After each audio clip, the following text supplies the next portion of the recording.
Butterfly Pavilion was crowded with people at night. Bright light illuminated the hall as music echoed throughout the building. Many people sang along with the song they heard. The whole place was filled with laughter and happiness as guests enjoyed themselves with a joyful atmosphere. On the contrary of such a festive scene was a certain room where everything was dark and gloomy. Despite the outside being lively, this room was pitch black as if no light could pass through the door and walls. Two people sat across from each other. Their faces were hidden by the darkness of the room, but one couldn't hide her beauty, while the other had his wrinkly hand pouring a cup of tea for himself. A full set of tea utensils rested on a white cloth between them, with steam rising from a heated teapot. The room was permeated with the smell of fragrant tea. Tang Clan had attacked the Green Forest Bandit and destroyed their hideout. Their leader, Qin Jiang, died by the hand of Tang Yao. The wrinkly Han lifted the cup and took a sip of tea before continuing. This was reported to Chengdu's Martial Artists Association, and the remaining bandits scattered away with nowhere to go. "I see," the female voice replied softly. It was calm and sweet to the ears, as if a melody of love was playing from a music box. "And what about the female and kids? Where are they now?" The man let out a hum as he tapped his finger on the table while taking another sip of his tea. "According to our information, Tang Yao decided to execute them all after the battle between Green Forest Bandit and Tang Clan ended. There is missing information between the execution and when the battle ended." "Missing information?" "Yes.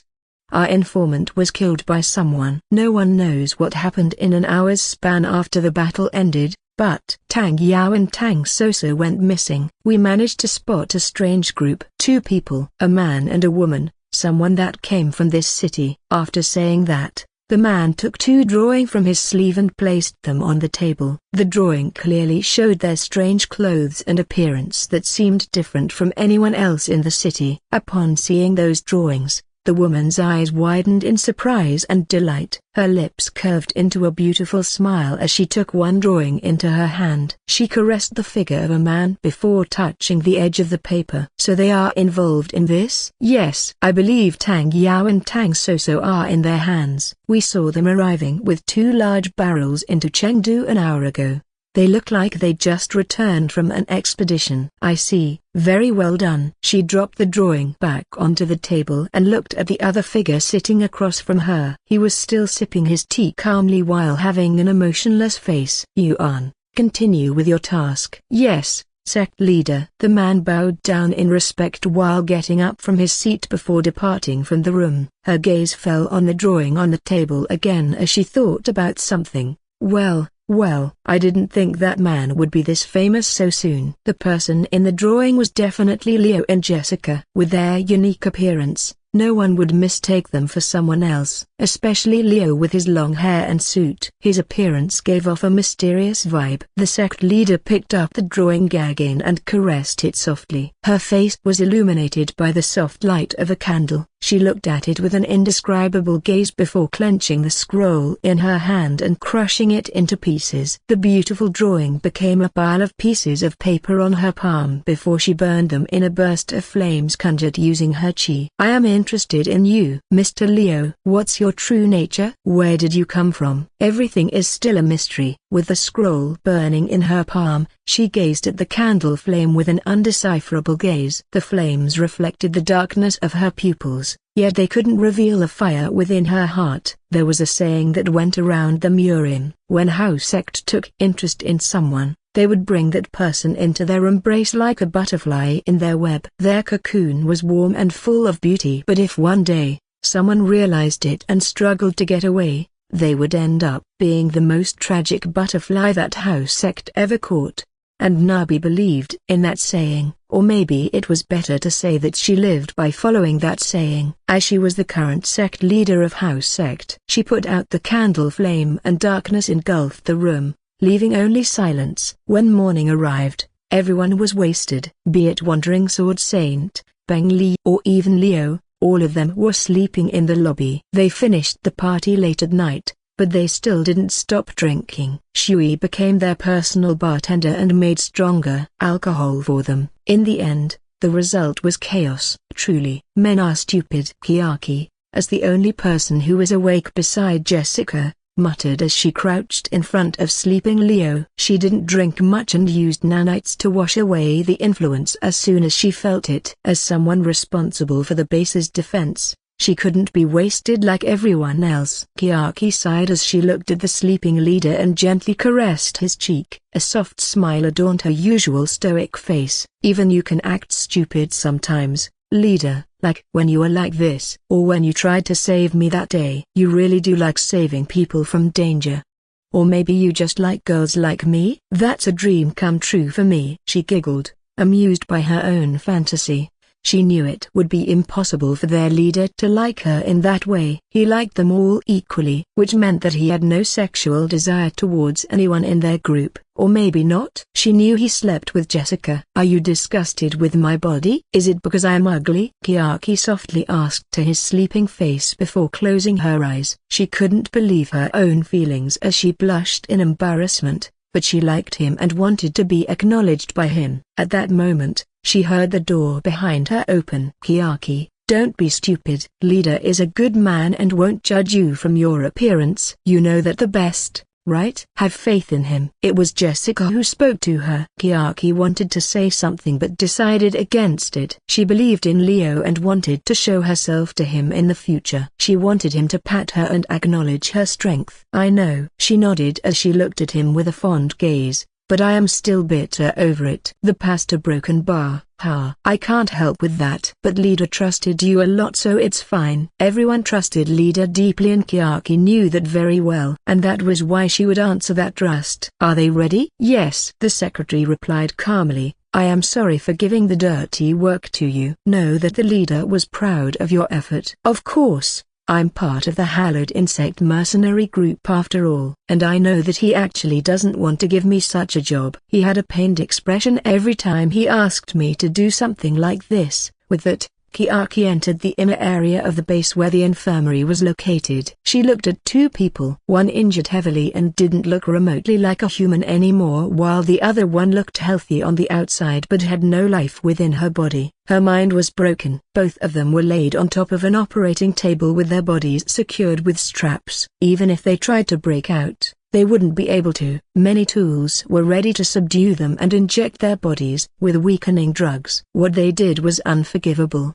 Chiaki thought as she looked at them. They dare to attack Leader. He told me to keep the woman alive, but nothing about the guy. Let's dissect him and use his blood and bone as fertilizer for our flower. Mask. With a voice command, her bodysuit responded and covered her face with a black mask. With no facial expression could be seen and pure black mask covering her head, she looked like an executioner that came from hell. She raised her hand, moving it toward Coco's mouth. Knife. In response, Coco opened its mouth wide and spat out a surgical knife toward her open palm. Chiaki held the sharp weapon with one hand while the other grabbed Tang Yao's hand. Without any hesitation, she cut it open with precision. Aewak! Tang Yao screamed in agony as his hand was cut open. Chiaki pulled it open using pliers. Without mercy, his eyes shot open as he glared at her with hatred and pain. His consciousness returned immediately due to the pain. You fuck GHK. A guinea pig doesn't speak. Chiaki interrupted him and cut off his tongue without any remorse.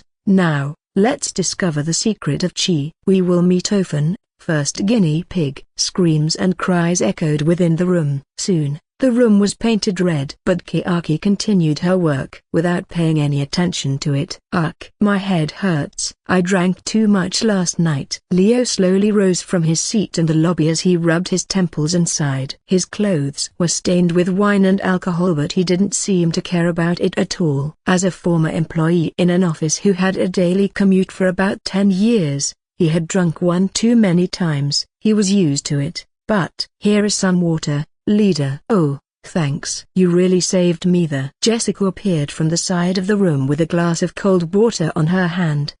This feels good. Thanks, Jessica. Leo took the glass and gulped its content down. Then he went to the bar and washed his face with ice-cold water while letting out a satisfied sigh. At the same time, he used nanites to get rid of his drunken state and heal the headache. What happened after I fell asleep? Looking around the room, which turned into a mess with bottles and bodies laying around. Their appearances were rather nasty with wines and food stuck on their hairs and face. Even the distinguished young lady, Beng Li, was no different, with her dress dirtied up. Her face was covered by wine as she slept with her mouth opened. The one with the tidiest appearance was, surprisingly, Anya. She was sleeping on the table with an empty bottle in her hand. Her face was a bit red, but otherwise, it was nothing special. It was clear that the others were trying to one-up each other in terms of drink. "Jessica, can you wake Beng Li up and give her some makeover? Her request is to let her have a new life. Ask her whether she wants to join us or not." After that, the payment given by Beng Li was all of her assets. That included lands in Chengdu and other cities such as Xiangyang. Other than that, she also had many valuable treasures like jewels and precious antiques that were worth thousands of gold coins. And because she paid everything she has, that includes herself. However, I am not that kind of monster who takes joy in forcing someone to do something they don't want, so I will grant her request. Leo thought as he glanced at sleeping Beng Li. Jessica approached the young lady and held her shoulder firmly before shaking it violently while calling out her name. "Beng Li, you must wake up now." "Huh? What?" Beng Li slowly rose from her seat while rubbing her eyes sleepily. "What is going on?" "Jessica, why are you here? Where am I?" "It's already morning. I wanted to talk to you regarding your request." "Tidy yourself up and follow me," Jessica explained with a serious tone before giving her a makeup kit. My servants can do that." "Where are they?" Still half awake and half drunk, she didn't know what happened around her and forgot where she was for a moment before quickly realizing something. She turned around and faced Jessica, who looked at her with a blank stare. My apologies. I will do it myself." Her face flushed red in embarrassment as she accepted the makeup kit and walked to the bathroom. Ha ha ha, it seems she still thinks of herself as a young lady from Peng Clan after doing something ridiculous like yesterday. Leo found her reaction amusing but didn't say anything more as he waited for her to come out from the bathroom. In the meantime, he decided to go outside for a bit and take a breath of fresh air. The street in the morning was lively with crowds. Many carriages bringing fresh vegetables from outside Chengdu passed through the gate of the city with people coming in and out from it. Children ran around with smiles on their faces while talking about food and stuff related to them. A food vendor near the base was cooking barbecue with a fragrant smell spread around him, inviting people who had just finished the party last night to buy fresh grilled. "It will help you cure your hangover. Fruit just picked this morning. Everyone should try some." Many stalls were standing side by side as they presented their goods for sale to the public. Fruits? Leo looked at the stall selling fruits curiously before deciding to have a look at it. The stall owner welcomed him with a large smile as he looked at the variant of fruits displayed on his stall. There was apple, watermelon, banana, and many more. He was amazed by the sight of it. "They are fresh, real fruits," he exclaimed in his mind. Although they didn't look as good as the one he often saw in advertisements in his original world, they were still real fruit. "Sir, how much is this?" "Which one?" "Oh, that's 10 copper for a stalk.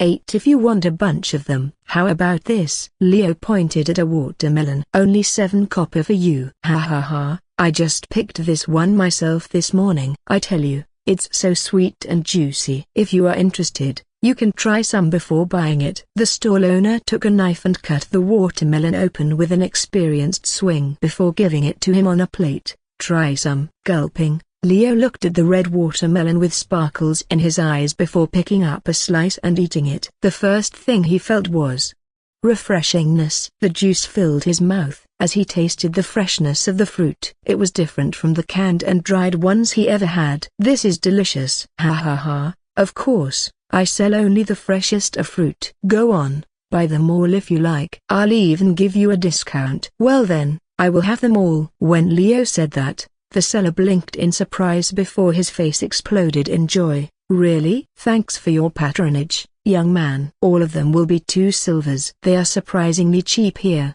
Leo thought as he paid 3 silvers to the seller. "A bonus." "Thanks for the fruit." "No problem, sir." "Please come again." "Let me wrap them for you." "No need." Leo stopped the seller before he wrapped everything in a large cloth. Extending his hand, He put everything in the storage ring. The sight of the fruits entering the ring without the seller noticing anything surprised him greatly. But the happiness for selling all his fruits and getting bonus silver from someone rich was bigger than his surprise. Truly, great customer. Come again, please. After leaving the stall owner who looked very happy and excited, Leo returned to the base. Jessica seemed to have finished giving Peng Li some talk. How did she know? New look for our young lady Peng, isn't it? No, should I stop calling you that for now? Sitting on a sofa with Jessica was the former Peng Li. Her appearance changed greatly from when he left the base earlier. Instead of wearing hanbok, she now wore a long-sleeved black shirt with dark jacket on top, almost similar to Anya's clothing, but she had no bodysuit yet. Her long hair was cut shorter and her face lost all traces of makeup she applied when she met them first. His secretary did a great job at her makeover, and more important than that, she appeared to have managed to negotiate with Peng Li and convince her to join their mercenary band. I couldn't believe I agreed to this. The brown-haired girl covered her face with her hand and lamented, and I wore something like this too. This is too tight. And these pants? This shows the world the shape of my legs. How indecent. There is nothing indecent about that, Jessica commented as she crossed her legs. We are all wearing that, and you will find it useful in your job later on. But still, putting that aside, Leo interrupted their conversation. He walked toward Jessica and sat beside her. The secretary moved to the side to give him some space. Her hands were holding him as if it was the most natural thing to do. Leo's gaze was fixed on Peng Li. He snapped his fingers and grinned. If you really plan to throw away your past identity and join us, you will need a new name. A new name? The woman asked with confusion written all over her face. Yes, a new name. Leo nodded his head. Peng Li is not here anymore. She died after getting attacked by the evil martial artist, Tang Yao. My new name. Her voice trailed off as she fell into deep thoughts. A few moments later, she asked with determination written on her face, would you accept Kenia as my new name? Nope. He rejected her request instantly. Huh? Having been rejected instantly surprised her. Why? That's a good name and has no relation at all with my previous name. Everyone in a hallowed insect is given their names by leader. Jessica pushed her pink-tinted glasses up as she answered in his stead. We were just living corpses. We are mere insects living in a dead body until leader appeared and gave us the new light to live. That's why we are called hallowed insects. Is that true? She stuttered her words in disbelief before facing Leo again. Something like that. Some insects can live with only their head intact. I am simply giving them another chance to live their lives in peace as my limbs. After hearing what he said, Peng Li closed her eyes in contemplation before looking up at Leo with firmness in her eyes. Fine then, but please give me a good name. One that rings with flowers or elegance.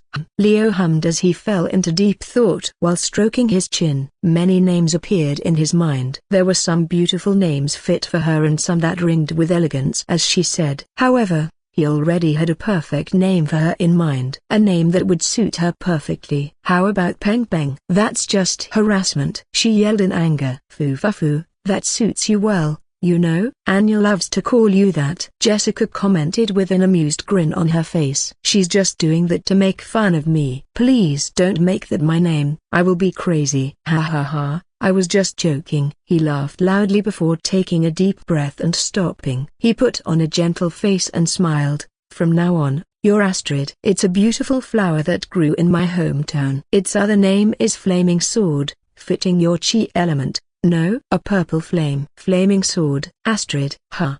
It's not bad, she murmured softly as her finger touched her own lips. Of course, that's a good name. Leader gave it to you after all. Anya's cheerful voice suddenly rang out from behind them. The blonde assassin with black bodysuit underneath her white jacket walked toward them with a smile on her face. She sat next to Leo, sandwiching him with Jessica as if it was natural. Peng Peng. You're joining us? Yay, it's nice to have a cute girl like you. Don't call me that. Astrid furrowed her brows as she glared at the smiling Anya. She crossed her arms and puffed her chest. Now I am Astrid. Flaming Sword Astrid. Everyone looked at her blankly. The proud expression on her face and the smug smile. Everything looked at her with deadpan expressions. That's cheesy, Jessica commented bluntly. Whoa. Was drinking too much destroying your embarrassed nerves? That's cringe, Leo said, amazed by the girl's shamelessness. Even Anya was cringing hard. Ha ha ha ha.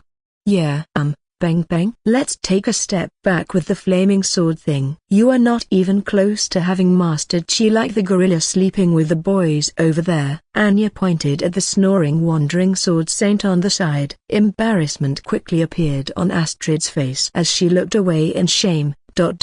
Please just bury me. He. You're so fun, bang bang. Anya jumped to her feet and pulled her hand forward. Come on, let's do something fun. Let's get along well. Okay? I am so bored being stuck here. I will treat you to something to celebrate. Let's eat meat. Wait. I can walk by myself. Don't drag me. He yelped. Astrid could only scream as she was dragged by Anya away from the sofa. Leo watched them leave the base before turning toward the pile of men sleeping on the floor. How long are you guys pretending to sleep? Get up from there. It's noon already. Upon hearing his voice, 3 guys, 2 young and 1 old, opened their eyes.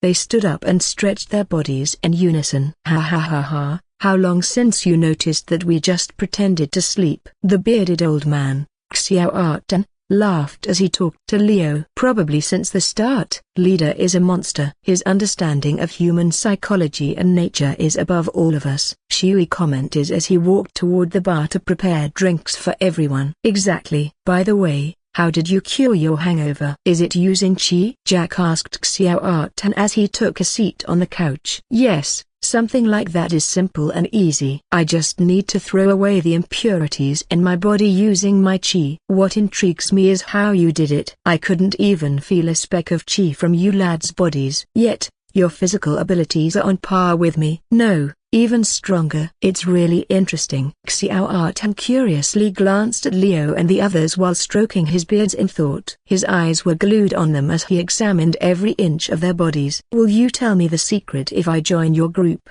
I will. Leo nodded without hesitation. He intended to do so anyway. The man would need to know the secret of their power if he joined their group and participated in missions. But the question is, do you have a plan to join us? Indeed. Wandering Sword Saint didn't get his title by sitting in one place or joining a group. He was known as a lone wolf who challenged everyone, even the Emperor's guard, for a duel. Imagining someone like that joining a group was difficult, especially a group that didn't just focus on a fair duel but a large-scale job like joining wars with trickery and traps.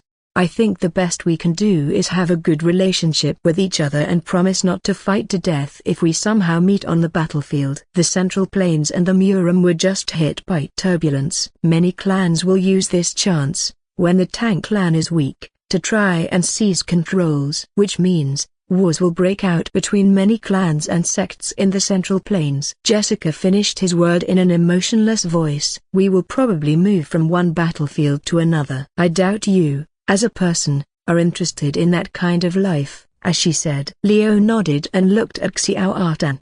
You're right. The Wandering Sword Saint nodded deeply. I am interested in a fair and square fight, not a war. Battlefield is tasteless and has no respect for warriors. Even the strongest can fall from ambush in that kind of environment. That's indeed not the kind of life I wanted to have. And what do you want to do then? Shui asked as he poured 2 cups of alcohol for himself and Xiao Artan. His monotonous voice was still the same as ever, but it had a hint of curiosity inside it. Continue roaming around? If you want to fight me again, just give me a call. Kiaki gave you a small cocoa yesterday, I believe. Ha ha ha, yeah. I didn't expect to receive something like this and I would use it well. Dueling with you and your leader was fun. Let's meet again in the future. Leo chuckled and replied with a smile, sure thing. After that, Xiao Artan let out a sigh and shook his head before leaving the base. The Wandering Sword Saint continued to walk straight forward with no destination in mind, but it was clear that he would return and meet them again in the future. Maybe on the battlefield. Days passed pretty quickly. Anya was responsible for teaching Astrid about the base and how they operate. Surprisingly, The brunette accepted her new life pretty quickly. At first, she struggled with the new clothes and eating habits, but after a week of learning it with Jessica's help, she finally got used to it.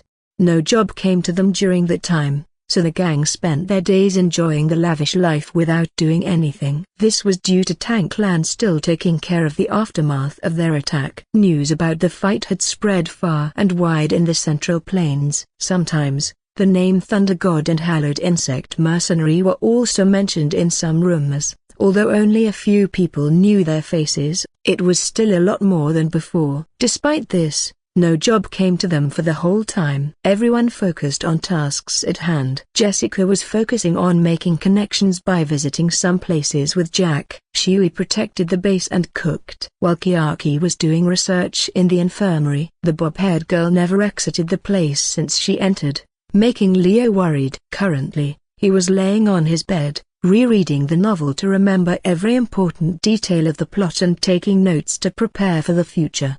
I can't believe that Tang Yao actually appeared like this. In the novel, Tang Jiaofu was dead in that battle. And Tang Soso managed to break through 6 stars after that, or so it was said. But the reality was different. She was already 6 stars before the battle. The author really hides a lot of things from the readers. This kind of author was trash and had a big problem. He hid a lot of information and plot twists in a sense that readers couldn't catch up until it was revealed to them in the book, which explained why the story progressed pretty quickly with tons of cliffhanger without giving many answers to readers. The story hasn't finished yet. But now, Kim Minitsu is with Heavenly Demon in the Hidden Village. I believe they are training to become stronger. Kim Minitsu, when he is strong enough, he will go out to join Murim and exact revenge. Also, it's best if I don't help the Tang Clan right now. If Leo remembered correctly, Kim Minitsu was only 18 years old at the end of the first volume, which means he had plenty of time to train under his teacher. I don't think he will appear any time soon. I need to concentrate on consolidating my influence here in Central Plains as fast as possible while not offending anyone, which is impossible. Let's try not to make too many enemies, then. People in the Central Plains got offended easily. For example, having a different opinion from another could lead to a fight to the death. Hell, even bumping shoulders could lead one getting killed by a martial artist. Their egos reached the sky, even taller than the tallest mountain. He couldn't have Tang Clan as an enemy. There were some groups in Murim that he needed to avoid too. Being a mercenary wasn't always doing a job and getting paid. As a leader, he had to think about the consequences of his actions and avoid creating unnecessary enemies that might hunt him down in the future. As for now, he believed that no one would dare to touch them other than House Sect. They knew no dangers and would risk their lives for information. The chance of an unknown person being hired by someone for an assassination was higher than him having enemies. The smart thing to do is build my base to level 3 before the large war in the future. I need access to some of my heavy weapons and recovery drugs to ensure our safety. The next thing after the Tang Clan's problem and Murim World's turbulence would be the crazy bitch. In the novel, that crazy woman came from outside the plane. She was a barbarian from the eastern part of the world who traveled towards Central Plains to seek revenge for her family. She was crazy in nature and would start massacring people in a city just because a restaurant didn't want to serve her. His estimation of her appearance was, in a month she will arrive at Central Plains. Leo murmured with a serious look on his face as he placed the novel's tab aside and opened his note filled with information about the crazy bitch and other important characters. He looked at the floating window and groaned. There were just too many of them. Getting off the bed, he decided to have a drink to forget about these things momentarily. The hologram screens disappeared as he passed through them. Just as he opened the door, he saw yellow. Someone's head, shorter than him, was moving left and right as if looking for something. Was she trying to peek at me? He raised his brow before clearing his throat loudly. What do you need, Anya?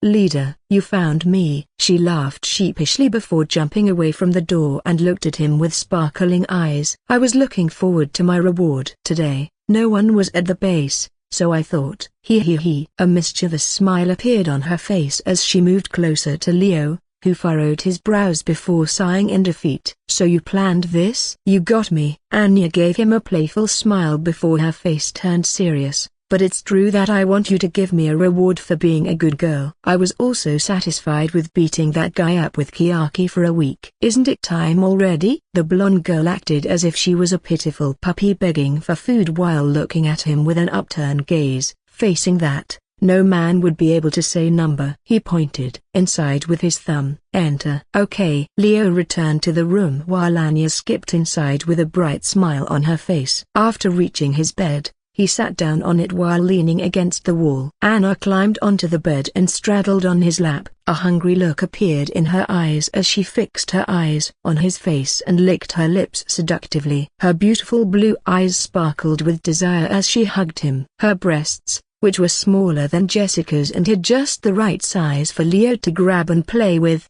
pressed against his chest as she closed her eyes.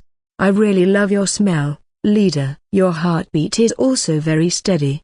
As if nothing can scare you. Of course, he chuckled as he leaned forward and whispered in her ear, I know I can protect everyone in a hallowed insect with my hands. You can trust me with that. We will definitely reach the goal we've been pursuing for a long time. He. I know. I do trust you a lot after all. She laughed happily as she closed her eyes and felt the warmth of his body. After enjoying the hug for a moment, she pulled away with a slightly disappointed look on her face. Does leader like boobs? Mine is a bit smaller than Jessica and Kiaki, but I think it's bigger than Astrid's. And they are pretty bouncy too. She unbuttoned her jacket, unzipped her bodysuit, and pulled it open with a seductive smile, revealing her bare breast to Leo. She cupped her breasts and played with them. Her pink nipples were hard and pucky, seemingly begging for him to suck them. He looked at her smooth skin without any imperfection and wetted his lips as he felt the urge to bite them and tease her endlessly. Ah,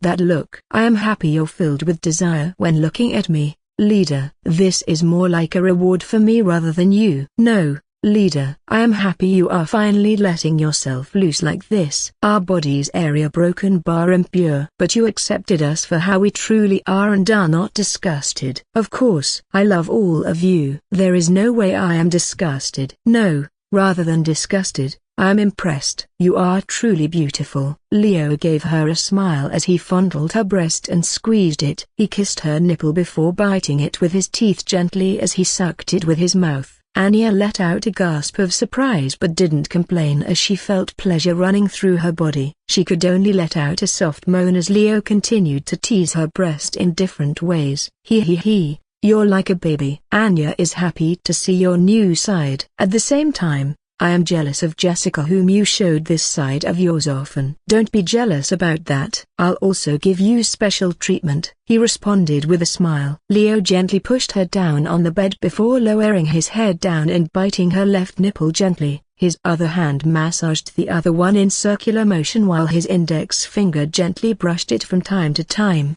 sending jolts of pleasure to her brain. By instinct, she tried to escape but Leo firmly held the wrist, preventing her from escaping.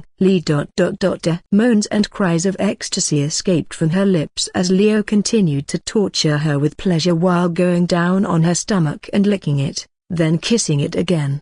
The bodysuit Anya wore was a one-piece type. The hidden zipper could be opened up to her crotch and back. Leo grabbed the zipper and slowly pulled it down until it reached her pussy. Without stopping there, he placed his finger inside the gap and pulled it hard, fully opening it wide without taking the bodysuit off. The contrast made from her milky white skin and black material sent shivers down his spine as his fingers stroked her labia, getting it wet and slippery.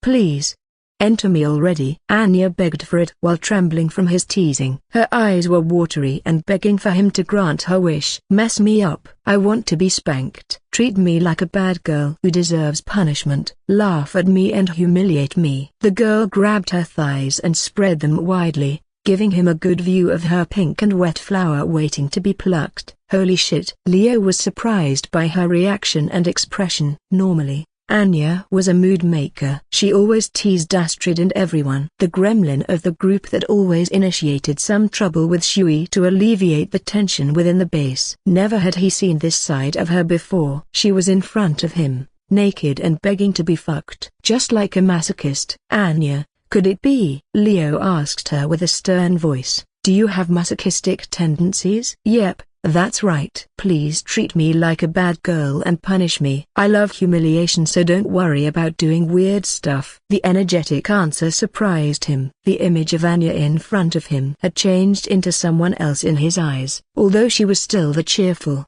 blonde-haired girl who made trouble for everyone in the group, this new side of her made him see her in another light. Chuckling in amusement, he nodded his head and answered, okay. Anya's blue eyes went wide at his reply before it was replaced with a joyful expression. Really? He. Let's do it then. Do everything you can think of. Be harsh. Anya will take them all. Very well. Then I will be hard on you. Leaning forward, Leo kissed her lips deeply while his left hand held her chin. The kiss was filled with love and lust. He explored every inch of her mouth with his tongue before moving it away to lick her cheeks and jawline, making her moans louder than before. His other hand moved to her lower half and caressed her exposed pussy, fingers tracing along the sides before settling on her inner thigh. Then, he pulled them apart, exposing her dripping vagina for his own enjoyment. You're already wet. I never thought you would be this naughty, Anya. He chuckled in amusement as he touched it gently and stroked it a few times before withdrawing his finger and staring at it. Hey, don't stop. Please continue. Don't make me wait longer, she whimpered, looking at him with pleading eyes. Relax. I will continue soon. Just stay still. Leo smiled kindly as he continued to toy with her body. From now on, you're just my toy, and a toy can't request anything. A strange feeling came over her body as she nodded obediently without resisting at all. All thoughts about what would happen disappeared from her mind as she submitted to him completely. Anya let out a moan of pleasure as he grabbed her lower half and pushed his finger into her dripping entrance. There, Leo felt something wet squirting onto his palm. It wasn't urine or any kind of liquid, but rather coming already. He laughed loudly as he put his tongue on her clitoris and flicked it continuously without pause. You're too easy. Anya shook her head furiously as she denied his words. No, leader, I am not Anne. Your tongue is so good. I love it. I love you. The tip of his tongue touched her most sensitive spot repeatedly while his finger kept going in and out of her hole. It drove her crazy, making her orgasm again shortly after that first one ended. For the second time today, her juices splashed onto him. He pulled his face away from her dripping cunt and licked his lips clean with satisfaction. You're really sensitive, Anya. You came again already? You're such a slutty girl, aren't you? The kind of a bad girl who need teaching. Yes, I am a bad girl. Please teach me. I am begging you. Anya gasped for breath, as she replied immediately without thinking about it at all. She arched her back as she rubbed her pussy against his hand again, trying to get more of what he could give her. You're so wet, like a slut. How many times did you come already? Leo said as he inserted a second finger into her pussy. I won't come anymore, I promise. Please continue. Anya begged for more while moaning non-stop as Leo continued to assault her dripping cunt mercilessly. Alright. Raising his body, Leo began to take off his pants and bodysuit. His fully erect cock was free from its confines. The long and thick appendage swung around freely in the air. With an amused smile on his face, he reached down and grabbed Anya's legs and pulled them up. He positioned his rod on her stomach, showing how long it was and how far it could reach her. Seeing that the tip of his rod touched her belly button, Anya started to get nervous and excited at the same time. She knew that his cock would reach deep inside her pussy if he decided to fuck her now. And she wanted him to do it already. Moving her hands down, she spread her lower lips apart while spreading her legs as wide as possible. Come on, leader. Come on. Please. I can't wait anymore. Take my virginity and mess me up. You really love this, don't you? I won't hold back even if you scream in pain later. No problem at all. It's fine as long as it's you. Make me scream. I can handle the pain. The girl stared at him with pleading eyes as she nodded eagerly in agreement. Fuck me already. Grinning, Leo lowered himself onto her body and pressed his lips against hers while inserting his member into her vagina slowly. He kissed her deeply, his tongue exploring her mouth passionately as he thrust his hips forward. With a fast movement, His shaft was buried deep inside her tight cunt, filling every inch of her walls perfectly while stretching it out beyond its limit. Her vaginal muscles tightened around him tightly, making her moan into their kiss while struggling weakly against him. The feeling of piercing her hymen was priceless. Although Anya felt pain throughout her entire body, she couldn't help but scream in pleasure. Her juices dripped from her slit as her insides were filled with his cock, causing it to vibrate slightly from the pleasure. When she broke free from the kiss, she saw Leo smiling at her happily as he whispered in her ears, "Is it painful? Do you want to stop?" "It hurts. It hurts, but I want more. I want to feel you deeper inside me." Anya whimpered in pain while nodding, tears falling from her eyes while she struggled against his grip on her wrists. Leo nodded as he lowered his body further while pulling out of her pussy just enough to thrust it back inside her vagina fully. Pleasure mixed with pain invaded Anya's senses as she cried out in bliss. He also felt his frustration melt away. His cock twitched inside of her tight pussy while his balls tightened up. He pulled out halfway, leaving just the tip of his member inside Anya before slamming it back inside her again roughly. "HNN, more. So good. Your cock is amazing." Anya moaned loudly as he pounded into her relentlessly. She wrapped her arms around his back while crying out for more as he continued to fuck her hard, faster, harder. "Spank me too. Take me from behind." "As you wish. I won't hold back." Leo pulled his cock out and flipped her over with a single motion, causing his member to slide out of her completely. He pressed his chest against her back while grabbing a handful of her blonde hair with one hand and forcing her head back. At the same time, he slammed his hips forward and entered her fully again. Their bodies collided loudly as their skins slapped together loudly, creating loud slapping sounds echoing throughout the room while Anya screamed in bliss at being taken like this. "Oh, ooh, so good." "Yoon, you're really so rough." Anya's body trembled uncontrollably while Leo continued to ravage her body. He fucked her hard, pounding into her hard and fast while pinning her down to the bed by holding onto her hair tightly. And when she least expected it, slap. "Ah, yes, yes. Hit me harder." His hand smacked against her ass hard. She immediately orgasmed while screaming in pleasure. Her vaginal muscles clamped down on Leo's cock tightly as her juices dripped onto the bed below. At the same time, Anya's body shook violently while her hands clenched the sheets underneath them tightly. She loved being treated roughly like this by Leo. It made her feel like a real slut, and she didn't care about anything else anymore except getting fucked by him endlessly. "More. Give me more," she cried out while begging for more punishment. As she reached orgasm again and again repeatedly, her mind clouded with lust while she pleaded with him to continue fucking her senseless. "Fuck. You're too tight, Anya. I will come soon." Leo groaned as he felt his own climax approaching rapidly. He increased his pace, slamming into her pussy harder than ever before until finally he erupted inside of her womb. As his semen flooded her depths, Anya's body jerked upward, shaking wildly while she cried out in bliss. Her tongue lolled out of her mouth as she came once again from getting filled with his seed. Their fluids mixed together inside of her womb before leaking out around Leo's shaft to run down their thighs and puddle on the floor beneath them. Her body shivered from pleasure. Leo's cock exited her pussy after he released all of his load inside her womb completely. The mixture of their juices trickled down Anya's thighs, making the blonde girl tremble in ecstasy. She turned around, looking at him with unfocused eyes. "That was so good. I love it so much." "Leader is amazing." Anya praised him happily. She took his cock and began to lick it happily. "Can you mess with my mouth now? Please feed me with your cum. I will clean every inch of it." Leo chuckled in amusement while watching Anya eagerly suck his dick. It was as if she hadn't satisfied her thirst for him yet, which was pretty obvious judging by how much she was drooling over his meat rod.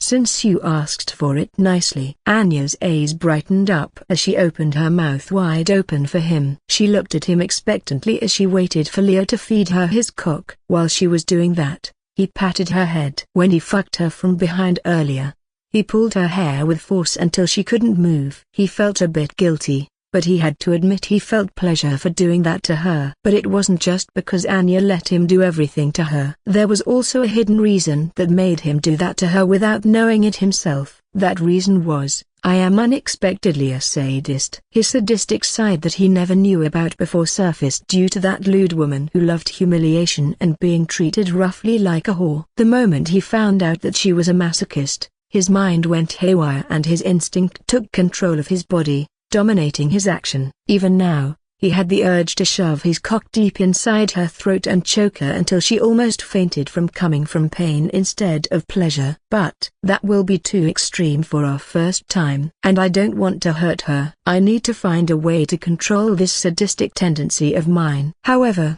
that wasn't the case for Anya. She looked up, wishing for him to fulfill her wish as she opened her mouth wide open for him. Her beautiful blue eyes sparkled brightly as she gazed at him lovingly. Leader, please. All reasons disappeared in his mind as he grabbed her head and shoved his cock inside her mouth without any hesitation whatsoever. She didn't flinch or anything at all. Instead, she happily sucked on his dick while swirling her tongue around the tip, and slurp. Your throat feels so good. Leo moaned in delight as he thrust his hips forward and fucked her throat roughly while holding onto her head tightly, forcing his cock deep inside her mouth until her lips touched his base. Saliva dripped from her mouth as she gagged. Her eyes rolled back into her skull while she struggled weakly against his grip on her hair. She couldn't breathe properly since he blocked her nose with his hand, but she didn't care at all as she continued to suck on his dick happily while choking on it. Amazing. So blissful, she thought while slurping loudly on his rod happily. The taste of his pre-cum mixed with her own fluids tasted like a delicacy that she craved for more of it right away. Here it comes, Anya, he warned her before shoving his member deep into her throat, causing Anya's eyes to roll back into her skull as she shuddered from the intense pleasure shooting through her entire body. Her pussy gushed out with juices uncontrollably while she came from getting face-fucked by him. The sound of liquid splashing against the bed echoed in the room loudly while Anya's body trembled uncontrollably from being hit by too much pleasure at once.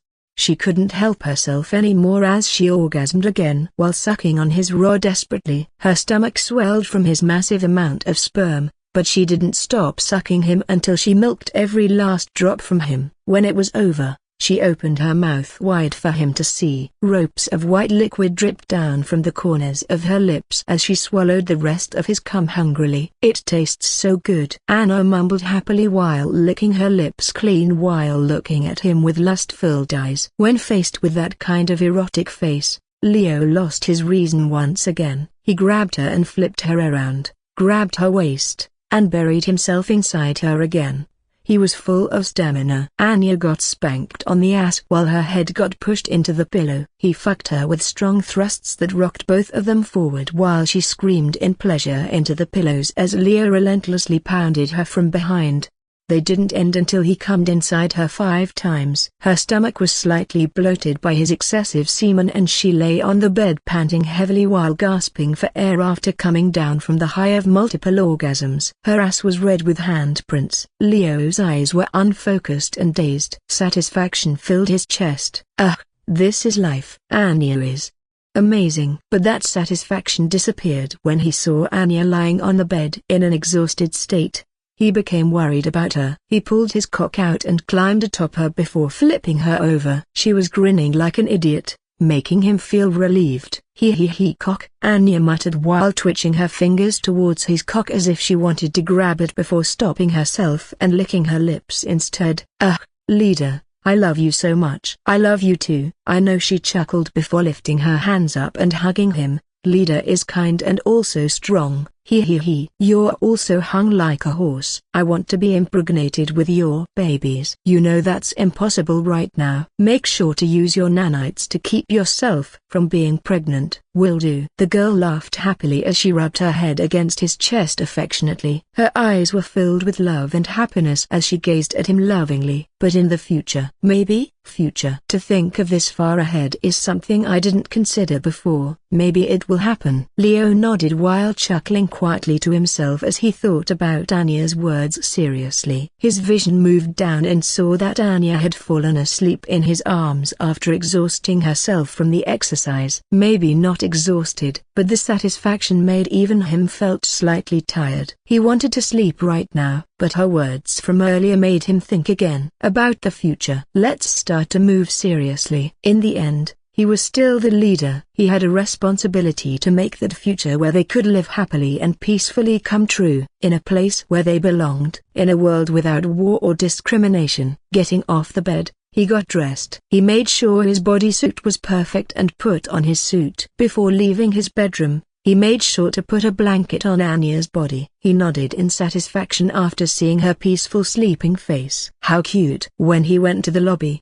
he found Chiaki sitting on the bar alone. She looked melancholic as she sat there drinking alcohol quietly, staring blankly into space as if deep in thought. Her black hair fell around her shoulders gracefully while her eyes shimmered like emeralds in the soft light of the room. "What are you doing, Chiaki?" Leo asked as he approached. Hearing his voice, the girl perked up and turned around. Her melancholy expression disappeared instantly and was replaced with a stoic face. "Leader, what's the matter?" "Nothing. I was just curious about what you did. It's been a week since I last saw you." "Well, you can say that I am a bit worried about you." "A week? Time sure flies quickly." She laughed sheepishly before taking another sip of alcohol and letting out a long sigh. "I am researching something new. The information that I've collected so far is incomplete, but I hope it will be useful later on." The information. It was about her research on Qi. Since she was an expert in this field, Leo didn't doubt that she had progressed further than what she said. "Did you finish it?" "Not yet. But I have an idea of what kind of direction I should take. There are still missing information, but I think I can manage." While Leo knew one or two things about biology, his knowledge couldn't be compared to Chiaki. He sat next to her and patted her head. "Good job. If you need something, don't hesitate to tell me." "Yes." She gave him a gentle smile before looking back at the cup in her hand. "Thank you, leader." "No problem." He waved his hand, dismissing her thanks before asking another question. "Do you know where everyone is?"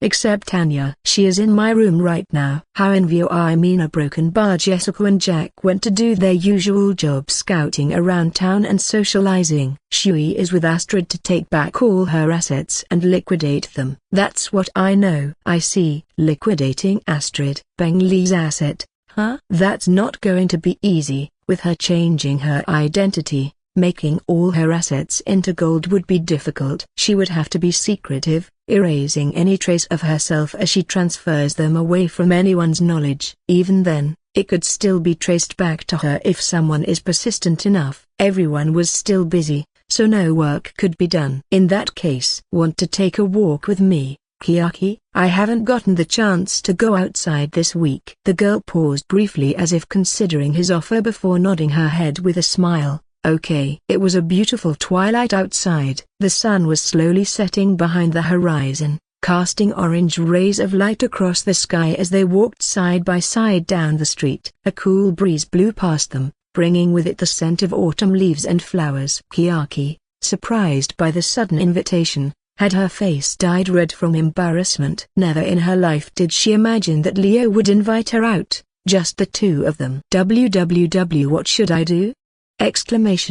This is unexpected. A date with leader? Leo's handsome face entered her vision as she stared at him intently. She noticed how his broad shoulders filled out his suit perfectly, giving him an air of confidence while making him look powerful at the same time. The soft smile he had when looking around was picturesque. And especially, "He smells so good." She loved his musky scent. It made her feel comfortable and warm inside. She wanted to wrap herself around him and enjoy it forever, but she knew that would make her look weird in front of him. When it came to men, everyone looked so ugly to Chiaki. They were monkeys with horny thoughts every day. But Leo was different. Maybe it was because of his status as the leader, or maybe it was due to his looks, but whatever it was, She could not take her eyes off of him as they walked side by side under the starry night sky. As if a filter was placed on him, everything about him looked perfect in her eyes. Everything about Leo made Chiaki feel warm and safe whenever she looked at him. I should talk to him. This is a chance when these troublemakers aren't here. A date. Just the two of us. Nodding to herself with a stoic expression,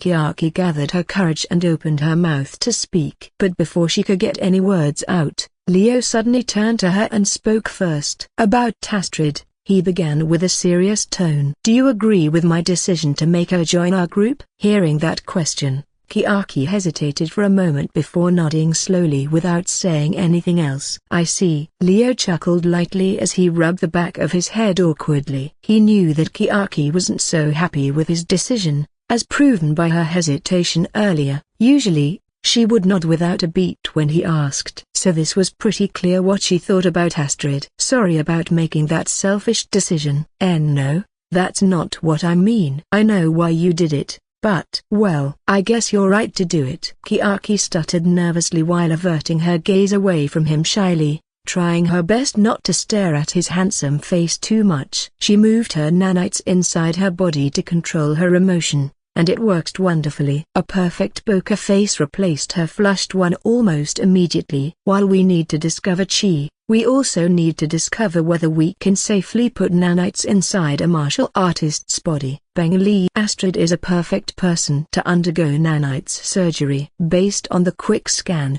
her body compatibility with nanites is 72%. With the initial surgery, we can increase it. That's not why I invited Astrid to our group. Leo interrupted Chiaki's explanation by shaking his head. I took Astrid because we need a native resident of this world. Maybe she didn't look like it, but she's a smart girl with vast knowledge. Of course, I would ask you to do her nanites surgery in the future, but that's after making sure that everything is safe. Just as Leo had expected, Chiaki would misunderstand his intention. She always thinks rationally and logically about everything, including his actions. And with the condition of his group where everyone was a foreigner who transmigrated, she was driven to find ways to adapt. However, this time it was different. She will be a gate as well as a reminder that we're in a different world. Her opinion would matter in my decision in the future, just like yours and Jessica, he explained in an easy way. But don't worry, among all else,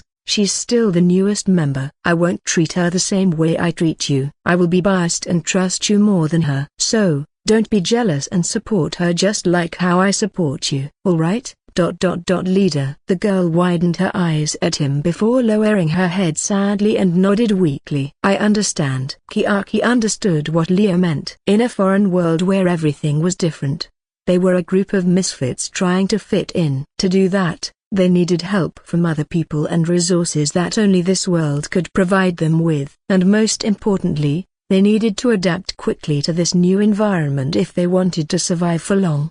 Having a native they could trust in their group was a massive help, especially a knowledgeable person. For example, a noble girl with good upbringing since childhood. It's truly perfect. Amazed, Chiaki gazed at her leader who laughed carefreely as he walked alongside her while enjoying the night air under the stars. His handsome face shone brightly under the moonlight, causing her heart to beat rapidly within her chest as she blushed brightly. She enjoyed this moment, a rare time when she was alone together with her beloved savior. Unfortunately, that moment didn't last long. Excuse me, Thunder God, someone called out to them from the side. When they turned around, they saw a man with tattered clothing looking at them from the ground. There was a cracked bowl filled with coins in front of him. No matter how people looked at the man, they would recognize him as a beggar. And Chiaki hated beggars more than usual when they disturbed her date with Leo. However, she held her emotion in check after seeing Leo's serious expression as he looked at the beggar. A hint of amusement and curiosity appeared in his eyes when he looked at the beggar, then at the bowl of coin in front of him. A beggar, or an assassin? Kiaki thought of the possibility of this beggar being an assassin sent to kill Leo or something like that. She silently commanded Coco to eat the beggar in case he moved suspiciously. But that thought was soon dismissed as Leo spoke. Should I say that I am surprised at how fast the beggar sect gathered information and connected it to me? Hearing that statement, the beggar let out a dry laugh as he bowed lowly toward Leo. He replied respectfully and politely, unlike a real beggar. We heard about the rumor of the Thunder God making his base in Chengdu and sending out people to scout out the town. However, as your base is too close to House Sect, we're unable to make contact. Until now, that is. I see. Leo nodded in understanding while staring at the beggar curiously with his eyes shining bright silver as he observed the beggar. So you've come here to make contact. I'm glad you did. If you have nothing more to say, then excuse me. Please don't be so hasty. The beggar sect has something to ask of you. Leo stopped as he stared at the beggar intently with curiosity in his eyes while waiting patiently for him to continue. We know how you and your group, Hallowed Insect, work. Please listen to our request. Request from a beggar. Usually one would dismiss such a thing and not entertain the beggar for it was disrespectful. However, I will hear you out first. If it's reasonable, then maybe I will accept it. Leo gestured his hand. Let's talk about it in a more private place. My thanks. Please follow me. When that beggar said his sect had something to ask him, that wasn't just empty talk. Rather than that, it was a form of respect. The beggar sect was known for their information. Succeed in the beginning. It was a treasure of a supreme evil, so it was expected to be very well guarded. The reason why she gave out an initial 5,000 golds was to test them and see how they worked. A specialized equipment. Is it their strange vehicle? She wondered, but she didn't question it. In any case, paying extra for a job with specialized equipment was always the norm. And the payment wasn't that high, considering what the job entailed. 10,000 gold. You drive a hard bargain, Miss Jessica. Doubling the amount you asked is not an easy task, Nabi said, a hint of surprise in her voice. The content of the first epigraph we secured is worth more than any gold. Is that not enough for payment? Our specialized equipment needs fuel to operate, and because it's a precious material, it's not cheap. We also have to produce it before use, which also costs money. The cost of running the vehicle and the fuel consumption is quite high. Jessica's explanation was reasonable. No one could deny that, and because the other party had no idea of the true nature of their equipment, she could bluff easily. At the same time, we can fool them to think it's something expensive and hard to replace. So, we can get more money. They will definitely try to recreate the fuel we talked about by tracing the materials we buy. However, they will never be able to because they are just fakes. Leo thought as he smiled warmly. Facing two people from the Hallowed Insect, Nabi felt a sense of danger coming from them. She felt that something was amiss but couldn't place her hand on where it was. Still, their request was reasonable and not too outrageous. She had heard from her contacts that their vehicle was very useful and versatile, not to mention fast, but they never got to see it in action. So, they had no idea of the truth behind their claim. No matter how much fuel they need, 10,000 golds is still too much. Indeed, securing the epigraph was their priority, but they also had to do it without hurting their pocket too much. Hostile parties could use the moment of their weakness to exploit them. How about we exchange 3,000 golds for information? We will pay 7,000 golds, the content of the epigraph, and free information that you want to know. We, the House Sect, is the biggest information gathering group in the world. We have a wealth of information. We even have a complete map of Central Plain. Nabi was quick to offer information as a counter. She was confident in her offer, especially with the vast information in their possession. Not to mention, she put bait on the Central Plain's complete map. Due to the fact that there were many mountains, valleys, and even rivers in Central Plain, creating a map was not an easy task. It was a closely guarded secret of the 5 great sects. No, thank you. We will prefer gold over the map. Information is not something that we can trust fully, especially if it comes from an unknown source. Jessica answered politely, and if we need your service, we will buy it through the right way. Nabi's proposal was declined immediately. They were a mercenary group, and money was their main goal. They had no interest in information unless it could help them get more money. Besides, they had their smart lenses to scan and create maps for them. A more detailed and accurate one. I don't think she will accept our offer. Nabi sighed in her mind. She had prepared the map, hoping to convince them, but it was in vain. It was something unexpected for her. At that moment, a commotion suddenly could be heard from outside. "Stop right there, get back here, you bastard!" Shouts and sounds of clashing metal could be heard from the window. What the hell is happening? Nabi's face darkened as she looked at the door. She was in an important negotiation right now and there was a commotion. Lately her guards were getting weaker and stupider, and now this? "Sir Leo, Miss Jessica, please excuse me for a moment." "Please, take your time," Leo answered with a nod.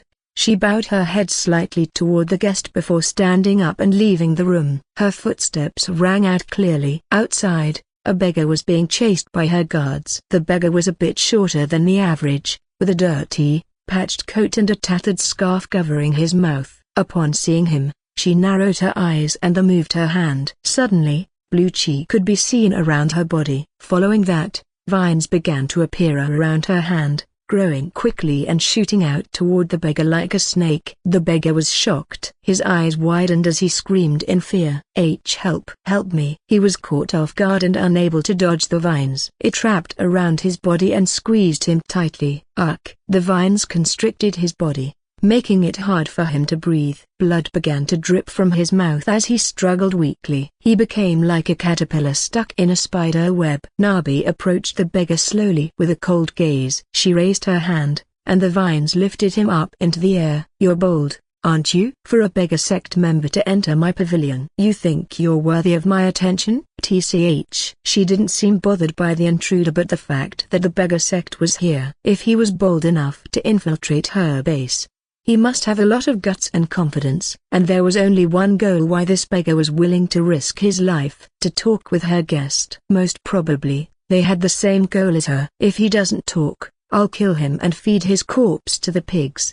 Her cold eyes reflected her determination. "Wait, no. Please, Lady Nabi, have mercy. I didn't mean to interrupt your important meeting. I was just passing by." The beggar tried to speak through his constricted throat and immediately shook his head once he noticed her gaze. "Please, spare me. I was just a messenger." In the end, he confessed that he was sent here by his boss. For a beggar, their life was not worth much, but a message was different. It was important, as he had to return to report what he found to their boss. "I'm just a messenger. I was ordered to watch Sir Leo and the lady with him. That's all. They have just returned from our base. I swear I am not lying." Upon hearing his confession, Nabi's face darkened even more. She was aware that they were trying to get the epigraph, but she never thought they would reach out to hallowed insects faster than her. Now the story was different. Initially, she thought her group was the first one to reach out to them. That was why she was confident with her offer. From what she knew,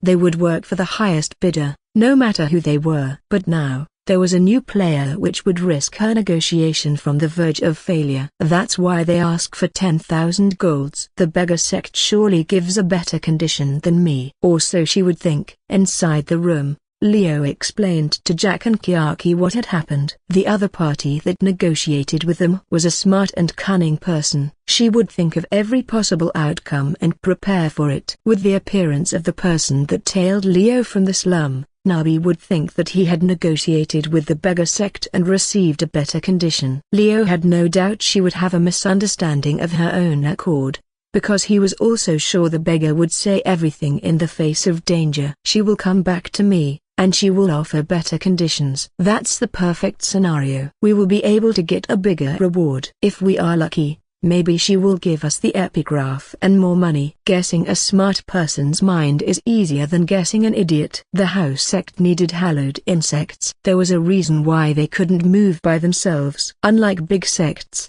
Murim Alliance, and 5 great Murim clans, the house sect was secretive. They lived in the shadows to protect themselves from harm. They didn't have any direct influence or power in the political world, unlike other groups. Because of this, they had to rely on a few trusted people. That or people who were really neutral and wouldn't sell them out. But, Hallowed insects were different. They were not part of the Murim world. They didn't follow any sect's rules or had a connection with any of the big groups. All their activities were based on money and they were fearless. Not to mention, their strange technology that was far more advanced than anything the world had ever seen. For the first time, the house sect had found someone they could trust. A group that was capable, reliable, and had the technology to do the impossible. And more importantly, not tied to anyone's influence. If hallowed insects were on board, they could get the epigraph safely and not risk their members' lives. The problem is,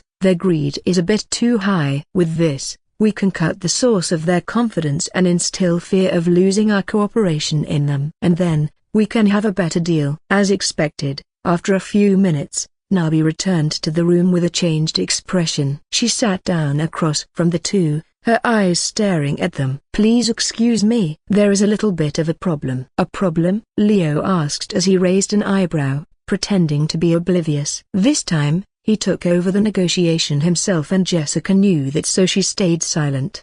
"Before we continue, allow me to apologize for the commotion. There is an intruder in my pavilion, and we caught him. But please don't worry. He was just a messenger. So, there's no harm done." Nabi gave an apologetic smile and waved her hand as if it was nothing. She sat down across from them again and took a deep breath. She took out a brush and a parchment, and drew a few words on it. Afterward, she put the parchment on the table facing Leo and Jessica. "I am willing to pay this amount. However, I want you to bring me the epigraph and return it in one piece. No matter what happens, the epigraph is the priority. The content is more valuable than anything else." "How long did you need to prepare?" "As soon as you call us," Leo answered confidently. "The epigraph will not be able to be accessed until 2 weeks." "No?" When he said that, Nabi's expression changed slightly but returned to normal once again. She knew that she shouldn't be surprised about their capability anymore. "Correct.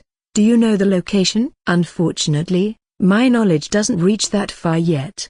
He shrugged his shoulders and chuckled. Leo didn't lie. The novel did mention this particular war happening off-screen, but the novel's description had its limit. The location was said vaguely like the north area of Guangzhou or between this valley and that valley. What he needed was the real location, not the one mentioned in the passing in the story. "It's okay. I will provide you with the information. However, the location is a bit remote. It's around 2 weeks away with a carriage, so I'd appreciate it if you can finish the preparation tomorrow." 2 weeks away? Huh? Considering the carriage moves only around 10-25 km/h and has to rest, it should take them 12-17 hours per day, not counting the breaks. So, we should expect around 2,500 km distance. That's quite far, but not impossible. With his vehicle that could reach 200 km/h, he could cover that distance easily in less than 2 weeks. He was 10 times faster.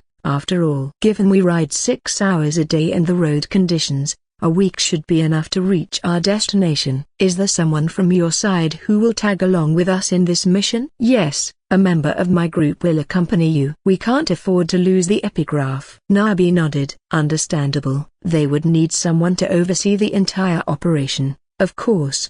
"In that case, we need another vehicle." "It's time to make a Humvee." "Huh?" "We will need steels and other stuff. Plenty of stuff."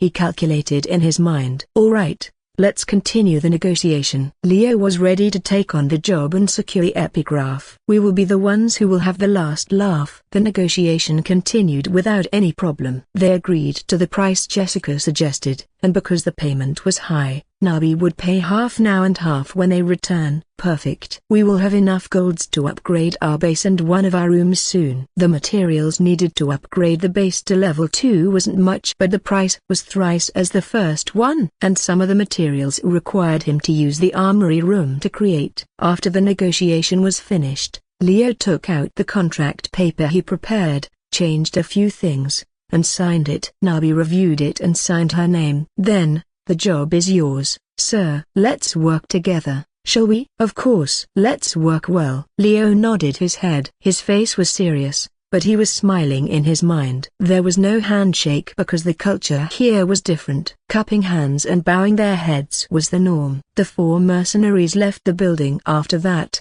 returning to their base. Meanwhile, Nabi stayed in her room. She was happy that the negotiation was successful, but the problem was the new player. Beggar Sect. They're persistent. The Beggar Sect had been trying to get the epigraph and had almost succeeded twice. Their plans were thwarted by larger sects, but the Beggar Sect didn't give up. They were still waiting for a chance to get the item. She was worried that the Beggar Sect would do something and interfere with the job. For example, by sharing this news to Central Plains and make a big commotion. With that, no one would win, or at best had casualties. Still, those casualties would surely be a 6-star martial artist or higher. The epigraph was just that important for sects and large clans willing to sacrifice their people's lives. Even their elders might get sacrificed for their gain, and they would do it happily, or they will be more reasonable and higher wandering warriors. I hope they choose that option. But it's hard to say since hallowed insects are the only neutral force in this area who isn't interested in the epigraph. The other martial artists might just steal it for themselves. It was a headache for her. A sigh escaped her lips. Let's focus on the current problem. I will have to choose someone to join the group and secure the epigraph. Who should I order? Her brows furrowed in thought. I think I should ask Elder Ji. He's the most experienced and has a high position in our sect. I will give him the job. Nabi made a decision and called her contact, preparing for the mission. Unaware of her move, Leo and his group had already reached their base and were busy working on their preparations. Okay, we will need Humvees for this mission. The members who join will be me, Kiaki, Jack, and Shui. Jessica, you stay here and monitor our operation from here. Is that okay? Yes, leader. Jessica nodded her head. She didn't want to expose her identity too much, so she was more than happy to stay and handle the technical side of the operation. Although it was disappointing she couldn't protect her leader herself, she trusted the other members. I will also prepare the materials needed for Humvee as well as the base upgrade material. May I borrow the storage ring, leader? She added. Of course. Use it as you like. Leo handed the storage ring to her. They were already planning on upgrading their base. With the 10,000 gold Nabi had paid, they could upgrade the base and buy more resources. Maybe if she did it right, she could also secure the ingots and upgrade the infirmary too. Right now, they didn't really need the storage room as they had the storage ring. It wasn't a priority for the moment. Okay, everyone, get to work. The Beggar Sect is on the move. They will probably send their members as well to obstruct us. We have to work fast and efficiently. Leo clapped his hands. Let's move, people. We don't have a lot of time. After that, they quickly moved to their stations and began their preparations. Jessica dragged Jack to come with her while Kiaki mentioned she would continue her research. Leo himself went into the armory to check the material to make the Humvee. Inside the armory, there was a large machine that looked like a 3D printer. This machine was located at the center of the room. In front of the machine, there was a control panel. Leo sat in front of it and began to input the blueprint. Blueprint, Humvee. 3D model. Activate the 3D scanner. Suddenly, a blue light appeared from the ceiling, covering the whole room. A moment later, a hologram of the vehicle appeared beside the machine. A 4-seater Humvee with a powerful engine and armor. Scan complete. Materialization process. Please provide the material. A mechanical voice sounded from the machine. Leo nodded his head and looked at the material list. Humvee, iron bars X80. Steel ingots X30, copper ingots X20,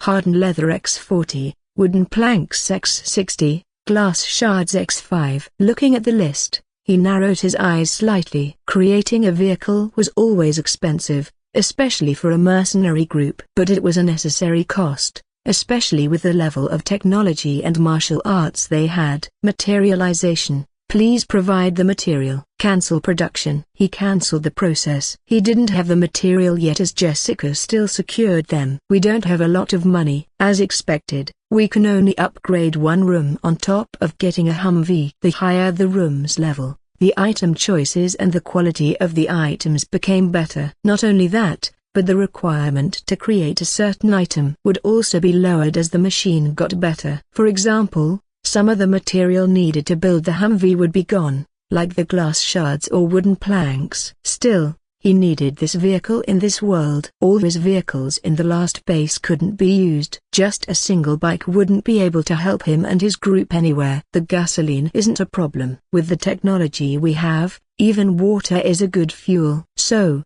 we will be fine. We just need the money to upgrade the base and armory and the materials needed to create the Humvee. But well, with 10,000 gold, we can afford them just fine. With his mind made up, Leo left the armory and walked back to his room. He had to check on Anya and gave her an important job. Something had bothered him a little after he heard that the epigraph from the Venom sect had appeared. The coincidence with the Tang clan's attack a week ago was uncanny. Maybe there was a deeper scheme than he had thought. I have to ask Anya to gather information about the relationship between the Venom sect and the Poison sect. Let's see what's the truth behind the situation. Arriving in his room, he opened the door without knocking. When he opened the door, he saw Anya just stepping out of the shower. Her body was still wet and steam filled the room. She wore nothing except a towel wrapped around her body. They stared at each other for a second before she grinned and put her hands on her lips.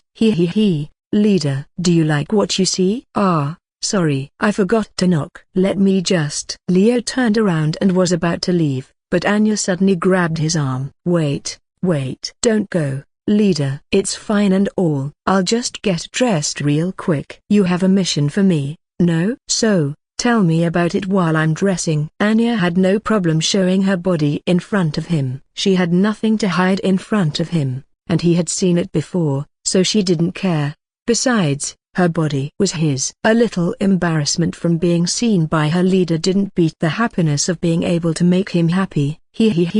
Leader's surprised face is cute, she thought. Leo turned back around and watched as she walked to the bed where her bodysuit and jacket were. I will give you a personal mission, he said as he ignored the rustling sound behind him. Investigate the Poison sect under the Tang clan. I need you to find out about their relationship with the Venom sect. And if possible, find the relationship between both of them. Look into their elders and higher-ups. Sure, I'll do it. But why the Poison sect, leader? She asked, her voice muffled as she was pulling the bodysuit. We got a new job, he answered. Someone wants us to retrieve an epigraph from the Venom sect related to the Supreme Evil. We have to work together with another party. That's why I'm curious. There are no coincidences in this world. This epigraph discovery is too perfect that I think someone has planned this for a long time. You mean, the Poison sect may have a connection with the Venom sect and the Supreme Evil? Ah. The disgusting bastard is from the Tang clan. They are the closest to Venom sect. She shouted in realization. She was done dressing and was standing next to him, nodding her head repeatedly. Correct. I have a feeling the Tang clan is not innocent either. Or at least some elders under Tang Jiaofu. But don't make a move yet. Just gather the information. Understand? Yes, sir. I'll work hard. She saluted and grinned silly. Leo shook his head and chuckled. He was used to her antics. Go. Remember to wear a disguise. Remember to report regularly. Okay. She skipped happily toward the door. Her mood was upbeat as usual, and Leo didn't stop her. He let her go and closed the door. That girl is always excited. He shook his head and sighed. A moment later, a smile appeared on his face as he remembered Anya's way to skip out of his room. But that's great. I feel at ease seeing her happy like that. It makes me feel better. Anyway, that was done. He just had to wait for now. In Tang Clan's main house, located in the center of Chengdu, the atmosphere felt tense and heavy. Several elders and leaders had gathered around the large hall, discussing the issue at hand. As the patriarch of the clan, Tang Jiafo also attended and sat on the luxurious chair located a few steps higher than the others. He wanted to lament and sigh so hard. The meeting had been going on for almost a week and no one arrived at a conclusion. It was like a repeat of what had happened. One elder argued with the other, and soon they started shouting. The patriarch had to silence them, and the meeting went nowhere. If we keep this up, the other sects will hear of this and use it as a weakness, and the traitor will be able to escape. Everyone is too hot-headed and won't back down. This was a sensitive topic, and with the pressure from the outside, the inside was no different. The tension was high, and people were not willing to back down. If I have a choice, I would have ended the traitor's life a long time ago. But they are too deeply rooted. Tang Jiaofu scanned the hall, his gaze falling on every person present. He was the patriarch of Tang Clan, and he had the ultimate authority. But at the same time, he was not free from the shackles of the clan's traditions and rules. These elders had plenty of authorities that, combined, could frame him and drag him from his position. That was the reason he couldn't end the traitor's life himself. Everyone, quiet. Suddenly, a voice could be heard. It was the clan's head of the secret guards, Tang Feng. As one of the three eldest elder, he had the authority to move and speak. His presence was strong, and the atmosphere became even more serious. "TSK, we are wasting our time. What's the reason this meeting was held, anyway? We talked about a lot of useless stuff and nothing's changing. If you want to do something, then do it. If not, let's stop wasting time and do something productive." He was the eldest and had no patience for these meetings. Veins popped up on his neck, his eyes were bloodshot. He had just returned from his mission and had no rest. Then, he was given this nonsense. There was no reason for him to keep his anger. "Old Feng, your opinion is noted. But we are trying to be careful. This is a delicate matter and rushing will lead us nowhere." Another elder spoke up. He stroked his long beard and smiled slightly, but his eyes were cold. He had been the one arguing against everyone to push his own agenda. His name was Tang Heng, the clan's master of communication. "Old Snake, you have no idea how much time we have wasted. Let's not forget that the traitor is still out there." He roared and slammed the table in front of him, creating a web-like crack. "And Patriarch, how long will you stay silent? One of the traitor disguised himself as your second son. And our genius, Tang Soso, consumed blue spider pill and had her mind brainwashed. She became dependent and unable to live without that traitor. Yet, you're willing to waste time here. If this continues, the clan will fall into ruin." The hall was silent once again. No one dared to speak. They could see the anger and desperation in his eyes. He had been pushing for action, but no one was willing to move. Unable to hold himself any longer, Tang Jiaofu finally spoke. "Elder Feng." His voice was cold and emotionless. The poison qi he tried to hold back threatened to escape his body. "No one in this room is angrier than me. I hated myself and the fact I neglected my family for the clan. Please, I request you to mind your word." "HMPH." Tang Feng snorted. He didn't apologize, but at least he kept his mouth shut. He understood what Tang Jiaofu talked about. "Then, what should we do, Patriarch?" "We have a traitor in our clan, and our reputation is already declining. Even in Chengdu, rumors about our incompetence have been spread. Our allies and enemies are watching us. We can't allow this." "Patriarch, what would you say?" "I know, Elder Zhu. We can't continue like this. However, I have no authority to decide. It's up to the clan's council. As I said earlier, my judgment is clouded because I just lost 3 children in a day. If I made a decision now, what would you say?" "I believe no one will accept it." No one said anything. They were aware that he was right. In a sense, they could understand his anger and desperation. And the elders didn't want the patriarch to make a decision. Everyone sought the opportunity to get the highest position. "Patriarch, how about we vote? Let us decide through democracy," Tang Heng proposed. "This is a serious matter, and we can't just sit here and do nothing. We need to take action." The others nodded their heads, agreeing with his idea. "I will support the voting system."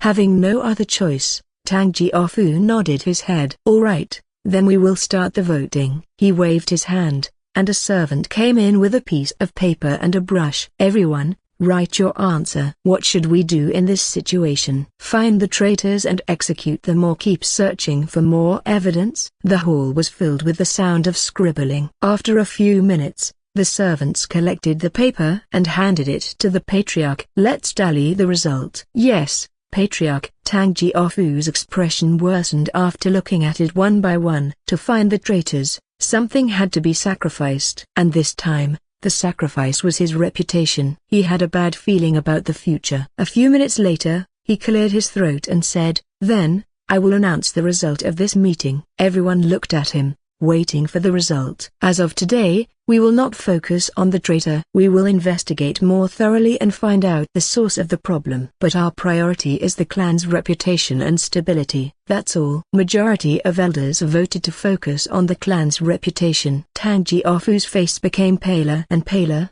but he said nothing. That's it. Meeting adjourned. After the meeting was over, the elders dispersed. Some went back to their own room, while the rest decided to meet somewhere else and discuss the issue in detail. As for Tang Jiaofu himself, he stood up and left the hall. It had been 7 days since he last slept, but he couldn't rest yet. There were still documents he had to check and the problem that he needed to solve. Spreading his chi thinly, he wanted to ensure that no one was following him. As an 8-stars martial artist that specialized in a poison and medicine that delved into the life and death realm, detecting life energy was easy. And he found something interesting. In one part of this mansion, near his room, he found a part that he couldn't detect. This hadn't happened before, and he knew this wasn't ordinary. An assassin? He narrowed his eyes. At that moment, a voice rang in the room.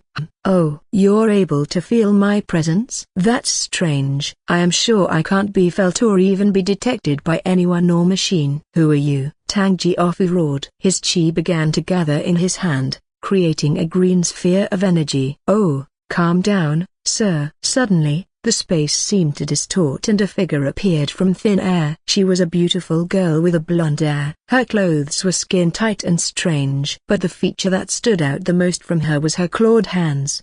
"Should I kill him?" "Leader's order is to collect information, but I was found. I can't allow anyone to see me." Her face changed into a dangerous expression as she mumbled quietly. A second later, she jumped toward the shocked Tang Jiaofu. Her speed was fast, and her claws were ready to tear him apart. At the same time, Tang Jiaofu reacted quickly and said, "Wait, are you from Hallowed Insect?" The girl, Anya's clawed hand stopped right in front of his eyes. His chi defense was breached easily. If I was serious at targeting him, he might be gone already without being able to react. "Huh? What's that? Are you talking about our group?" "Yes. I am from the Hallowed Insect." "Why?" "I have a request," Tang Jiaofu said. From the meeting earlier, he knew that the traitor had probably taken over a deep root in the Tang clan. And this girl, from what he saw, was here not to assassinate him. Then, there was only one option. She's gathering information. The Hallowed Insect probably found something and decided to send this extraordinary girl to investigate. He had to use this chance. "What's the request, sir?" Anya asked,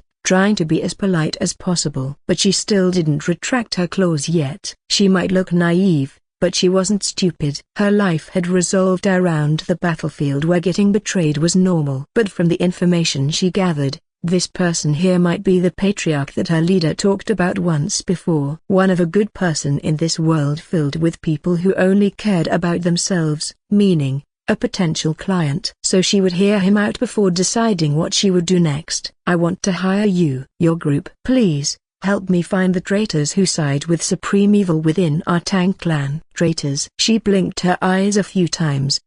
"Why should we care about your internal problems?" "I'll pay anything." Right now, Tang Jiaofu couldn't believe his own clansmen. They were too busy with their own agenda, and he didn't trust anyone. At least, this group seemed neutral and didn't care about the Murim world's politics. "But I shouldn't trust them blindly either. I need to keep my guard up. I don't have much time. I need to act now." Anya blinked her eyes a few times before a big grin appeared on her face. "Are they Venom Sect people?" she asked innocently. However, that question enlightened the truth to Tang Jiaofu. He had never considered that possibility before. Venom Sect had been long since gone. Hundreds of years had passed since they were destroyed and absorbed into the Tang clan as the Poison Sect. All their members were killed or enslaved. Yet, there were some remnants who had survived and were hiding within the clan. This information alone was worth thousands of golds. "I should have guessed it." Tang Yao was replaced by no one but Supreme Evil's followers. He had acted as the patriarch's second son for too long. When Tang Jiaofu saw his fake son's transformation, with scales growing on his body,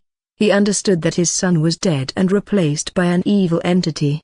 Scales and murky chi. He should have noticed it earlier. "I see, so that's the case." He nodded his head. Anya had no idea what was going through his mind. But, from the look on his face, he seemed to be in deep thought. Not that it was that important to her. "Hello Tilda? Is your offer still valid, mister?" she asked again, waving her hand in front of his eyes. "Yes, yes, of course. You will get paid as much as you want." "So, Can we make a deal? Just tell me the identity of the traitor. I will pay 500 golds for each name. If you are able to bring evidence, I will pay an extra 500. That meant 1,000 golds each traitor if she could bring evidence too. Tang clan was willing to spend a fortune just to find the traitor. Anya was happy with the deal. Her private job from her leader was to collect information. If she could bring money back while doing the same job, she was willing to do it. Deal, she exclaimed energetically. Shall we write the contract? No need. I trust you. Tang Jiafu was a cautious man. He wouldn't put his signature on the contract, at least not in a secretive work like this. This will be kept between us, or maybe also your leader if you have to report it. Don't worry,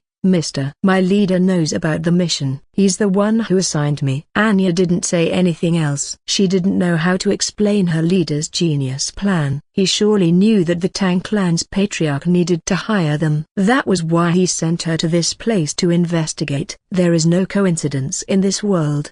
She remembered her leader's words before he assigned her a mission. That's right, it's all within his plan. Good. Then I'll leave it to you. Tang Jiafu smiled and sighed deeply. Having finished her business, Anya disappeared once again. Finally, he could rest. The weight on his shoulders felt lighter. He tried to sense her, but this time he was unable to. She had learned her mistake and learned how to hide herself from him almost instantly. What a terrifying talent. I wonder if she's willing to work under me. Maybe it was a mistake not to fight her. But he thought it was a better option to make them his allies. Well, it's not like I can defeat her anyway. At least, not alone. With a bitter smile, Tang Jiafu sat behind his desk. He had a lot of work to do and no time to waste. As for Anya, she secretly communicated with Leo to report about her new job. She sounded pretty excited to secure a personal job from Tang clan's patriarch by herself. 3 days had passed since the deal with Nabi. Leo started the last time preparation before heading out to the epigraph's location. By last preparation, he meant upgrading the base and creating the Humvee. Unfortunately, steels and irons rose in price lately due to large sects securing them in bulk. As a result, the advanced payment of 5,000 golds wasn't enough to buy all materials. They had to take money from their savings, depleting the golds they had left. Of course, they didn't touch Astrid's liquidated asset at all. This would be used for future plans. Anyway, spending golds right now was worth it. The upgraded base, armory room, and Humvee would improve their combat capability tremendously. They even had infirmary upgraded to level 2 from the rest of the materials. Steels and irons are so expensive. It costs more than when we bought it in the past. Leo sighed. Even someone who is not interested in Central Plains realized the situation in Murim is now tense. All sects and clans are trying to secure weapons. War is imminent and everyone wants to be prepared. That was the reason for the price hike. Not just iron and steel, but wood and clothes also increased. From his prediction, the price would continue to rise until war broke out, which most likely started by competing to secure the epigraph. No matter who got it, this would lead into a full-blown war between sects and clans, or at least started a tense situation. Let's just focus on the job. With the vehicle fully loaded, Leo and his team finally set off. All right. He stood in front of the 3 members joining the expedition right now, Kiaki, Shui, and Jack. They were fully equipped and ready with the best equipment they had. I will explain the mission again. We have to retrieve an epigraph left behind by the Supreme Evil's Venom sect and return to the House sect's warehouse. Other groups are our enemies without question. So, stay vigilant and watch out for any ambush or trickery. Yes, sir. All 3 of them answered with a nod. The path to the epigraph would open when the moon turned orange and bigger than usual. It's a phenomenon we usually call the supermoon. Don't ask me how it works, just think it's one of Chi's magic doing work. So, be careful. By his estimation alone, there would at least be 5 to 6 large groups joining the fray, 2 which belonged to great sects in Shaanxi, Mount Huandudang sect. Leo was particularly cautious of them. He had heard about their reputation. They were not like the small sects and clans who were only interested in protecting their territory. Instead, They were aggressive and ambitious. The two sects had the largest number of 6-star martial artists and were willing to risk everything for more power and fame. Their reasons for getting the epigraph might be for good, as they were Taoist sect, but Leo wasn't Macron enough to believe they would stop there. And with the epigraph's power, it would be easy for them to rise to the top of the martial world. We will stop by the Butterfly Pavilion to get the person from House X with us. The condition to finish the mission is to extract the epigraph or at least the content. Kiaki, I will leave that to you. Coco will be able to do it, right? Yes, leader. I will make sure there is a space in Coco's stomach for the stone. Great. Let's move then. I will drive. You three can take a rest in the back seat. Jessica, you are in charge of the base operation while I am gone. Make sure the research subjects in the infirmary are taken care of, and try not to make a mess, please. Also, I will have Anya to contact you. Compile the information and do what you please. I understand, leader. May luck be with you. The secretary nodded and grinned. I will make sure everything is taken care of when you return. I am counting on you. Both of them had smiles that could even make the devil shiver as they chuckled deviously. The new member, Astrid, looked at the spectacle and took a step back. She had just joined the group and was not used to their eccentric behavior. Did I make a mistake joining them? She asked in her mind. Leo and the other three hop on the Humvee. The vehicle was a rare 6-seater, with armor-covering exterior and a powerful engine. It was an essential tool for the mercenary group. They departed immediately after everyone was seated. He started the engine and the Humvee rolled on the road. Many people looked over at the strange roaring beast's sound. They were surprised when they saw the metal monster passing through. Some even recognized Leo and his group. Oh, the hallowed insect mercenaries are moving out. What is that beast? Or is that carriage? I can see it's moving with wheels. It's a vehicle. Remember the one the thunder gods ride? It's his divine beast. Ooh, divine beast. Naturally, people had misconceptions about something unknown and dangerous looking, especially when they saw a famous person with a god in their title driving it. Meanwhile, Leo was driving without a care in the world. His mind was on the mission and the possible threats waiting for him.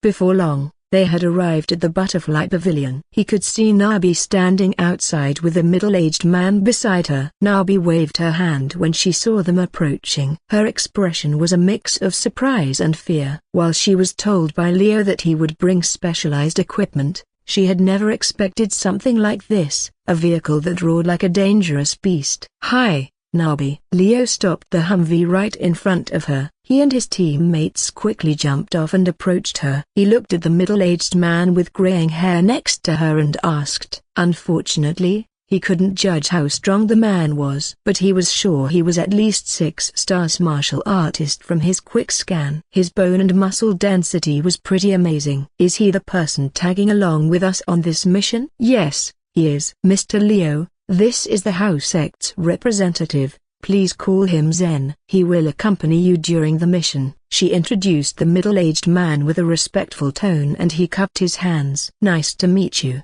Mr. Leo. Please call me Zen. I am a 6-star martial artist, so I believe I won't be in your way at the mission. But if I do become the weakest link, feel free to cut me off, as long as it's for the mission. A person with a determined value and no hesitation. Leo liked him already. No worries, Mr. Zen. We will work together just fine. Great. Let's move then. Nabi seemed a little bit relieved seeing the two getting along well. She was a bit worried whether it was the right decision at sending the man or not, but it seemed like it was no problem. Zen was a 6-star martial artist and was a valuable asset. But the House Sect couldn't send any of their members or the sect itself due to the political pressure from other sects as well as the low manpower.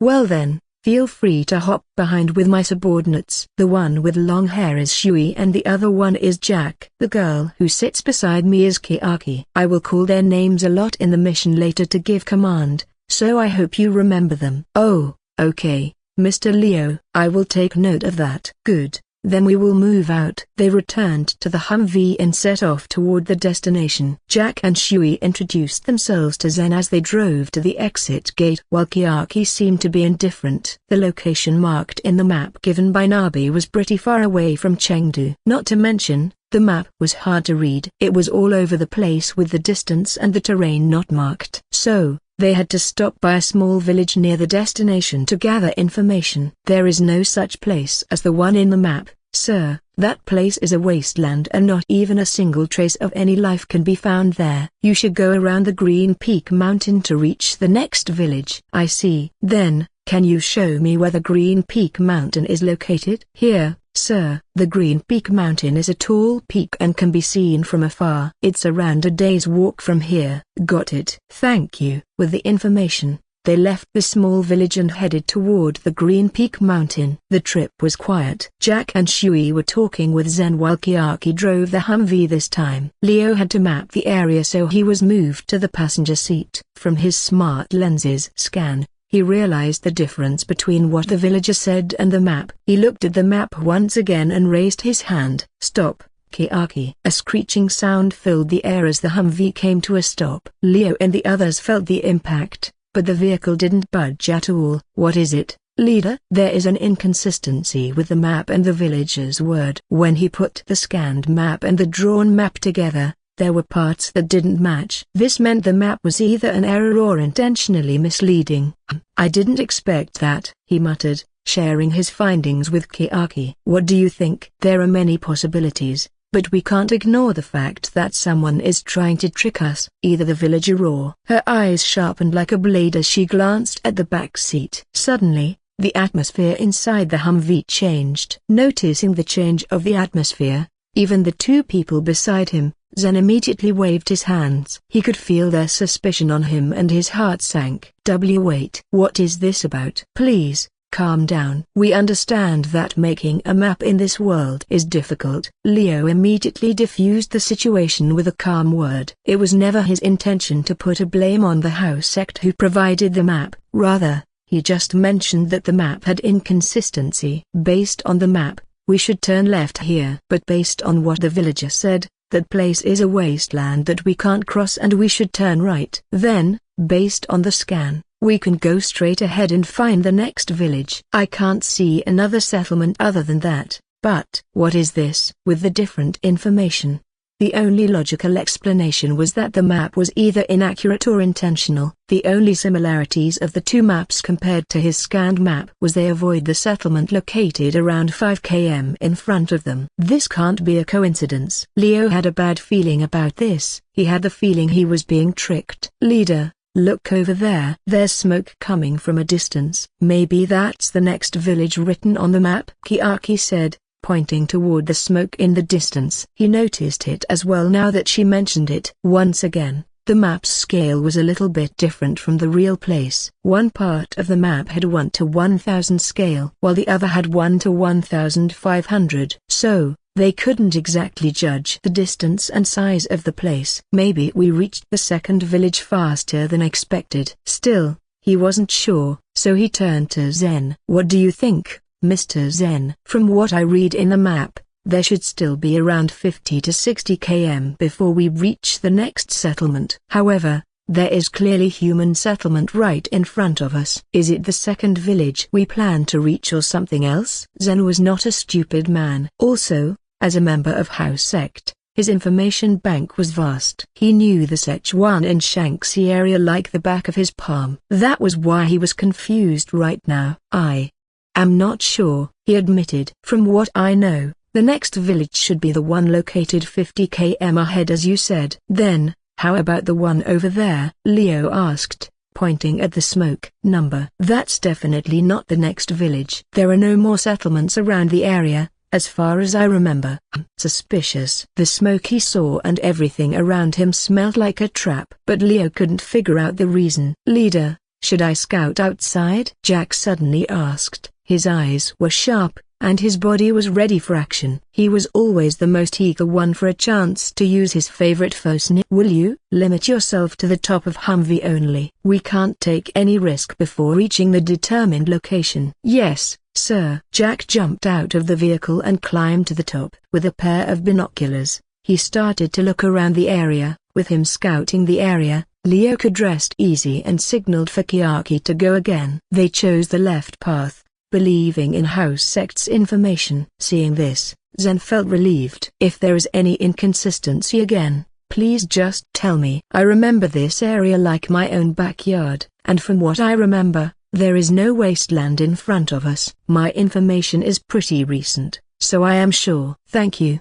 Mr. Zen. We will be relying on your guidance then. No problem. Zen gave him a thumbs up and laughed, trying to lighten the mood. The road was pretty uneven in the area, so Chiaki couldn't drive as fast as before. There were plenty of rocks and bumps that made the Humvee shake a lot. Ouch, that hurt. Jack yelled from the top. You good up there, Jack? I am fine, leader. Just a little bit of scratch. A rock suddenly flew from nowhere and hit my face. Damn, it's bleeding. Ouch. Hey, crying just by being hit by a rock. How weak. Shui smirked. Shut up. At least I don't have a sword fetish like you, you son of a. Whoosh. Suddenly, a sound of splitting wind could be heard from outside, three of them at the same time. Hearing it, both Jack and Shui reacted immediately. The former caught something in his hand while the latter jumped out of the Humvee and drew his sword. Two silver arches appeared in the air and split something that targeted the driver and Zen. At the same time,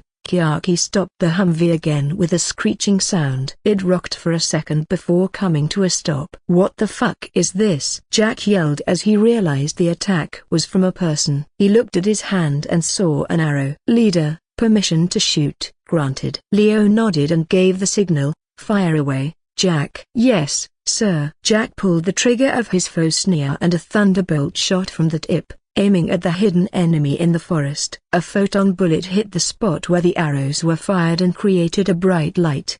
The sound of a dying scream could be heard as the hidden person fell to the ground. Target down. He's incapacitated, not killed. Great job, Jack. Shui, grab him and bring him here, Leo said, opening the door and stepping out of the vehicle. Chiaki, protect me. As you wish. Yes, leader. Everything moved pretty fast. Shui jumped into the forest and grabbed the man incapacitated by Jack. He only needed 5 seconds to come back and bring the injured man in his arms. Ow, my shoulder. Let me go, you freak. Shut up, old man. Shui threw him at Leo's feet, and the man looked up, gritting his teeth. His shoulder was broken, and his leg was twisted. There was a hole in his stomach, but he was not bleeding. Huh?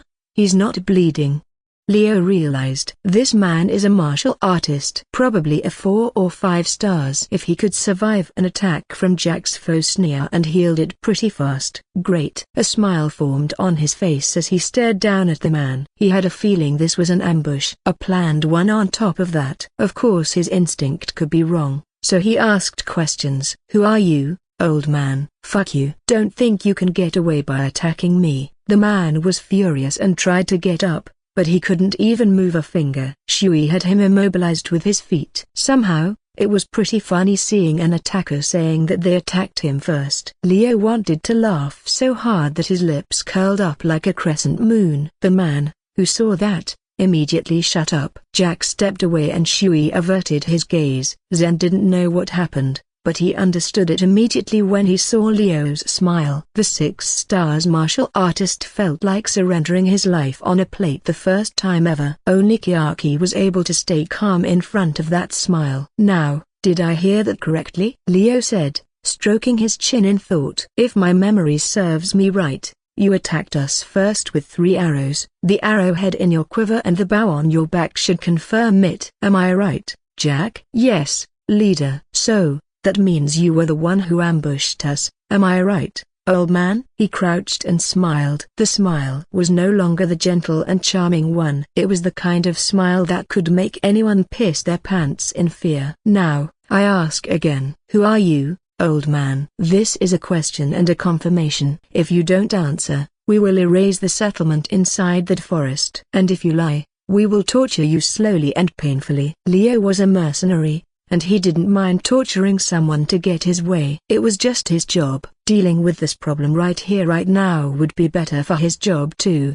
Having an unknown risk could mess up his plan to get the epigraph. Also, for one, I hate liars. And I hate people who ambush me. You already have 3 strikes. One more and I will kill you without hesitation. So, let's try again. Who are you and why are you ambushing us? I won't ask nicely again. Spare me. Please, Spare me. The man cried and begged for his life. He knew his life was at stake. Leo's eyes were sharp, and he could detect every twitch of his muscle and expression. The smart lenses did help a little, but most of it was from his sharp observation. Just answer my question, okay? I am quite kind to ask nicely once, but I won't ask nicely again, and no lies or deceptions either. Yes, I will tell the truth. I came from the hidden village nearby. We are all 5-star martial artists there and have been living in hiding for years. We're just retired martial artists, and we only want to live peacefully. I swear on my life, no lies. The man was shaking in fear and Leo nodded. Well, that's true. The smart lenses can detect his heartbeat and muscle twitching. He's not lying. But why did you attack us earlier? Leo's eyes were sharp. He couldn't afford to miss a single thing. The man gulped his saliva and finally gave up. I thought that was a beast. I just wanted to protect our home, he said as he looked at the Humvee. At that moment, Leo could understand where the old man came from. Even in Chengdu, his Humvee was mistaken as a divine beast. Then when he approached the first village earlier, the villagers were a bit afraid when he approached. The engine roared like a ferocious beast, and his team was heavily armed. Of course, he was seen as a threat and not an ally. Also, a hidden village for retired martial artists. Huh? Now that's interesting, Leo thought. So it's not a planned ambush but a misunderstanding. All right, I believe you. Thank you for answering my question, he said as he stood up. We won't attack your hidden village. Instead, we will leave immediately. Thank you for your kindness. The man bowed his head in relief. Thank you for sparing me for my mistake. It's no problem. Just be careful next time. Don't attack people without knowing their background. Why yes, sir. Thank you very much. I owe you my life. He bowed his head once again. Now, let's move out, Leo announced, returning to the Humvee. Everyone else followed suit. But as they entered the Humvee, the man suddenly spoke loudly. There were many martial artists passing this path yesterday. Sir, please be careful of ambush and trickery. Leo was surprised, but he smiled and waved his hand. Thanks for the information. With that, he told Jessica to continue the journey. Now he understood why there was inconsistency in the map and why the villager told him to go around the Green Peak Mountain. By circling the mountain, they would need a day or two more than taking the usual path. Leader, is it fine to leave him alone like that? Jack asked. Yeah. It's fine. He's no threat. Let's focus on the mission.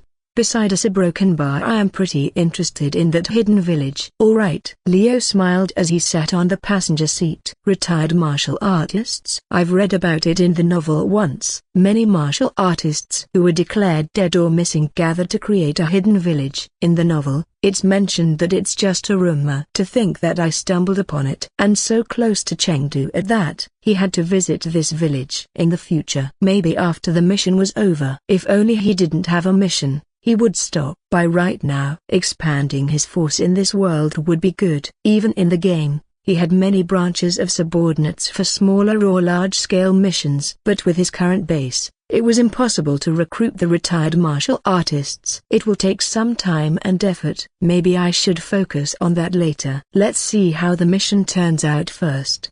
The trip was planned for 3 to 5 days. On the first day, they planned to reach a city called Liaoyang, which was located on the east side of Shaanxi. They had to rest there for the night and gather supply for the next 2 days. To avoid scaring people in the city, they stopped the Humvee a bit far away and walked to the gate. He put the Humvee into a capsule form, a shrinking pill that could be created in Armory Level 5. He still had a few of them in his main cube. The sun was about to set and the sky was orange. Liaoyang City wasn't much different from Chengdu. The main difference was the size and the architecture. While Chengdu had a lot of buildings, Liaoyang was more focused on the castle and walls. It looks beautiful, Leo commented as he walked down the street. And there are more martial artists here. Is it because Liaoyang is Yudang sect's territory? Yes, that's correct, Zen replied politely. Since the incident with the attacker, the middle-aged martial artist from the House sect turned so polite that Leo wanted him to relax slightly. But it was normal considering the horror he had seen and felt earlier. From the information I gathered,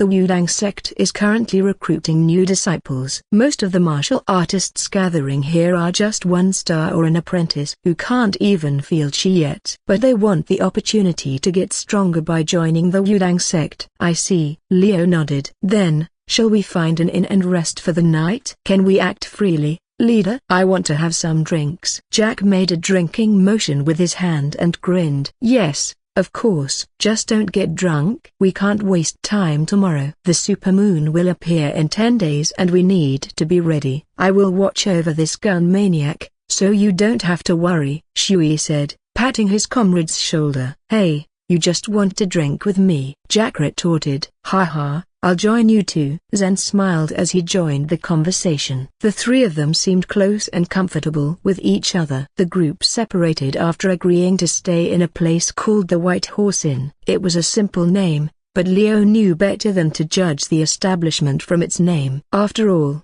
the building itself looked pretty good and comfortable. It even had a stable for the guests' animals and the guards were well trained as well as the dining hall. Leo sat on the table with Kiaki and ordered a few foods. He was starved after 6 hours of journey. Are you sure you're going to stay with me, Kiaki? You can drink with the others, you know? He asked. No, I am fine. I don't want to drink with those stupid men. But I am a man too. You are different, leader, Kiaki muttered, averting her gaze. Hey, sometimes, the aloof and cold Kiaki could appear cute. He wanted to tease her a bit, but decided not to. He didn't want her to get angry and ask Coco to bite him or something. Just like she said earlier, she hated men. Not for a useless reason because they were disgusting or something, but it was related to the setting he created for her. She's an experimental subject who was forced to become a killing machine. All the men in her life abused her, used her, and treated her as an object, not even a human. But I appeared and saved her. It was a tragic backstory, but Leo didn't regret it in the past. After all, Kiaki's existence was his creation. But now that she was real, he wanted to show her some love and kindness. He didn't want to push her into anything she didn't want. Leader, can we walk around the town together? She suddenly asked, and he was surprised. Kiaki was never interested in sightseeing or leisure activities. Oh, is that what you want? Yes. Our leisure walk before got interrupted. And I want to see this new place. It looks interesting. Her eyes sparkled, and he saw her smile a bit. It was a rare sight. Leo couldn't refuse such a request. He didn't think his NPCs would develop new interests once they became sentient. Out of the others, Kiaki had less interest and activity. She was always calm and collected. But maybe, being in a new environment changed her perspective. Everything is just grey and destroyed in the game. So, she didn't have any chance to explore and see new things. But now, there are a lot of new things for her. Of course, let's have a leisure walk. The two left the inn and headed into the streets after eating. Night had fallen, and the streets were empty. Only a few stalls were open, and people were chatting while drinking. It's noisy, Kiaki muttered. Yeah, it's lively. Two different opinions. But it was clear they both enjoyed it. They walked toward a nearby fountain and sat on the edge. Kiaki was silent, and he didn't know what she was thinking. But he knew her enough to guess that she was thinking about something. After a while, she finally spoke. Leader, may I ask something? Sure, what is it? Am I be of use? My research stalled and you even took this job to get the reward to help me. Was she of any use? What a stupid question. Leo wanted to say that she was stupid for asking, but he stopped himself. Kiaki was an intelligent person. She was just asking a question based on her insecurity. Of course, you are useful. You're a vital member of our group and I wouldn't have it any other way. But I did a lot of things since we were stranded here. You got us our initial fund and helped us establish a base. Then you researched Chi and set up our defensive system. Leader, your work is priceless, Kiaki. You don't have to worry. The content of the epigraph we got from this mission will only accelerate your research and help us gain the best method to control Chi. That's why we are doing this job. He patted her head gently like a child. His fingers were careful, and she felt warm inside. Then, I am glad, she said, leaning her head on his shoulder. Leo got surprised but smiled warmly. He didn't expect such a gesture from her. Let's return. We need to wake up early tomorrow to find Jack and Shui. They might have drunk too much. I know. They are so annoying sometimes, she complained. Ha, I can't argue with that. The two returned to the inn and went to their room. Leo had the one at the end of the second floor hallway, so they walked together. Well, good night then, Kiaki. Have a nice rest. You too, leader. After getting an answer, he opened the door and entered. Then, he was about to close the door, but Kiaki unexpectedly entered with him. He raised an eyebrow. Do you still need something, Kiaki? She tilted her head in response. I am attending to you, leader. Without Jessica here, I will be the one to stay and protect you while you're sleeping. Don't worry. I will only be here at night. No one will suspect anything. That's... He scratched his cheek. That's right. Okay, I get it. Please stay with me tonight, then. Yes. Her expression was calm and she nodded. Leo felt relieved seeing her like that. He closed the door and lay on the bed. He had been traveling all day and needed some rest. As if it was completely natural, Kiaki lay beside him. They didn't change their clothes and still wore their bodysuit because they were outside of their base. Good night, Kiaki. Good night, leader. In a short while, Leo closed his eyes. His nanites helped him fall asleep in less than a second. Night in Liaoyang was serene and empty. No one walked outside, and only a few lanterns were lit. Most people slept early and woke up early. The town was surrounded by fields and farmland, so the villagers had to wake up early to tend their crops. However, that usually wouldn't stop people from drinking and partying, especially in a town where Udang sect was recruiting. Still, the loud laughter and cheering couldn't be heard at all. The reason was because it was too dangerous outside. Where martial artists gather, there would be fights. Only one area was lit brightly and had people partying, but the guards didn't allow just anyone to enter. They stopped normal people and only allowed martial artists to pass. In short, everyone in the partying area were martial artists, including the servants and server. Inside one of the buildings, a table with 3 people could be seen. They were more rowdy and drinking harder than anyone else. Hey, guys, let's have another round, Jack shouted, raising his glass. Yeah, Shui cheered, clapping his hands. Both of you are drinking so much. Zen shook his head and chuckled. I can't understand how you can hold so much alcohol. It's not that hard. My body can take it. Jack grinned, pouring more alcohol in his glass. Ha. The alcohol here sucks, but it hit the spot. Hey, Zen, why don't you have some more? I've already drunk enough, my friend. Come on, a few more won't hurt. Jack nudged him with his elbow and Zen sighed. Drown in the alcohol. The rivalry and mocking between Jack and Shui disappeared. They had always been like this. If Leo saw their situation, he would shrug and say this was how best friend act. But that wasn't the case for Zen. Alright, let's just drink and talk, he said, smiling. Yeah, Shui and Jack were grinning happily. Many people stared at them and muttered, they are too loud. How can they drink so much? Yeah, for 2 normal people, they are pretty heavy drinkers. One of them has strange clothes and a strange stick while another brings a pretty good sword. Who are they? And what's up with the guy in the black clothes? He doesn't even drink and somehow talk to them politely despite being a 6 stars martial artist. They might be princes or nobles who want to test their strength. It's not unheard of. True. The other party nodded in agreement. That means they are rich but weak, right? No one knew who uttered that, but the eyes of people gathering in the building immediately changed. Greed and envy filled their eyes as they looked at the trio. Now they looked like easy prey. Still, the 6 stars martial artist accompanying them was a problem. Who would be able to handle such a guy? Unexpectedly, someone approached them with a grin. Hey, you 3. Are you bored of this place? If you want, I can show you the best entertainment in this town. Huh? Entertainment? Jack raised an eyebrow. Yeah. I heard young masters said the alcohol in this place is not that good. Actually, I know a place where they sell really good alcohol. It's called Spirit Lake Wine and is made by the master himself. The wine is really good and has a strong spirit that can make anyone drunk easily. Sounds interesting. Let's go, guys. I want to try that wine. Jack turned to Shui and Zen. The latter nodded. Sure, Why not? I will tag along with both of you. Zen smiled, standing up. The three of them walked out of the building with the stranger. Unbeknownst to them, many pairs of eyes followed their movement. They are heading out. It's our chance. That person. I recognize him. He's the troublemaker from the Wudang sect. No one wants him around and he always causes a problem. But being a 5-star martial artist, he's pretty strong. He's the perfect bait. Should we attack them? Yes, we will ambush them and grab the money and weapons. Their guard won't be able to fight all of us if we take the young masters as our hostages. Many people were gathered, and all of them had ill intentions toward the trio. Greed filled their eyes. Easy prey were presented in front of them and it was normal to take advantage of it. After all, they were martial artists, and the Murim world wasn't kind to the weak. This was the reason why this area was secluded by the guards. Outside the establishment, Jack, Shui, and Zen followed the stranger. The spirit Laquine is made from. The stranger that introduced himself as Jin was talking,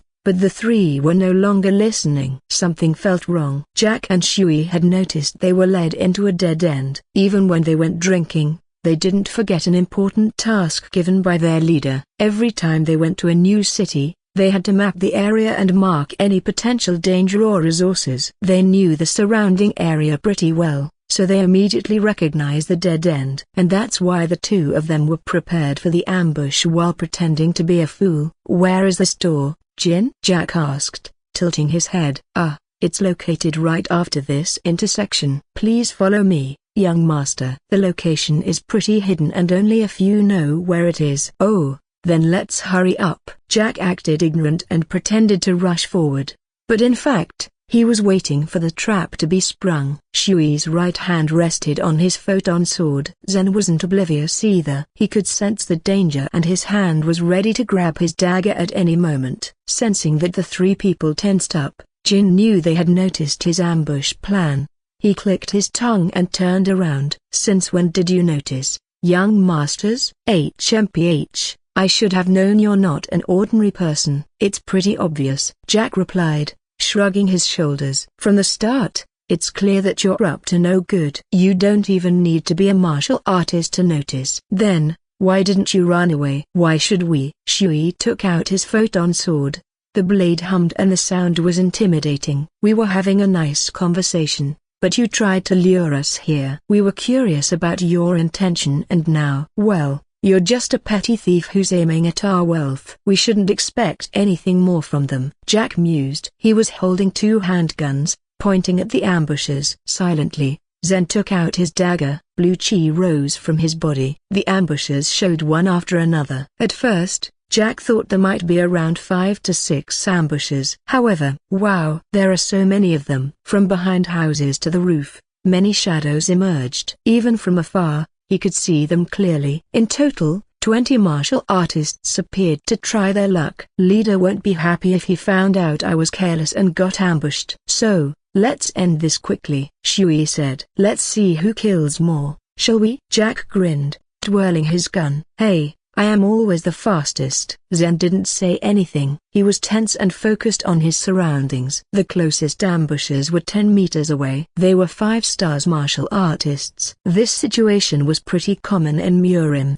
but it was rare for a 6-star martial artist to get ambushed by 10 or 20 people. The difference in power was just too big. What should I do?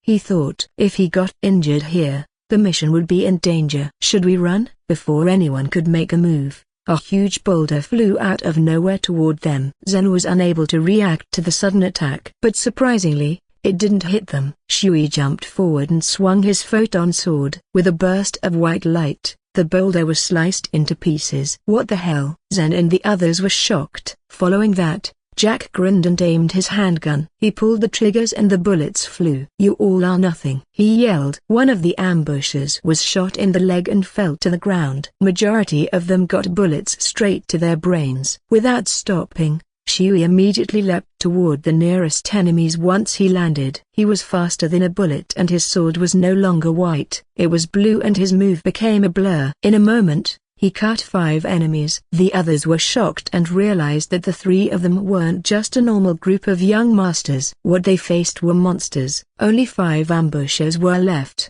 including Jin. Their legs trembled and they couldn't move. Shui cut the other two again, including a burly man who threw the rock earlier and swung his sword, cleaning the blood on it. "So, what's the plan now?" Jack asked, looking at the last three ambushes. Jin was sweating heavily and couldn't form a coherent sentence. The two men beside him were trembling in fear. As they saw Jack and Shui approaching, the last two guys ran immediately. Still, being 3-star martial artists, they couldn't run faster than Jack's photon bullet. Zoop! With a soft sound that rang thrice, their heads became a donut with strawberry jam. Loud thuds rang as they stumbled forward, spilling all the jam to the ground. The last thing Jin saw was Jack's irritated expression. "Ah, fuck. Now, we have to clean up the mess." Jack groaned, rubbing his temple. "Leader will kill us for being careless. Should we call Kiyaki to clean them?" "It's your idea to follow this man,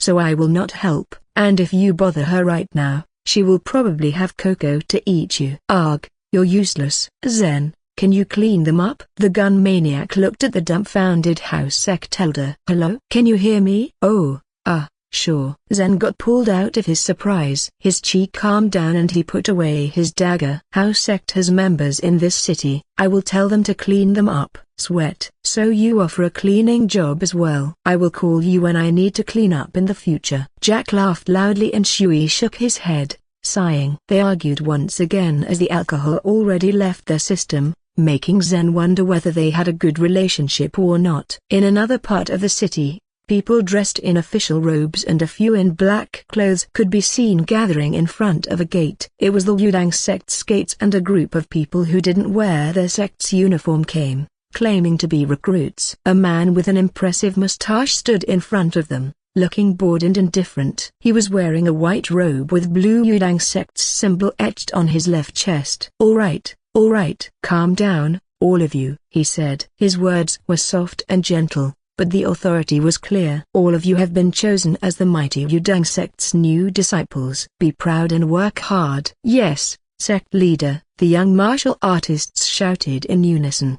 They were eager and excited to start their training. "Now, there will be a test for you. It's not a requirement, but I suggest you do it." "Test, sir?" "Yes." The sect leader, Jiang Tan, nodded at the young martial artist's question. "In a few days, an opportunity will present itself. You can use it to show your ability and how far you can go. You're free to refuse, but most people choose to participate." "What is the opportunity, sir?" "It's a secret. Just know that if you join, your martial arts will improve leap and bounds. Reaching 3 stars or even 4 stars isn't impossible." Hearing that, the disciples couldn't hold their excitement. An opportunity that allowed them to improve martial arts. Who would refuse such an opportunity? Almost everyone gathered as new disciples were young, and the majority hadn't unlocked their chi yet and only a 1-star martial artist. They wanted to get stronger and be respected as a martial artist. Now, that's all I have to say. Those who are willing to take the test,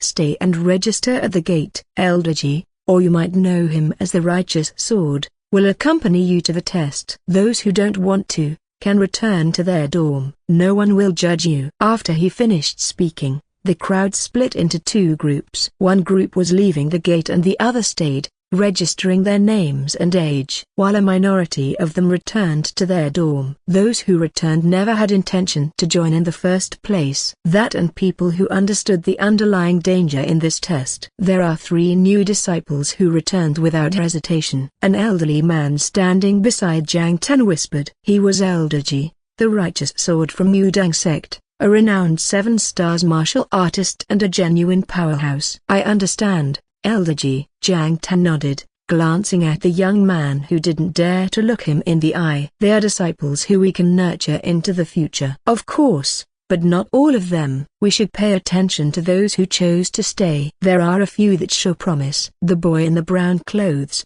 for example. He doesn't have any weapon, but his body is full of chi. For a 1-star martial artist, that's impressive. Yes, I agree, Jiang Tan replied. And the girl with short hair? She's a 3 stars martial artist and her movement is quick. She has the highest potential among the group. What about the other one? The one that came in tattered black clothes. He's among the 3. His name is Kim Minitsu. To be honest, His martial art isn't impressive at all. He's only one-star martial artist at 17 years old.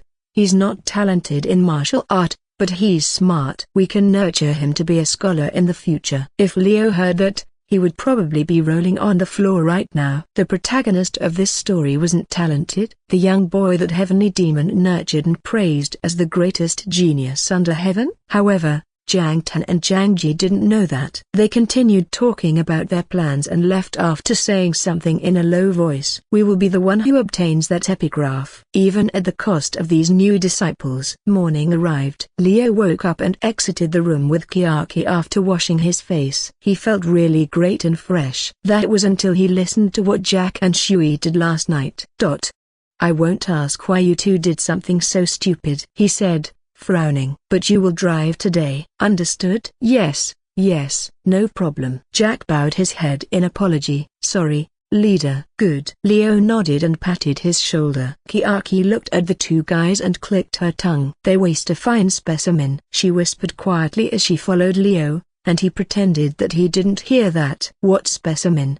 he asked in his mind. "Knowing more might traumatize me, so I won't ask." He looked at the map and the location of their next destination. According to the epigraph, it was located in a small village. They had covered 1/3 of the journey already, and the supermoon would appear in 10 days. "Oh yeah, leader." "We heard something interesting," Jack said, leaning his elbow on the table. "Last night, in the tavern, I heard Yudang sect has recruited more than 500 disciples." "Really?" Leo raised an eyebrow. "That's a lot," Zen said, surprised. "Yudang sect is known for their strict selection. Why would they recruit so many people?" "There is only one possibility." Shui crossed his arms and raised his head. "Humans wave tactic." Kiaki finished his words. "What's that?" "It's a common strategy in our place before where they used numbers to overwhelm other factions. No matter how strong the faction was, if they were surrounded by thousands or even 10,000 soldiers, they would fall." Leo explained to Zen,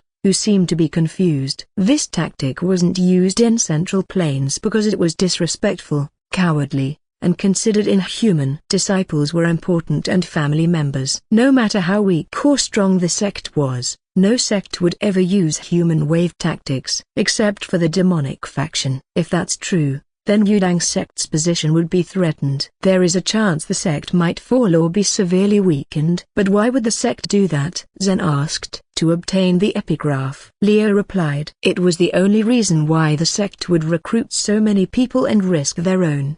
The epigraph was just too valuable for them to ship." "Change of plan. Let's head out now and skip the next city. We have to lay some traps around the entrance before anyone arrives." He eventually decided and stood up. "The fight of epigraph might be more fierce than I expected. We will steal the start and enter the ruin first before anyone else." Everyone nodded and headed outside the city. Once they were out, he opened the capsule and took out the Humvee. Leo sat on the driver's seat, and Kiaki took the passenger seat. The others sat in the back and waited for the next journey. As they started the engine, a group of people looked at them. They left immediately without wasting any time. Around 1,600 km was left. The 2/3 of the path left were mostly mountain area filled with bandits. The main road wasn't really safe either, which would slow them down if they were normal travelers. Fortunately, they weren't normal. When night arrived, they already covered another 800 km. Only halfway was left to their destination. But this was when things went pretty troublesome. Bandits became very active at night. They were drawn to the Humvee's bright light and prepared many ambushes. ZZT. Another kill. Jack, who moved on top of the Humvee, reported in a calm voice. "I scanned a group of 5 people hiding 300 meters away. 75% possibility of being bandits. Requesting permission to shoot, leader." "Permission granted." "Incapacitate them," Leo replied, smiling. ZZT. Within seconds, 5 screams rang in the air, and the bandits ran for their life. "Well, that's done." "Good job, Jack," Leo said. "We shouldn't kill any of them. They will be useful to keep our enemy in check." "Kiaki, have you prepared the mini cocos?" "Yes. I spread them every 250 meters. They will give me a signal if they detect a large group of people." "Good." "Shui, change with me. I am a bit tired driving." "Got it." The driver changed, and Leo leaned on his seat, closing his eyes. The Humvee continued driving while Jack and Shui took turns at night. They also rotated the sleeping shift. Only Zen refused to sleep at night, saying that he would be fine and the least thing he could do was to have a night watch because he couldn't drive. It was a long night, but it wasn't uneventful. Jack had a few fights, and Shui used his sword to stop bandits from attacking them. Kiaki commanded Coco to spew some many cocos on the way, spreading them everywhere to collect information. Finally, they could rest easy. When the morning arrived, Leo drove the Humvee again after refilling its fuel with water. It was a quiet day, and they didn't run into any bandits or anyone. They reached the small village in less than 2 hours and immediately parked the Humvee near the entrance. "We are already close. For now, let's stock our food and water in this village and head to the ruin immediately." Leo gave out command naturally. It was a small village, but it was filled with fields and rice paddies. It was surrounded by a wooden wall and had a big gate. For some reason, the gate was closed and no one peeked to see what kind of thing made a roaring sound, which was strange. Every time Leo approached settlement, his vehicle, either it was his bike or the Humvee, would attract attention. Not to mention, his smart lenses didn't detect any life around the gate. "It's strange," Zen suddenly spoke, attracting the others' attention. "I can feel ominous chi from inside. Something is not right. There are too many of them. Should we investigate, leader?" Shui asked. "We need to refill our water at least, so there is no choice but to enter," he said, turning to Kiaki. "Do you still have enough nanites? Spreading many cocos surely took a lot from you." "Yes, I have 60% left. I can still spread around 1,200 mini cocos. And I also still have a nanites capsule to restore 20% of my nanites immediately in case of emergency." "Then keep your nanites and stay behind," he said, taking out his handgun. "Jack, stay here with Kiaki and protect the Humvee." "Shui, you come with me." "And Mr. Zen, may I require your assistance to detect where the ominous chi is located?" "Certainly." Zen cupped his hand and nodded. "Understood, leader." Shui nodded firmly. "I will follow as well," Kiaki insisted. "No, Kiaki. Stay here. You have to take care of Jack. If anything happens, you can help us escape with Coco. I trust you to secure our escape route with Jack." "It's an order." "Roger. I will obey, leader." She reluctantly obeyed, not wanting to make Leo worried. "All right, let's move." Afterward, the group entered the village with Zen leading the way. They climbed the wooden gate with the help of a rope. As soon as they arrived on top of the gate, Leo's eyes were filled with horror and despair. "What is this?" Many corpses, if they could be called so, could be seen. People with half-destroyed heads, missing limbs, and torn clothes were scattered everywhere. A hole could be seen on all corpses' chest, and their hearts were gouged out. It was a massacre. And it was fresh. Probably only happened 3 to 5 days ago. "This is something," Zen whispered, clenching his fists. Blood drained from his face as he averted his gaze. Leo's heart sank. He was reminded of the worker society in his life. It was a similar situation where everyone was a puppet and couldn't live freely. Meanwhile, Shui was reminded of his hometown. His gaze turned cold and his fist trembled. Blood trickled down from the wound created by his nails digging into his flesh. "Leader, what do we do now?" he asked, trying to be as calm as possible. "We can't stockpile here." "But this—" "Did you mention that you felt an ominous chi, Zen?" "Yes, I can still sense it." "The same chi came from these villagers on the ground. But even if I concentrated, the source of this chi has been long gone. I only felt a faint trace moving toward the direction of the next village." "Next village?" he thought, rubbing his chin. Whatever caused this was a martial artist. Maybe it was a wandering monster or a demonic faction. Anyway, it was too late to help these people. "Let's get out of here," Leo muttered, and the group returned to the Humvee. He explained the situation to Jack and Kiaki before making a decision. "The next village probably has the same fate as this one. But we will chase whoever caused this and kill him." "Is there a reason for such action, leader?" Kiaki asked, tilting her head. "A reason for such action?" "There were plenty of reasons. 1. The perpetrator that killed all the villagers moved toward the direction where Venom Sect's ruin was located. In most cases, Moving toward that place only meant that they also aimed for the epigraph. Leaving a dangerous enemy that could massacre an entire village was not a wise choice, especially so when there would be many enemies once they arrived at the location. 2. Leo had a suspicion about the ominous chi that Zen mentioned after he looked at the villagers' bodies. There was something he read in the novel before, about a demonic martial artist titled Heartless Undertaker, a demonic martial artist that could absorb the chi of the living and the dead,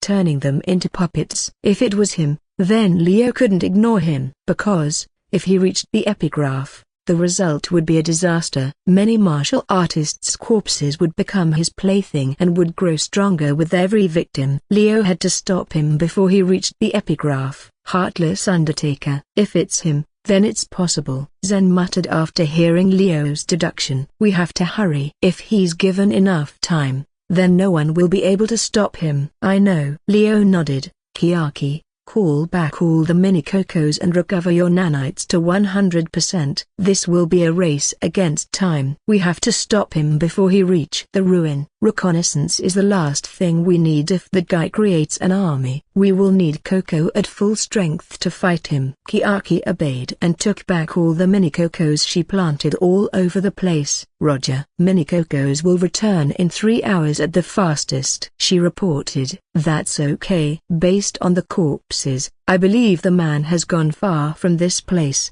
Most probably he already reached the ruin ahead from us. Let's get out of here. The smell of death is suffocating. With that, the group returned to the Humvee and drove toward the next village. I have a bad feeling about this, Jack muttered, his expression grim. This is the first time I felt like this in this place. Leo couldn't agree more. If it was a normal enemy, he wouldn't worry. But this was a demonic martial artist. He prayed that the epigraph wouldn't fall in the wrong hands. No. There was no need to pray. He would be the one to secure it, as it was his job to do so. The novel mentioned Heartless Undertaker was suspected to be Supreme Evil's follower, but it has never been confirmed. But if it's true, then we are facing a dangerous enemy. After driving through a bumpy road for an hour, they managed to spot another village. Black smoke rose from the houses, and no one could be seen. I can feel ominous chi from the village, the same one as before, Zen informed. And Leo nodded. Another massacre. Everyone in a Humvee had a gloomy face. Leader,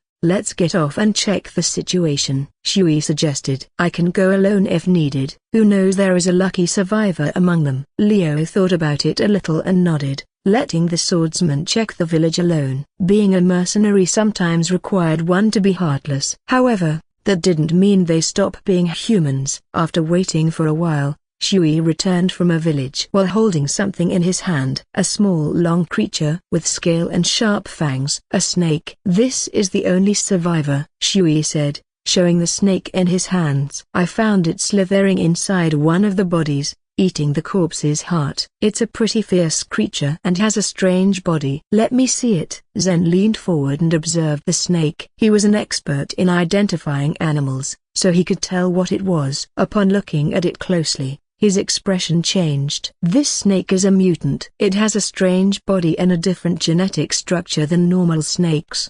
It might be a new species or a mutation.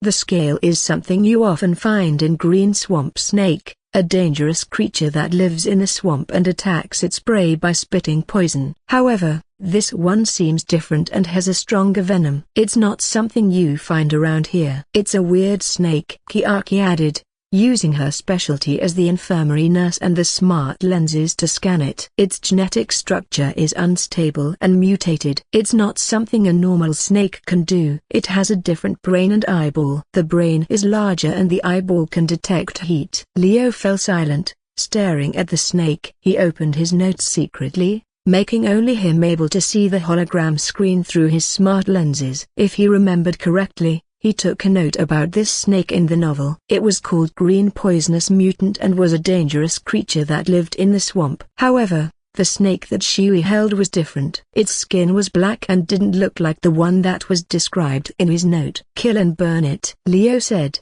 It's a mutant and dangerous. If it grows and multiplies, we will have a problem. Shui obeyed and used his sword to stab the snake. Once it was dead, he burned the body with a lighter. They watched the snake turn into ash, but Leo knew that they were lucky to not encounter any trouble. They couldn't relax yet. After burning the body, they headed to the next village. The situation of the next village was the same as before, and so were the 3 villages they passed by. The mood turned pretty grim as they saw the massacre. The ominous chi became more prominent, and Zen could feel it getting closer and closer. It was almost night, and Leo knew that their enemy was just up ahead. "Let's stop here now," Leo said as he stopped the Humvee. "We will rest here and continue tomorrow morning. The ominous chi is getting stronger, so be prepared. We will encounter our enemy soon." "How is your nanite, Kiaki?" "I am fully recovered, leader. And I left 1 mini Coco in each village in case the perpetrator returned." "Please don't worry. They don't even take 1% of my nanite's reserve." "Good." Leo nodded. "Shui,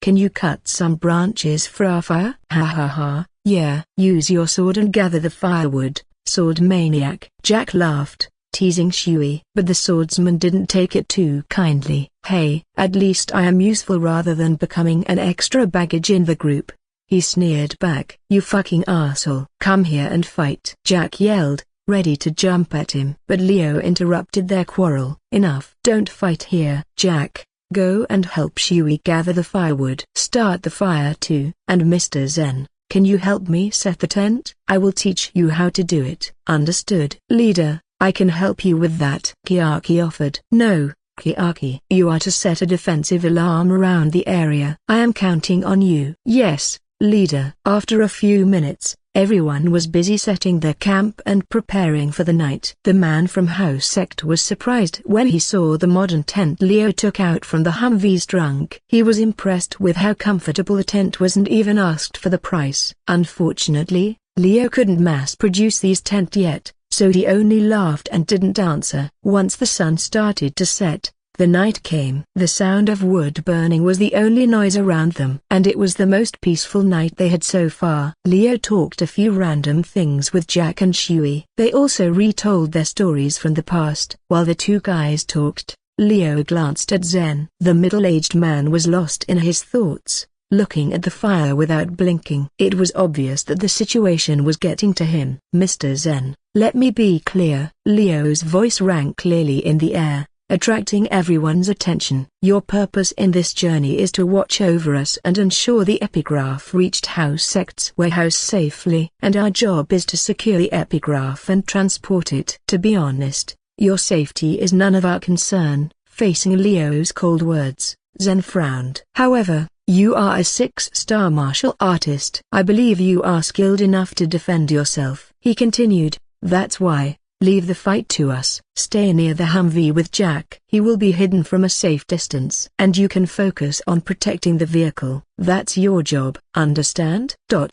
"Yeah, I understand." "Good. Now, everyone, go to sleep. We will have a long week ahead of us. This might be the last time we can sleep comfortably." Everyone nodded and went to sleep. Their sleep didn't last that long. Around 2 hours after midnight, the alarm Kiaki had set up started ringing. A light shock ran through Leo's body as he was jolted awake. He immediately jumped from the tent and gave out orders. "Everyone, wake up. We have intruders." Within seconds, the other 3 followed suit. Shui already had his sword drawn and Jack held for snip. Meanwhile, Kiaki's hand stroked Coco on her shoulder, ready to give command to the metal toy. "There are 30 people," Kiaki said. "They are probably scout as they keep their distance." "Coco is ready, leader." "Your command." "Kill them all." No need to hesitate. Once they arrived around the ruins area, Leo was ready to shed blood. Once Kiaki heard the command, she gave command to Coco. The small metal toy responded and became bigger. Its size was now bigger than Kiaki. It hovered around her back like her shadow but moving on its own. "Coco,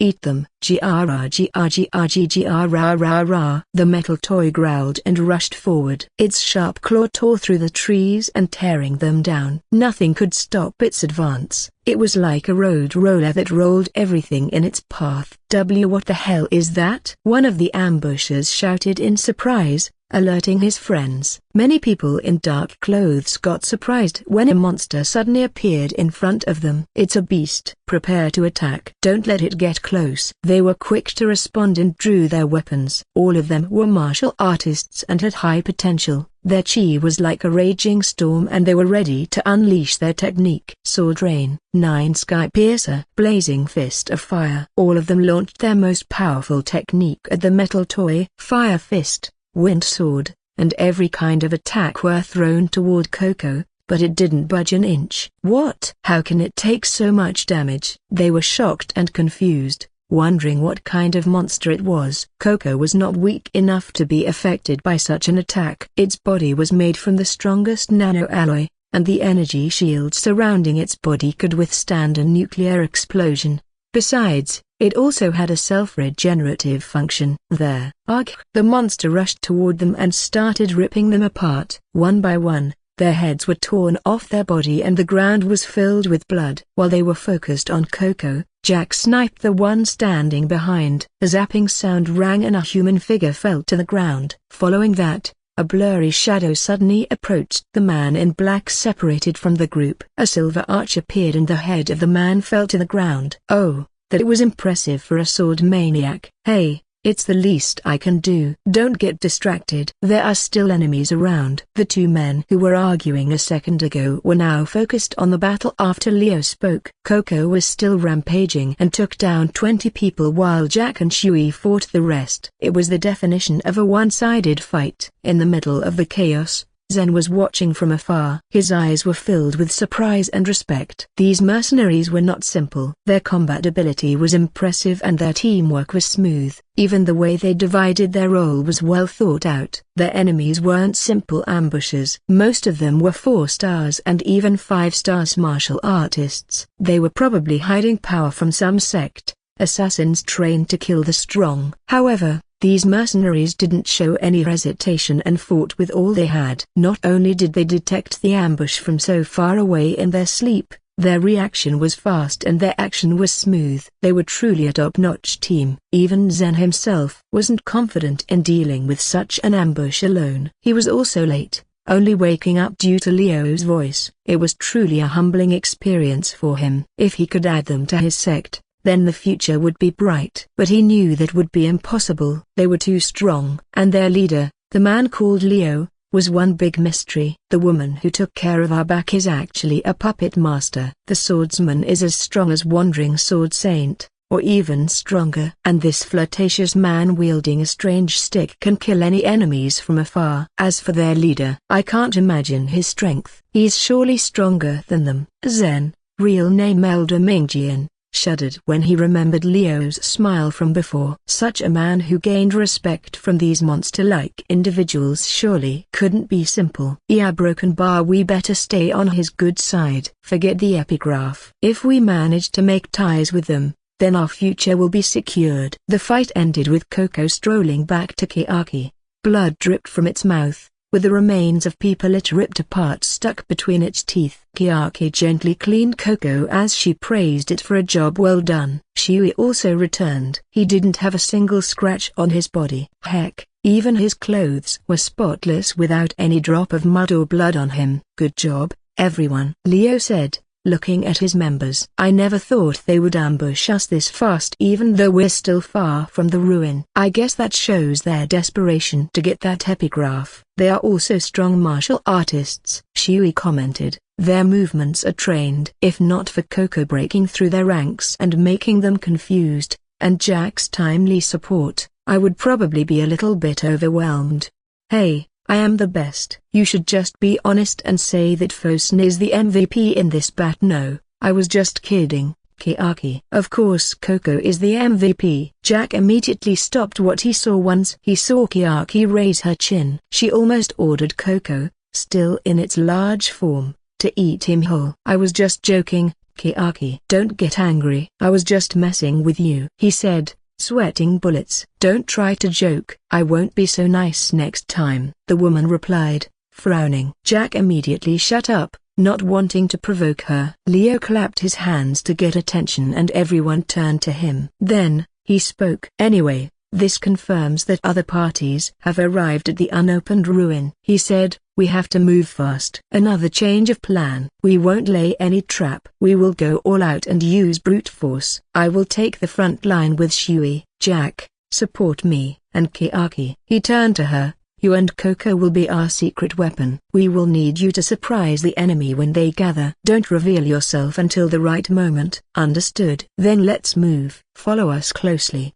Mr. Zen. Zen nodded and followed the group. They didn't take the Humvee and chose a stealth method. As they advanced, Leo scanned the area and mapped it. Jack also looked out for hidden enemies. With Kiaki. Surprisingly, there were a lot of them, divided into many groups. It seemed like a war between factions was going on. The atmosphere around the area was so tense that no animal noise could be heard. Small crickets that were usually active in the night didn't make a sound. It was so quiet that it felt suffocating. Mr. Leo, the ominous chi I felt from the village is so strong here. Probably, Zen whispered, his expression grave. This is the work of a 7-star demonic martial artist. The chi is just too dense, and it's spread to the whole mountain in front of us. Standing tall in front of them was a huge mountain range. Its peak could be seen from where they were standing. Based on the map, the Venom Sect ruin was located in a ravine at the center of the mountain. It was well hidden,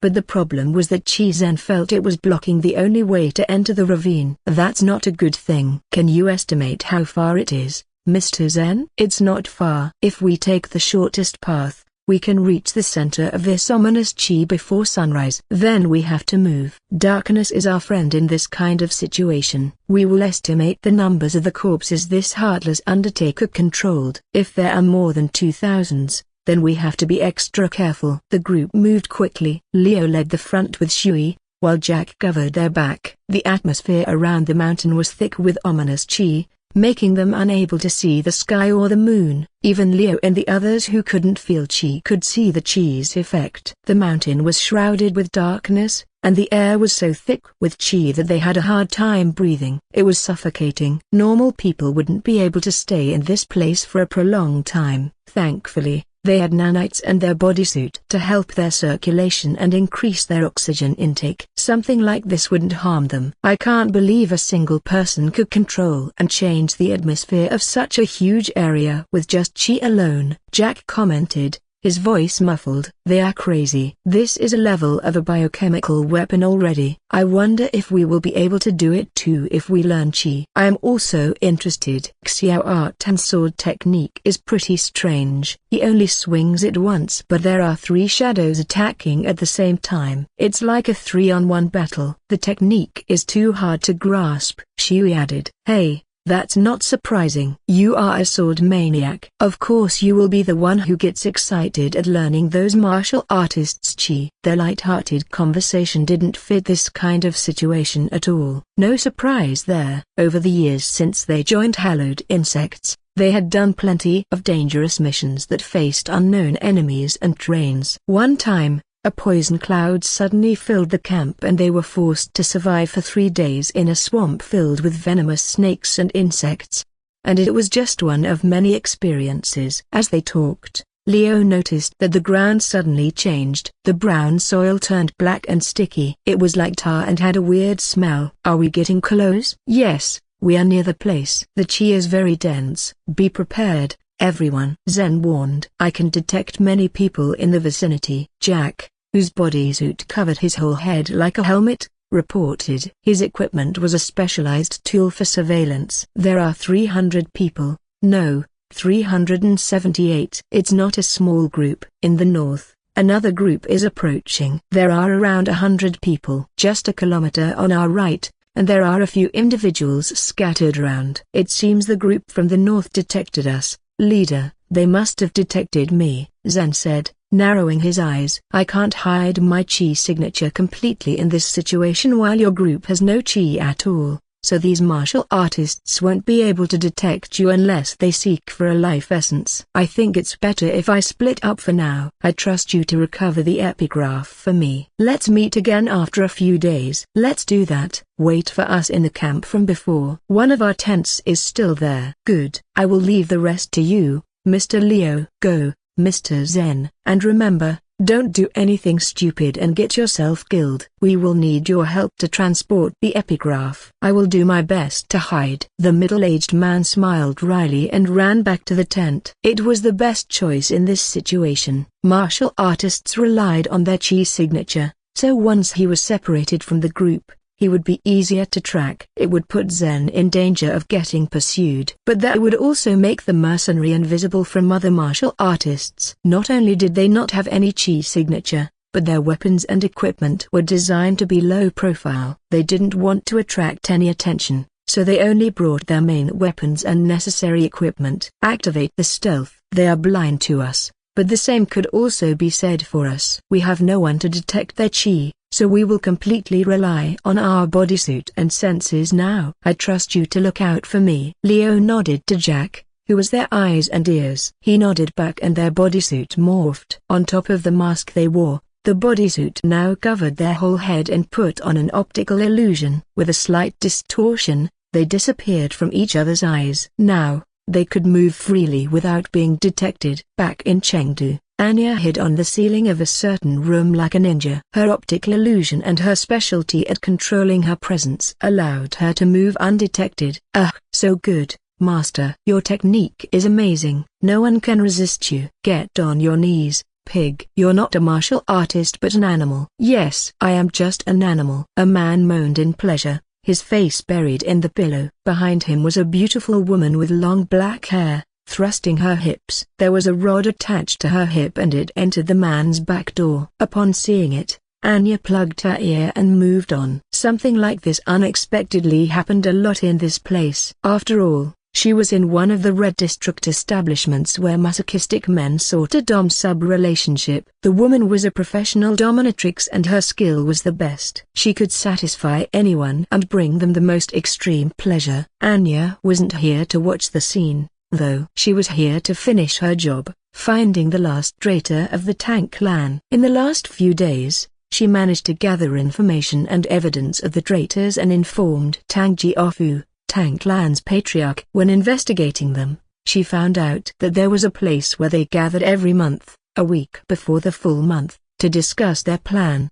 She was here to uncover the truth. After checking a few rooms, Anya finally found the one she was looking for. It was a meeting room with a bunch of old men wearing masks and a young man. That young man strangely sat on the revered seat and the others looked at him with reverence. Tang Jiaofu is suspicious of us since the revered disciple of Supreme Evil got defeated by those riffraff mercenaries. He hired a few private investigators and they're on our tail. We have to move the plan faster. Fortunately, they haven't found us yet. We managed to steer them away. That's good. We have to prepare for the next stage. Supreme Evil has been dormant for a while, but his return is imminent. We have to be ready when he returns. We have to find the secret technique to summon him, no matter what. Our master will bring back the glory of Murim. The young man spoke with eloquent words, but his gaze was filled with greed. He couldn't hide his true nature as the follower of Supreme Evil, someone who had learned the dark and cruel martial art methods. The darkness in his heart couldn't be hidden from Anya's eyes. So it's him, the one who has been pulling the strings behind the Tang clan. She immediately activated the recording function in her smart lens and captured the meeting. She also scanned their bodies,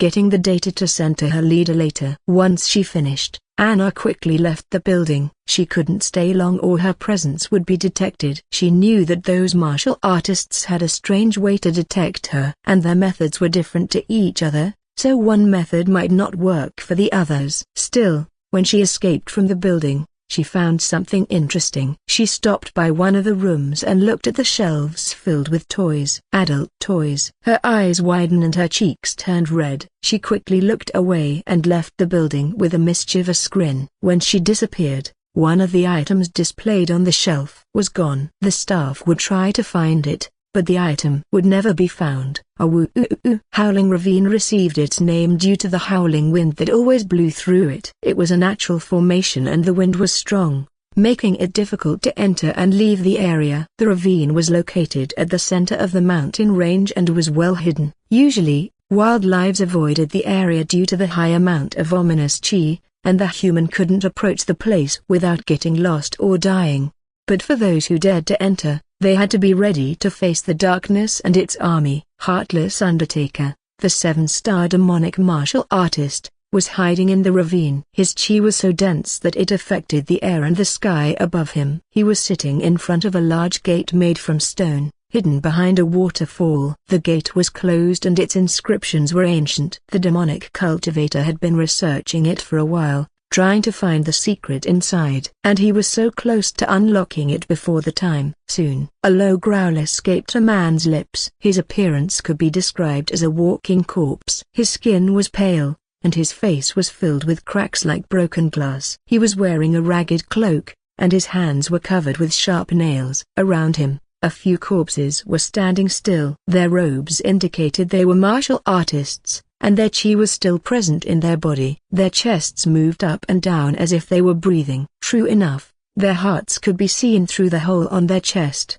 albeit a different color. Their eyes were blank and their body was stiff because they were the corpse army of Heartless Undertaker. Oh, Supreme Evil, Master of all creations and martial artists, this blessing of yours, I shall take it. Please, allow me to have a few hours to open this resting area of yours. Once I do, your return will be imminent. I, your loyal follower, will not disappoint you. The man kneeled, facing the gate, and started praying. The corpse army around him didn't move an inch, their chi still flowing back and forth from unto their master. Growl escaped their mouth as if they were trying to talk. It was a terrifying sight, and their presence could be felt for miles away. Outside the water wall, a group of martial artists were watching them. They were pinned down by the corpse's army and eaten alive one by one. Their flesh and blood were ripped off their bones, and their chi was absorbed by the corpses. Before long, their hearts were ripped and eaten, ending their lives. However, their bodies magically stood up. Dark and murky chi swirled on the hole in their chest, turning into a beating dark heart, replacing their original one. They became a part of the corpse army, with no will and only following orders from their master. This was the power of Heartless Undertaker. 100 corpses dance. Meanwhile, the mysterious mercenaries were slowly advancing, hiding in the shadows. They watched everything from the top. A distortion in the space could be seen from where they were. It was the result of their bodysuit's unique feature. Jack, you have a good view. What's the situation? There are 1,663 corpses in the ravine, including the new ones. There is a heat sign behind the waterfall, probably Heartless Undertaker. He said that he would open the gate soon. I thought it would only open at full moon. That guy must be the leader of the corpse army. I think we can take him down easily, leader, Shui said, holding his sword tightly. Coco will be able to handle these mindless corpses. Kiaki added, they don't have any intelligence, just following orders. Leo mused, narrowing his eyes. Heartless Undertaker must have prepared something special to open the gate a week ahead. Let's wait for a while and see what he will do. Jack, keep an eye on the situation and let me know if there is anything different. Feel free to fire an explosive bullet or a laser. Got it, leader. With that, the group continued their observation. The next hour, the corpses started moving and digging the ground. They dug a large hole and put a strange stone inside. That's a soul stone, a demonic tool created by sacrificing hundreds of innocent babies. Leo explained with a frown. Creating soul stone was forbidden by Murim and it was considered the darkest deed. The soul stone was used to absorb the soul and use it as fuel for demonic chi, allowing the user to control the souls that were sacrificed. The way to create it was also lost, and, once again, could be found in one of Supreme Evil's epigraphs. At one time, Murim Alliance managed to keep the method and the epigraph that contained it a secret. But it was lost a few decades ago. And, from this, it was clear that Heartless Undertaker had stolen it. Should we stop him, leader? Not yet. Wait for him to open the gate. Everyone waited. When they heard that the soul stone was made from sacrificing innocent babies, they wanted to kill the bastard right away. But their leader's words stopped them. They couldn't afford to miss the opportunity to get the epigraph, especially since they were on a mission. Thankfully, they didn't need to wait long. Grumble grumble. The ground started to shake and the air filled with ominous chi. The corpse army stopped digging and stepped aside. Supreme Evil, I have brought you a gift. Heartless Undertaker's voice rang clearly in the ravine. His expression was calm, but his body was shaking with excitement. The gate started to tremble and a dark mist appeared from the cracks. The energy was so thick that the ground broke apart and the mountain trembled. At that moment, Leo cancelled his optical illusion. His figure,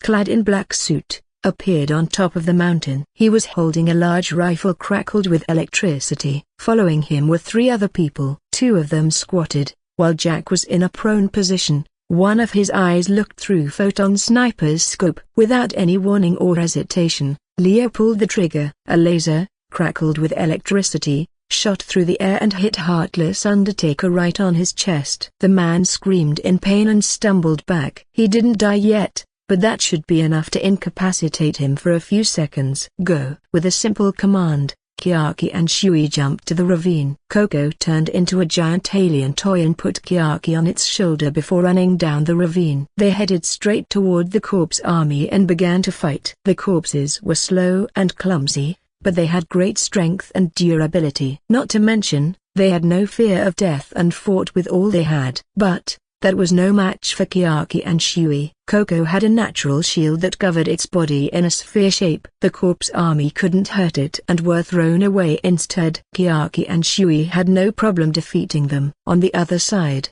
Leo and Jack kept firing the laser and bullet at Heartless Undertaker. What a goddamn monster! Jack shouted, his body pressed on the ground. How can he take all this damage and not die? Is his skin made of steel or what? It's probably his chi, Leo answered. His finger kept pulling the trigger. The railgun was set on the lowest power, but the electric current could still fry a person's brain. It didn't work on Heartless Undertaker, though. The demonic martial artist absorbed the chi from the living corpse around him to regenerate. Still, Jack and Leo kept firing their weapons to prevent him from moving. Although the damage was healed, the electricity created from the photon bullet and the railgun kept him immobilized. By now, the gate was half opened. It would be enough for them to enter. Kiaki, do it. Leo gave out command to Kiaki, and she responded immediately. Coco, get the gate. The metal toy nodded and charged forward. Its speed was quick and it could crush anything in its path. It ran past the corpses, ignoring their attack, and stopped in front of the gate. Its hands stretched to the sides,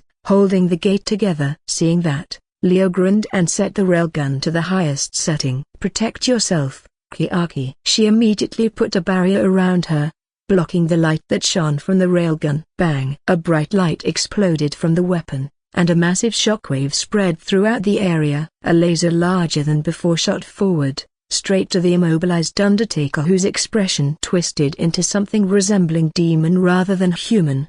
Why? He tried to say something, but his body was blasted away by the laser, destroying his entire lower body and leaving him unable to move. But the damage didn't end there. The shockwave reached the gate and pushed it open, revealing a dark tunnel that led to an unknown place. After a few seconds, a massive burst of energy erupted from the tunnel. All the corpses in the ravine were blown away, and the ground broke apart. Kiaki and Coco still held on, keeping the door open. The energy barrier around them shook, but that was it. No further damage was done to them. And then, the energy stopped. But it didn't end there. That massive amount of energy from before got absorbed by Heartless Undertaker as he was on the last breath. Instantly, his body regenerated in midair as he was blown away from the hidden cave, and his expression turned vicious. Usually, a 7-stars martial artist would have no hope to survive from that. Not even 8-stars martial artist, Wandering Sword Saint,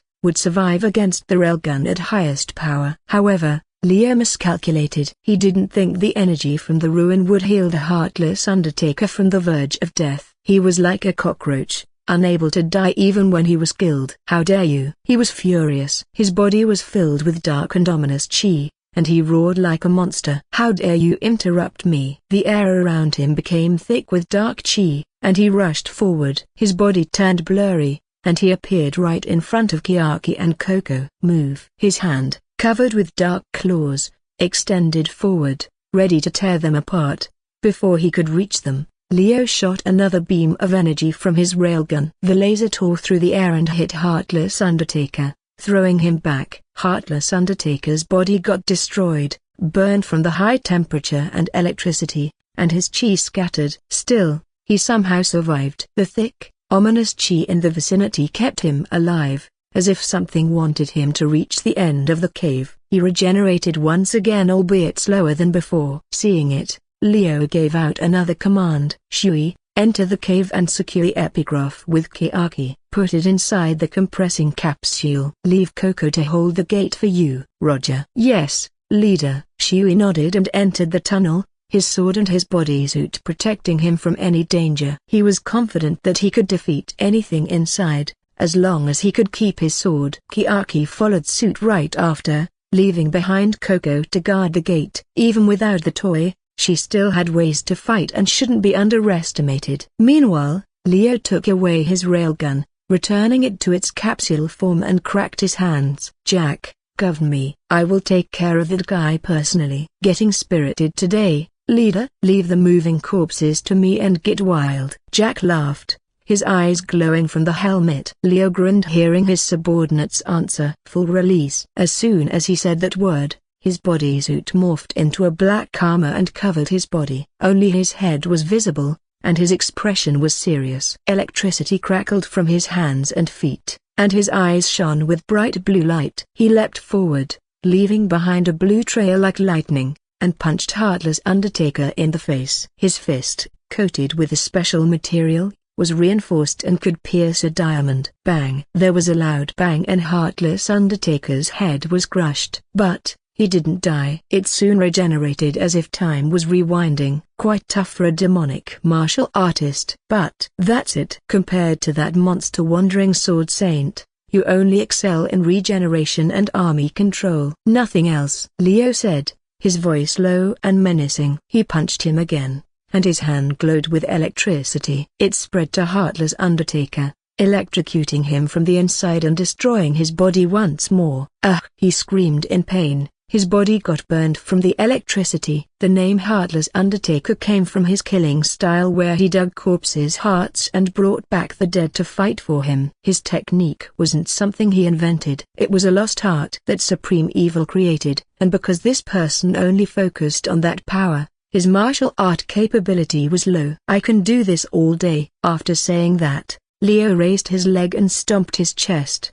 The electricity gathered from his foot and electrocuted the man again. It was a vicious cycle. Every time Heartless Undertaker was destroyed, his body regenerated and Leo would destroy it again. The demonic martial artist chi seeped out of his body every time his body returned to normal. Sensing that chi, the moving corpses around him got closer and tried to attack Leo. But he didn't need to care about them. Crackle! Blue electricity exploded from his body and electrocuted the moving corpses around him, burning them into crisp. The others that escaped the range were cut apart by Jack's bullets. All of them perfectly hit their hearts, destroying them and making them unable to move. Heartless Undertaker saw it and his eyes widened in surprise. He never expected to encounter such a group. When his head regenerated enough for him to move his mouth, he spoke. Who are you? You are not martial artists. But you are stronger than any martial artist I have seen. Are you some kind of demon sent from hell? He didn't expect to get an answer, but Leo replied, his eyes still shining blue. Demon sent from hell? He chuckled. Nope. We are just normal humans. We're nothing short like a demon. Don't put us on the same page as you who can hurt and massacre innocent people just for fun. Your kind is worse than any demon. You know nothing, human. We are fighting for the greater good. Murim's balance is broken, and the Supreme Evil's return will bring back the age of martial arts and balance the world. The world needs master to fix it. Heartless Undertaker was adamant in his belief. He was sure that the Supreme Evil would bring a better world for all martial artists. But Leo had heard the same excuse 100 times over. For the greater good? He couldn't help but laugh loudly. That was what those large corporations said. They put rules and regulations for the sake of greater good. However, that was far from the reality. All of their rules, regulations, and taxes were created to benefit themselves, not the common people. And the people below them were oppressed, left to rot in poverty while their CEOs lived a lavish lifestyle. And this was no different. I don't care about your greater good. I only care about those around me. Also, You seem to misunderstand something. He looked at Heartless Undertaker coldly. We're not here to bring the epigraph to Murim or some other bullshit. We're here to make a profit. That's it. Leo's words stunned the man. Profit? For profit? Fools. You're doing this for money? Yes. We work for the highest bidder. As long as the job doesn't clash against our moral code, which isn't exactly exist besides not touching those unable to fight, we will even work with your group. Money is everything. And you should understand that. Before Heartless Undertaker could move again, Leo crushed his head and chest by punching them. The regeneration slowed down considerably. We're not interested in your beliefs or what you stand for. I only need the epigraph. The exchange lasted for another 5 minutes. All moving corpses in the area were destroyed, and Heartless Undertaker could barely move after repeating this for more than 100 times. Leo looked at his arm and realized that he already used 60% of his nanites. He decided to take a nanite recovery pill that could recover 20% of his nanites immediately for precaution. Heartless Undertaker was now completely immobile and couldn't speak. His head had regenerated up to his chest. His beating black heart could be seen. On it, various runes were inscribed. The runes glowed an eerie light. Leo had a feeling the light was dimmer than it was supposed to be. Heartless Undertaker must have used the energy inside the gate to keep himself alive. And now, he was completely drained. Any last words? The haggard man, what was left of the demonic martial artist Heartless Undertaker, grinned evilly and spoke in a hoarse voice. Long live, Sup. Removal. Boom. Leo's next attack pulverized the man's heart, destroying him for good. The demonic chi in his body disappeared, and the ominous chi in the air weakened. Strange purple smoke rose from his corpse as well as the previous moving corpses. It formed a pillar that rose to the sky, turning into a storm cloud. From the distance, they could see that the cloud spread all over the mountain and started to rain. The water turned purple and fell to the ground, creating a puddle. At that moment, Leo's communication device rang. Leader, we have secured the epigraph. Shui's voice rang. Following that, Jack spoke in a hurried manner. Bad news. Many people, approximately hundreds, are approaching our position. They must have been attracted by the sound of battle and that strange cloud. What should we do, leader? Should I shoot them? Holy shit, they are fast. Sounds of battle shouldn't attract those martial artists too much. If Leo had to guess,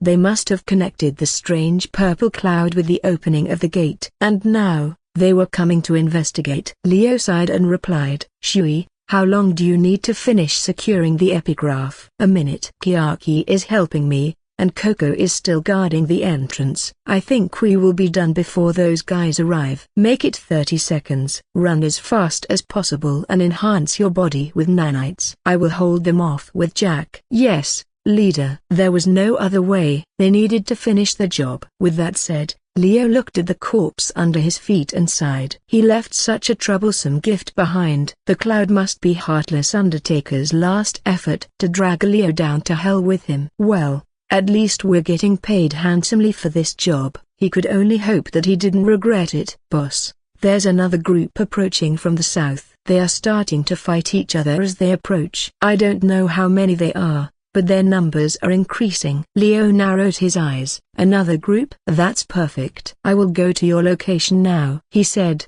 turning off the communication device. Leo grabbed Heartless Undertaker's head and climbed on top of a mountain. There, he landed beside Jack and deactivated his black armor, turning it to a normal bodysuit underneath his suit. Once he was there, he could see what Jack reported to him earlier. Hundreds of martial artists were coming toward the ravine, their expressions grim and wary of each other. With a quick glance, Leo could recognize some groups, including the Wudang sect. It was pretty commendable that they were able to reach this place in just a few days. Maybe they use some secret path, he thought. As if on cue, they stopped a bit away from each other's. What seemed to be the leaders of each group stepped forward, taking the first step. The rest didn't follow. Seeing it, Jack became confused. He rose from his prone position and whispered, "What's going on, leader?" "If I have to guess, then they can't approach this place carelessly due to the thick demonic chi." From what Zen said before they parted ways, the ominous chi gathering in this ravine wasn't something to scoff at. For ordinary martial artists, The air around this mountain would be suffocating, and for higher stars martial artists,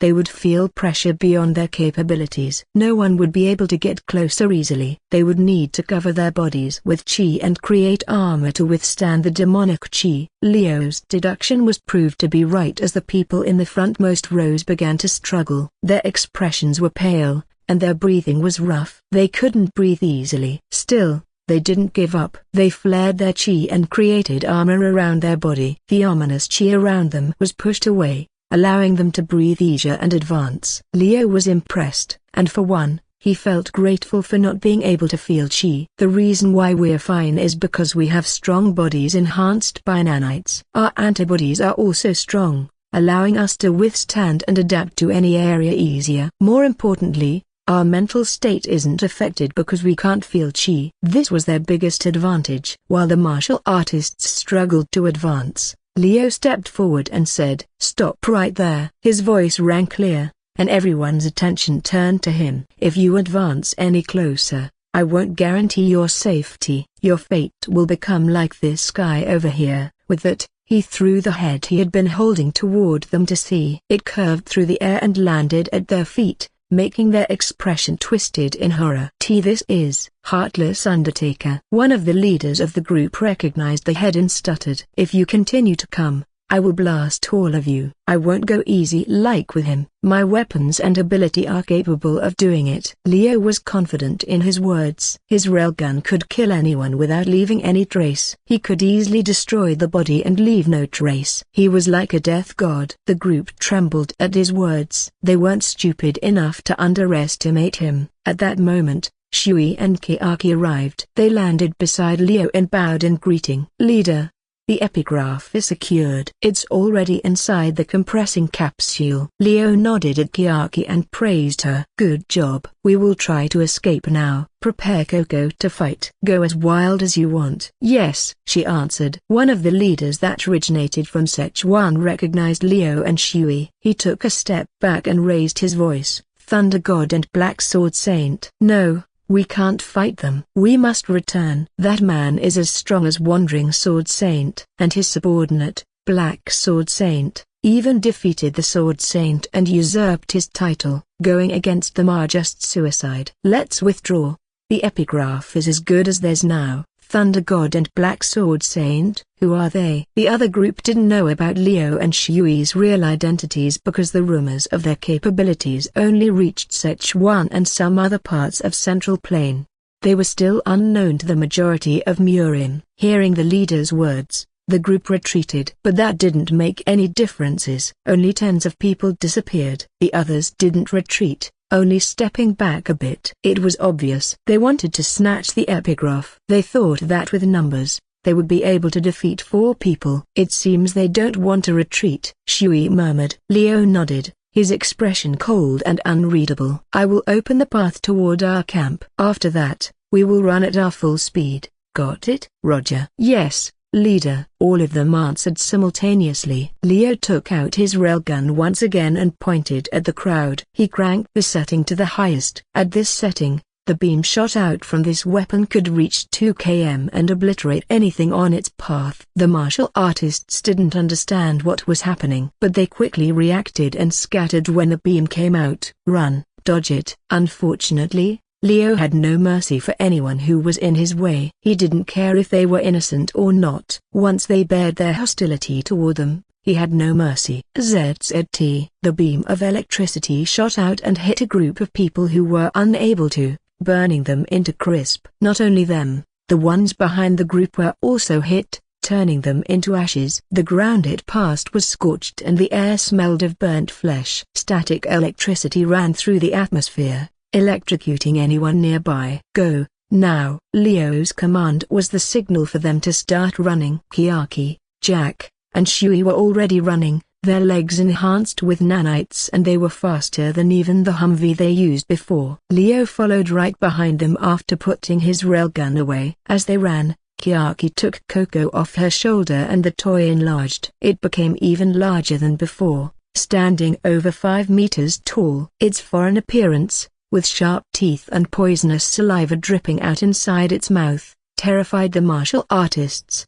They were afraid to attack or even get close. Coco didn't care and only attacked anyone getting closer. Fortunately, not a single one dared to attack. Not even the leaders moved. They realized Leo and his group had no large stone with them and commanded their people to withdraw. There was no need to risk fighting a group of strong individuals who didn't bring the epigraph. Go to the ravine. We will be the one securing the epigraph. Don't let those people from Namgyal clan take it away. It's the treasure of the Murim alliance. The leaders shouted and everyone followed suit. Having all martial artists' attention away from them, Leo and his group managed to enter the forest without much fight. They stopped and gathered behind the tree's shadow. Coco returned to its usual size and sat on Kiaki's shoulder. Good work, everyone, Leo said, checking the condition of his group. Let's regroup and rest for a bit. We will wait until the enemy is gone before heading back to camp with optical illusion. Once they realized we had taken the epigraph, they would definitely try to chase after us. So we will go straight to the warehouse after this. Understood, leader. Haha, that was fun. I got so many target practice. That satisfied my urge to shoot a little. I'm a little bit dissatisfied, but it's a good job. These corpses are lifeless. Their martial arts were tarnished. I am glad to help them ascend. Kiaki, Jack, and Shui gave their comments, while Coco was silent. The toy only growled as it had no vocal cord. Leo chuckled hearing their remarks. He had expected this mission to be difficult, but they finished it easily. Their only problem was with Heartless Undertaker and his annoying regenerative ability. It's not a bad start, but we need to be careful not to overexert ourselves. Our mission hasn't finished yet. He looked at his group and checked his status. Status window. Individual name, Leo. Status, healthy. Nanites, 46%. Railgun truly used too much nanites to activate. This was the first time he used more than 70% of his nanites and even had to regenerate 20% of them. Martial artists weren't to be underestimated. Still, their job was done, and they could finally return after delivering the epigraph to the warehouse. As Leo and his group were resting, the other group was in chaos. Some were angry and started accusing others for not being able to fight and letting the Thunder God and Black Sword Saint escape. They seemed to realize that the epigraph was gone from the ruin. However, a lot of riches and scrolls left behind by Venom Sect could still be found. Although they weren't as precious as the epigraph, they were still worth a lot. The ones who weren't able to escape, the ones who died and turned into ashes, were the unlucky ones. They were left behind and their bodies were scattered all over the place. While the rest of the martial artists began to fight each other for what was left in the ruin. Using their commotion as a cover, Leo and his group escaped and disappeared, blending in the shadows. It was a perfect getaway. Leo returned to the camp with his subordinates while trying his best to be stealthy. Many martial artists roamed the forest, hoping to get a little bit of rich from the returning advanced squad by ambushing them. Engaging in an unneeded fight was foolish, so they had to avoid them as much as possible. Thankfully, they weren't spotted, as those martial artists only tried to feel chi. Moreover, their bodysuits allowed them to blend with nature. They were invisible and could move freely, which made it easy to sneak back into their camp. Upon arriving at the camp, Leo detected a life signature inside the tent hidden by foliage. It was Zen who had been waiting for them. Knowing that it was an ally, Leo deactivated the optical illusion and made his presence known. "You geese made it back safely, huh? That's good." The representative from the house sect greeted them. "Sorry for taking so long." "No, you're actually early. I just received news that the gate was opened." "You must have had a hard time." "I heard that the demonic chi in the ravine was thick." And the martial artists gathered to investigate the gate, but the ones who arrived first were killed and turned into ashes. "Yes, we are fortunate to have escaped unscathed. We also have the epigraph with us," Leo answered, not bothering to explain that he was the one who turned the guys into ashes. "Oh? So, you succeeded. Then, let's pack up and go." "Where is the epigraph?" Zen's voice became clearly excited. "The epigraph is inside a compressing capsule. Kiaki and Shui should have it." "Bring it out." "Sure." Shui answered and took out a capsule. He pressed a small button on it and threw it into the air. The capsule opened, and a large stone floated out. The stone was pitch black and had a red mark on it. These marks created something similar to words, but indistinguishable. They were different from the words used at this age. Seeing the stone, Zen's eyes widened in surprise. He couldn't believe it. The stone was something he never thought he would see in his life with his own eyes. The epigraph. How? Zen looked at Leo and the others with a questioning gaze. He didn't ask how they managed to secure it, but how they managed to put it away in a capsule. With the engravings that covered the epigraph, a storage ring or space bag couldn't be used. The epigraph's chi was too thick and would disrupt the item's function. We have a special capsule that can compress and store items regardless of chi. Well, you can call it our technology, Leo explained shortly and put the epigraph back into the capsule. But that's not important. No, we need to go to the warehouse right now. Yes, you're right. Now was indeed not the time to ask that, and there was no way Leo would expose his group's secret to someone he barely knew. Then, let's pack up and go. They were already ready. Everything they needed was inside their bag, and their weapons were ready. They only needed to disassemble the tent and go. Here is the map of the warehouse. We can only reach a certain spot before being forced to walk. The rest of the way is filled with traps and pitfalls. Zen gave a piece of paper to Leo and pointed at a red circle. Unexpectedly, it was pretty close to Liaoyang City where they stayed before. Here is where the warehouse is located. Because you secured the epigraph faster than scheduled, I don't think someone arrived at that place yet. Then we can take a detour to avoid being detected. The last thing we need is fighting off more people. Leo began to plan the route as he looked at his map. The usual path used to return to Liaoyang undoubtedly had hidden scouts or ambushes. After a few minutes, he nodded and gave out the order. Take out the Humvee and follow the path I marked. Kiaki. Make sure you stay on the path and avoid any unnecessary trouble. Roger. Their journey back to Liaoyang took a week, as they avoided the main road and stuck to the forest. The path was bumpy, and they had to go around rocks and fallen trees, which slowed them down considerably. However, they arrived safely without fighting at all. Liaoyang City's atmosphere felt slightly different from before. The martial artists gathered in the city to join the Yudang sect already left, trying to find other opportunities to get stronger. Somehow, the city feels a bit colder. No? Jack commented as he looked around. Yes, I feel it too, Leo added. His expression was somber. The city's energy had become much duller. It seemed like a layer of happiness and liveliness had been peeled off the surface. No more the energetic and excited martial artists gathered in the street. Only a few stayed behind, looking dejected and lost. They weren't strong enough to join the Yudang sect or other martial sects and could only remain in the city, trying to survive. And not only that. It seems Yudang sect experienced an immense loss in the war to secure the epigraph a week ago. Zen, who returned from House sect's branch to the inn they used as a temporary base, explained. An immense loss? What do you mean? From what my informant told me, over 100 disciples and elders of Yudang sect died in the battle. The sect leader mourned for their loss and immediately returned to their sect. He swears that Yudang sect will exact revenge on the person who is responsible for their deaths no matter what it takes. That sounded pretty unreasonable. However, reputation was pretty important in the Central Plains. If Yudang sect didn't show off their power, then they would be ridiculed and laughed at. And losing the epigraph, a treasure coveted by the whole Murim, even though they already brought hundreds of disciples, could make them lose face. Hence, they resorted to the extreme way. By the way, who's this person they are searching for? Leo asked curiously. In the past week, he had been cut off from information except from Jessica and Anya's daily report. The former still did her best to collect funds while the latter had finished her mission and got a handsome payment. Anya also reported that Tang Clan would make a big move soon, so he had to return to the base as soon as possible. Collecting information was necessary now that one of 5 Murim great clans, Tang Clan, would undergo a reformation. Ignoring the Yudang sect at this moment would be foolish. This was a good opportunity to make money. We can even offer help to find this person they are searching for. Of course, not for free.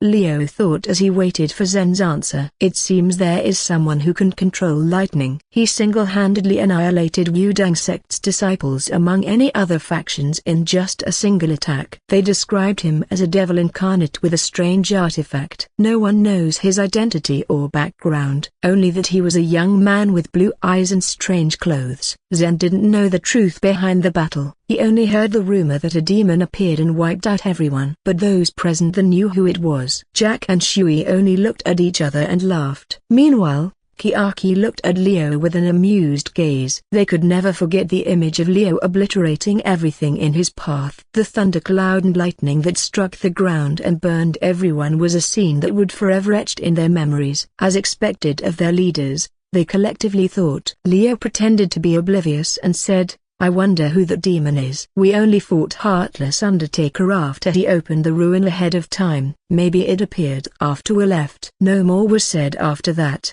but Leo decided to return to his room after exchanging gaze with Kiaki and the others. "I can't show up in public for now. They are searching for me." TSK. "I thought they were searching for someone else. I can't make money if the person they are trying to get revenge on is me." They had to deliver the epigraph tonight. After that, they could return to the base. He didn't expect the Wudang sect to have such an intense reaction toward him. It's a battlefield where no one knows each other and killing is normal. Everyone was focused on their own survival. Why did they blame me for killing their disciples? What an unreasonable demand. These martial artists were crazy. In Wudang sect main manor, the sect leader sat solemnly as he listened to his subordinates report. The news of the epigraph being taken away by the mysterious group was enough to make his heart drop. Not only the epigraph, even the riches and scrolls left by Venom sect were taken by other sect. Those who gathered in the Howling Ravine managed to at least benefit from their effort. But, those who failed to reach the ravine only left with a bitter taste in their mouth. For example, the Wudang sect. How did it come to this? Jiang Tan sighed heavily and massaged his temples. He didn't want to blame anyone, but he couldn't help but feel the resentment in his heart. Not only they had lost the epigraph, they were also forced to admit their defeat to other factions. They also received backlash because they sent many new martial artists and let them die without gaining anything. Even the old elders were displeased. "I will find him. I swear I will find him and make him pay for his crime. We will get the epigraph back and bring it to our sect. No one can stop me." No one. Jiang Tan had made a vow.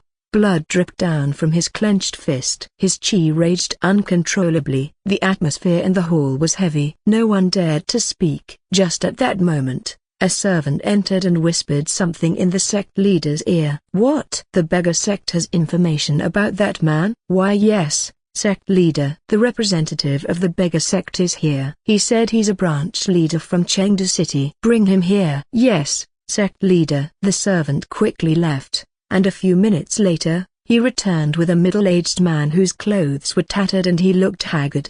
In simple terms, he looked like a beggar. That man walked through the hall and bowed deeply toward Jiang Tan. "Greetings, Wudang sect leader. My name is Chen Mengliang, the branch leader of beggar sect Chengdu City." His voice was hoarse, but it didn't hide his arrogance. Jiang Tan nodded and let him sit. "Welcome, branch leader Chen. I heard you know the person I have been searching for." Chen Mengliang's face brightened. He smiled like a fox as he rubbed his hands together. "Yes, I heard you are looking for a mysterious lightning user who killed your disciples and stole the epigraph. Should I say as expected from the beggar sect? To know something that is happening in the shadows, you truly deserve to be called a group of spies." "Ha ha. Wudang sect has a reputation as well. Your intelligence network is famous. If I were not acquainted with this culprit, you might find him even without my help. However, this time, I have a little bit of enmity with that guy too. So I will provide this information for cheap." Hearing that, Jiang Tan's interest peaked. "Enmity?" "Yes." Chen Mengliang's expression darkened. "A few years ago, he robbed me and my brother of a rare beast. We tracked him for a month, but we failed to find him. We only know his name and appearance." He lied. "However, His expression and his tone looked as if he was telling a real story from the past. The way he spoke showed his hatred and grudge. Seeing how Chen Mengliang expressed his hatred and how relatable the story was to what happened just a week ago, Jiang Tan muttered with a voice full of hatred.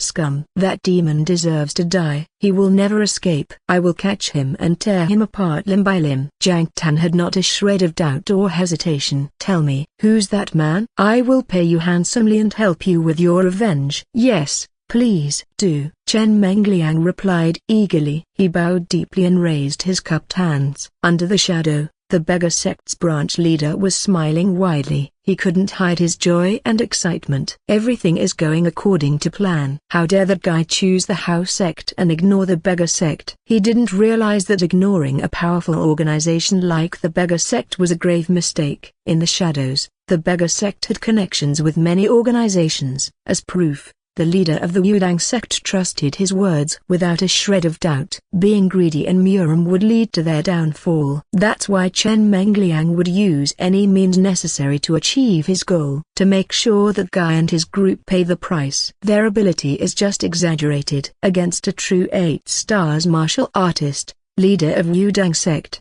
Jiang Tan, and the might of the sect itself, their group will be destroyed sooner or later. With a fox-like grin, Chen Mengliang gave a piece of paper with the man's information and background. It also included a rough description of his appearance as well as a drawing. Jiang Tan took the paper with his chi, making it fly to him, and scanned it, memorizing every word. It's him. I'm sure of it. Chen Mengliang murmured to himself. His grin widened even more. Leo from Hallowed Insect. Their base is located in Chengdu City. He's called Thunder God by people from Sichuan, but I think his name is just exaggerated. Leo of Hallowed Insect. Jiang Tan's rage was focused on the man's name. He had never heard of the organization before, but he didn't care. All he cared about was one thing. The one responsible for the loss and humiliation Wudang sect experienced was none other than this man. Gale swirled round the room, making the table and chairs creaked and swayed. Then, his voice boomed throughout the entire Wudang sect. Find him. No matter what it takes. I will not rest until I see his head rolling on the floor. Yes, sect leader. The servants immediately ran around to prepare for it. With a sharp gaze, Jiang Tan looked at Chen Mengliang. His expression could now even rival Heartless Undertaker. All Chen Mengliang could do was bow his head. He couldn't stand the pressure exuded by the sect leader. And when he asked a question, a broken bar, "Do you know where this man is?" A broken bar, he could only answer, "Yes, a broken bar, we know where he went." All for revenge. Leo and the group left Luoyang City immediately after they noticed a strange movement. They used an optical illusion to stealthily leave by leaping out of the wall and running into the direction of the warehouse immediately. What happened? Zen didn't understand why they had to leave Luoyang City so soon. The commotion in the city should be Wudang sect's doing to find the person who humiliated them. Unless they were the ones who did it. His eyes opened wide in realization,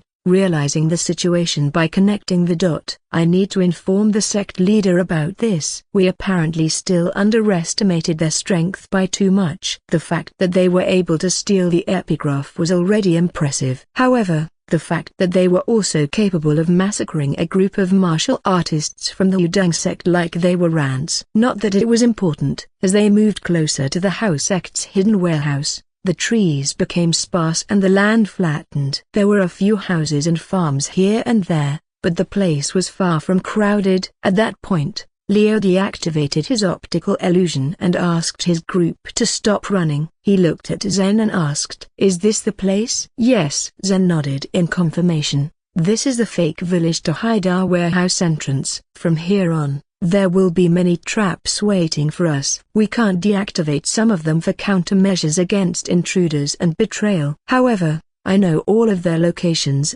so please follow me closely." "Okay. Go ahead." Leo and the group followed Zen as he led them deeper into the village. Some of the villagers saw them and bowed. Everyone here was a member of House Sect. They acted as normal villagers to turn away attention. However, the atmosphere was strange when they approached a barn. The usual lively and warm air was gone, replaced by a cold and somber one. It felt like a funeral. "Please, this way." Without any shred of hesitation, Zen entered and showed them the entrance to the underground. Leo didn't think that everyone had to follow, so he commanded Shui and Jack to guard the entrance while he and Kiaki followed Zen. The entrance was pretty spacious, enough for 3 to 4 people to stand side by side with some room left. However, the air was getting thinner and thinner as they descended. The path also became narrower before they arrived at a large room with strange colored tiles. I have to remind you once again, please follow me closely. We know, just move. Kiaki interrupted Zen as he gave an explanation. She was already fed up with his warning. The middle-aged martial artist had repeated it so many times that it rang clearly in her ears. Hearing that, Zen fell silent. Okay. He stepped onto the first tile. Creak. A sharp sound rang in the air. Leo looked around and scanned the room by instinct and found out something interesting. Oh? There is something underneath this tile. He took a small step forward and used his foot to probe the ground. There was a thin layer of metal underneath the tile. It got pressed lightly when someone was standing on it, and from the look of it, all tiles were connected to each other. Ah, I see. If more than 2 of them are pressed together, the trap will activate and the ceiling will drop as the floor collapses. It's pretty dangerous. Knowing how the trap works was enough to avoid any accident. Kiaki also noticed it and stayed close to Leo. She grabbed his arm and held it tightly. Her cheeks blushed red. It's pretty dangerous, leader. I need to stay close. Leo didn't mind her action and stepped onto the next tile, which made the same sound as the previous one. He could see the path they were walking on. Before long, they crossed the room and arrived at the other side. We have to walk through the tunnel for another hour or so, Zen informed them, but Leo didn't care. He was already used to it. There was time to waste. Staying in this inconspicuous place would be good to evade people from the Udang sect. Just as Zen had said before, there were many traps in this path. With a quick scan alone, Leo found more than 10 different kinds. He didn't know if it was because he had a good memory or his nanites made him sharper, but he memorized all of the traps and their function. The tunnel was pretty straightforward, so there was no need for a map.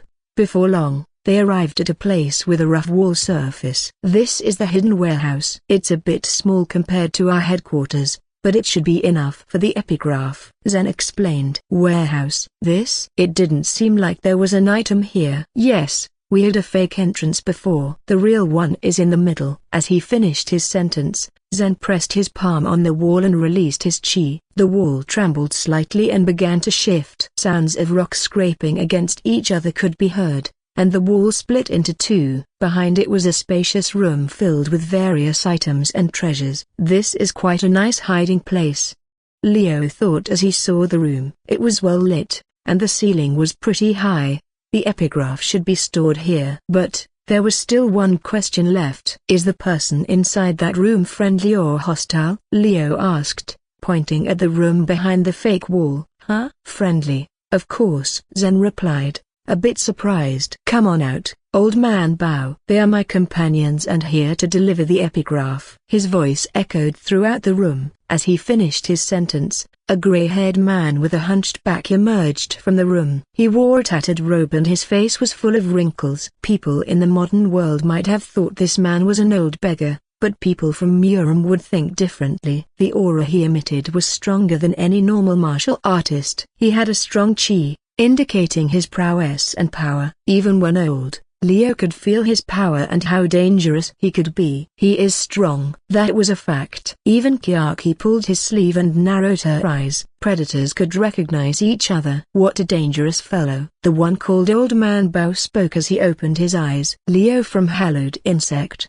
initials Thunder God. I have heard about you, but meeting you like this is truly different. I wonder how many people have you killed to have such a strong smell of blood and death. His voice was low and hoarse. It was like an old tree speaking. Leo didn't flinch. His body right now was that of his game character. And in the 10 years he played the game, he had killed so many NPCs and people that he lost count. It was only natural for him to have a bloody smell, not as much as you, I believe. Hey, you're not wrong. The old man laughed, showing his yellow teeth. Well, since you have the epigraph, show me the goods." He sounded like a merchant trying to get his goods. Seeing him being impatient, Leo took out the capsule and released the epigraph compressed inside. The large stone appeared in the air and dropped to the ground with a loud thud. Looking at the newly appeared stone, Old Man Bao's expression brightened.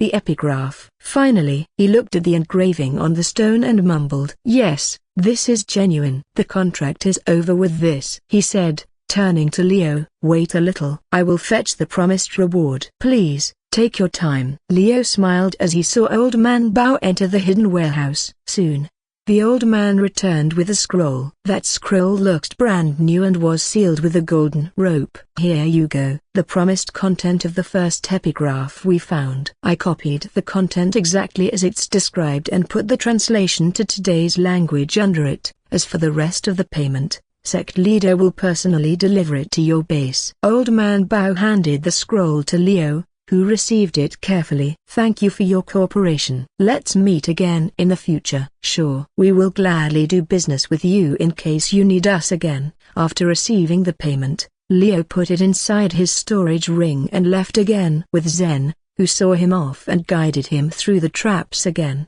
They went through a different passage to exit faster. After arriving at the exit, Shui and Jack greeted him and they decided to return to the base with the Humvee. This time, Jack was responsible for driving. "Why me? Shui can drive this thing too," he complained, but Leo ignored him. Jack was the best driver among the three even though he seldom sat behind the wheels. "We don't have time to waste, Jack. Just go as fast as possible to Chengdu. I will double your reward for this mission." "Okay, leader." "You're really the best." Jack didn't ask any more and started the car. As if it was a different vehicle altogether, the Humvee roared to life and dashed forward at a speed that surprised even Leo. This guy. He didn't hold back. Leo had to admit that Jack was indeed a great driver. And now, before everything went south, he decided to contact Jessica. The call was answered in less than 2 seconds, just like the usual. "Yes, leader. How can I help you?" "Our job is done here, Jessica. But there is a little bit of a problem. Be prepared for a visit." "A visit? From who?" "From the Wudang sect. They are after me." "Most probably. Our dear old beggar friend informed the Wudang sect that I destroyed their little army. The humiliated sect might come for revenge. I don't think they will stop until they find me." "Well, that's certainly a problem," Jessica said through the speaker. Her tone sounded like she was amused. "Coincidentally, leader, Anya had finished her job already." "Should we move our plan ahead of time?" "Did she?" Leo chuckled lowly. "Then, I will leave the preparation to you." "See you tomorrow." "Yes, see you soon." Jessica's voice was cheerful and excited. She couldn't wait to see her boss face again. Meanwhile, Leo was thinking about something else. Well, it seems the crazy bitch has to wait for a while. It's time to establish our power in Murim world. The Humvee's engine roared as it sped through the twilight, heading to the base located in Chengdu City. The scenery moved pretty fast and the wind felt comfortable. Looking up, Leo saw the sky begin to turn orangish purple, the beginning of a beautiful sunset. The era of chaos will soon engulf Central Plains. I just speed it up a little bit to get more jobs. Shaanxi wasn't the only province that experienced commotion. The same could be said about Sichuan. If there was the Wudang sect that raged and mobilized almost all of its elders to get revenge on an outsider who destroyed their army in Shaanxi, then there was the Tang clan, whose elders suddenly fell ill one after another and died a mysterious death.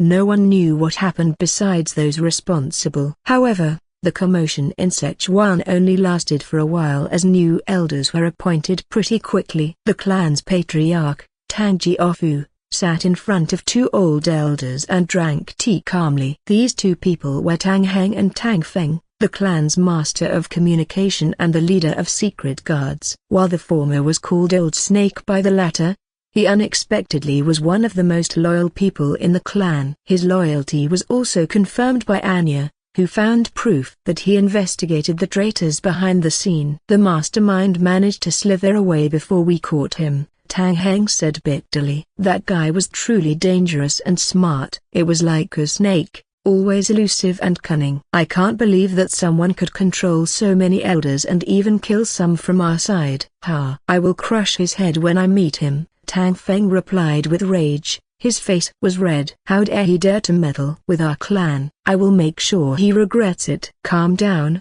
Elder, Tang Jiaofu said coldly. We are not here to blame anyone. We are here to find the mastermind and make him pay. He slammed his cup on the table, trying his best to stay calm. And our priority is now rebuilding. Shanxi has been hit by the chaos caused by the Venom Sect's epigraph incident. The situation is not looking good. However, Tang Heng and Tang Feng looked at the patriarch, waiting for him to continue. One of our relation had good information. Good and bad, he said, his expression hardened. One suggestion they give us is to gather our force and fortify our defense. Another suggestion is to keep our good relationship with clans but keep our distance with sects. Is there a reason? The world is undergoing change. Tang Jiaofu's voice was low. There will be a battle for power and survival, and we need to adapt and change according to the situation. But, Patriarch, we have always been neutral between clans and sects. Our business will be affected by this change, Tang Feng objected. But,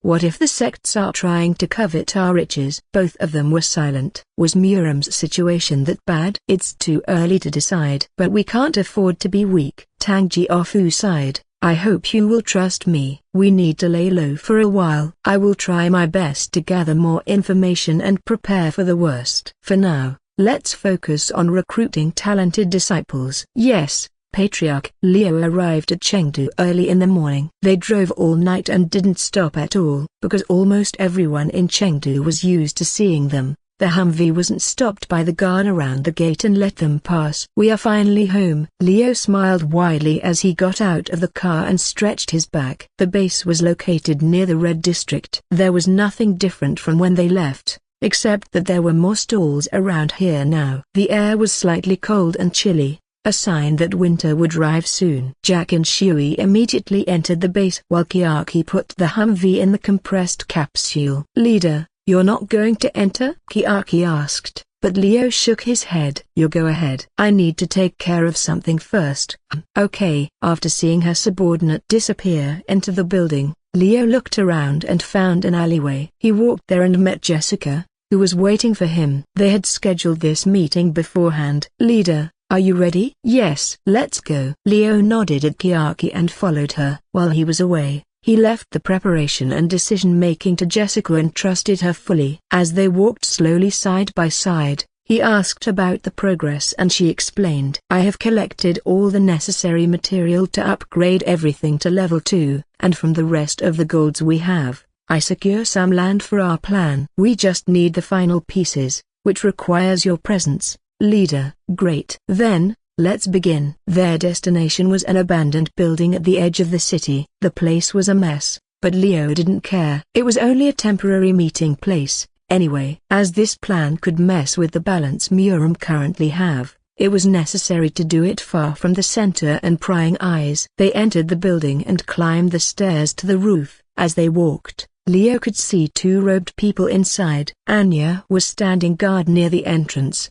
waving her hand upon seeing him entering. Leader, welcome back. I am back. Anya, can you make sure there is no one approaching this building? Leave it to me. I will check the surroundings and notify you. With that, Anya jumped off the roof and disappeared. After seeing her off, Leo turned his attention to his two guests and approached the table. He wore a friendly smile as he sat down. Jessica assumed her position behind him as if it was natural. And as everything was set to place, Leo calmly said, sorry for waiting. There is a little bit of a problem at my end that requires my attention. But, it's done now. Don't worry, we have plenty of time with everything that happened. One of the robed figures answered. His voice was heavy and tinted with experience. Fufafu, the chaos caused by Venom Sect's epigraph was a big event that shook the foundation of Murim. I wonder if we have a little part in it. The other robed figure said with a mischievous grin. Her voice carried confidence and charm. I can't deny it. Leo laughed and nodded.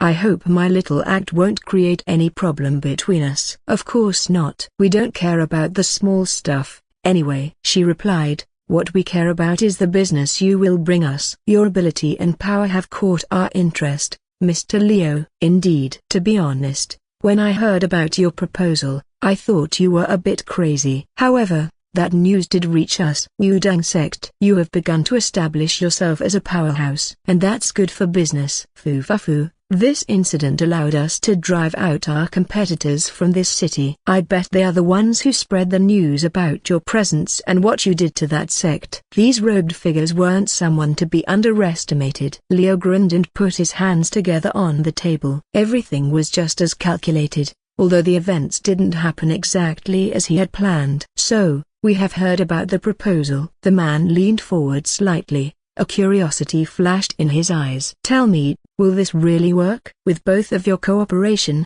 I believe this will work. Leo replied. His eyes were shining brightly. And the benefits you will receive will be tremendous. This is not a one-time deal. It's a long-term investment. If you help me with this, everyone won't dare to mess with you. That's for sure. This is truly an appealing proposal. The woman raised her hand and opened a blue fan in front of her face. According to our informant, it seems that Murim will be engulfed in chaos soon. With the appearance of Venom Sect's epigraph, there will be a great conflict between clans and sects. When one showed themselves, the others would follow. That prophecy that existed in the past will come true, huh? The robed man added. When supreme evil disappeared, a war began, and the world was plunged into chaos. History was lost in the first era of chaos. Many sects and clans got destroyed and new ones, usurping the authority and knowledge of the last, rose in power. Amidst the chaos, someone claiming to be the supreme evil successor appeared and brought even more chaos and destruction. His strength was real and his ambition was endless. Facing a new threat, the new rising sects and clans gathered and signed a peace treaty for the first time, working together to vanquish evil. They managed to destroy the said successor and his followers, ending the era of chaos. Murim Alliance was created right after, and to this day, those sects and clans were known as 10 Great Sects and Clans of Central Plains. The relationship between the 5 great clans is still strong. However, lately, almost all sects recruited disciples at an alarming rate, and there were rumors about the Peng clan attempting to form a secret alliance with the demonic faction. There was a possibility that they would break the treaty and fight against the rest. The robed man explained. His tone was heavy and serious. And the culprit is the man our new friend mentioned, no? The woman added. Both of them looked at Leo and he nodded in response. Indeed. Supreme Evil's followers have infected the Murim Alliance deep into its core. Their plan, which they had carried over hundreds of years,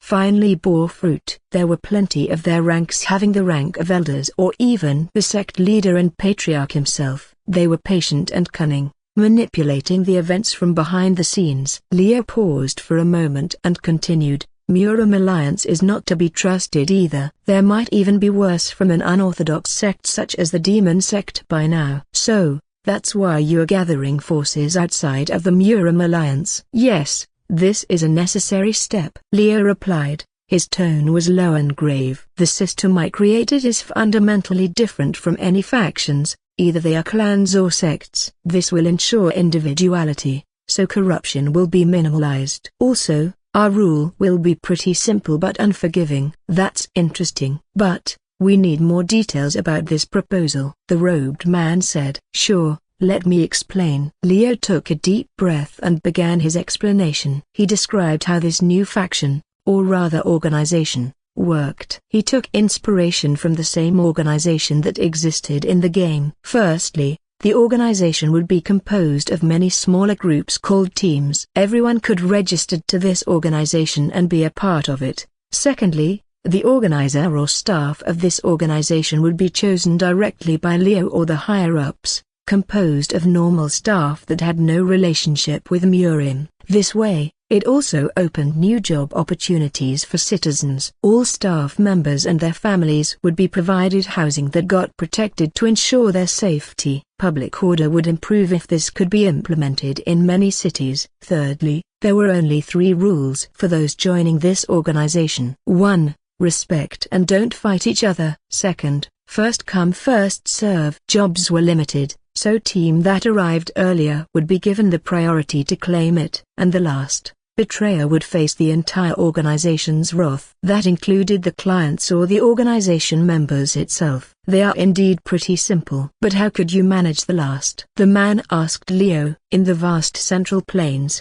it wasn't possible to monitor everything. If someone got betrayed in a place that had no witnesses, that could spell trouble. No one would be able to prove it. However, we have ways for that. Leo answered confidently. This organization won't only benefit wandering warriors but also all factions. We will stay neutral, accepting jobs from everyone. If one bears their fangs to us, we will stand together to face our adversary. The other factions might see us as weak, but I don't think that will be a problem. Tack. Indeed. The robed woman closed her fan with a loud sound and nodded. Your fame is enough to keep these floating rumors disappear. And with our backing, no one will complain about this organization's credibility. You really think this through, Mr. Leo? I wonder how far you have planned beforehand. Truly, the robed man added. What a fearsome person. I am glad that you see us as your ally. You give me too much credit. Leo chuckled lowly and relaxed his position. I believe both of you already know about my rule. This organization will also follow that and receive the Murim Alliance's hostility. However,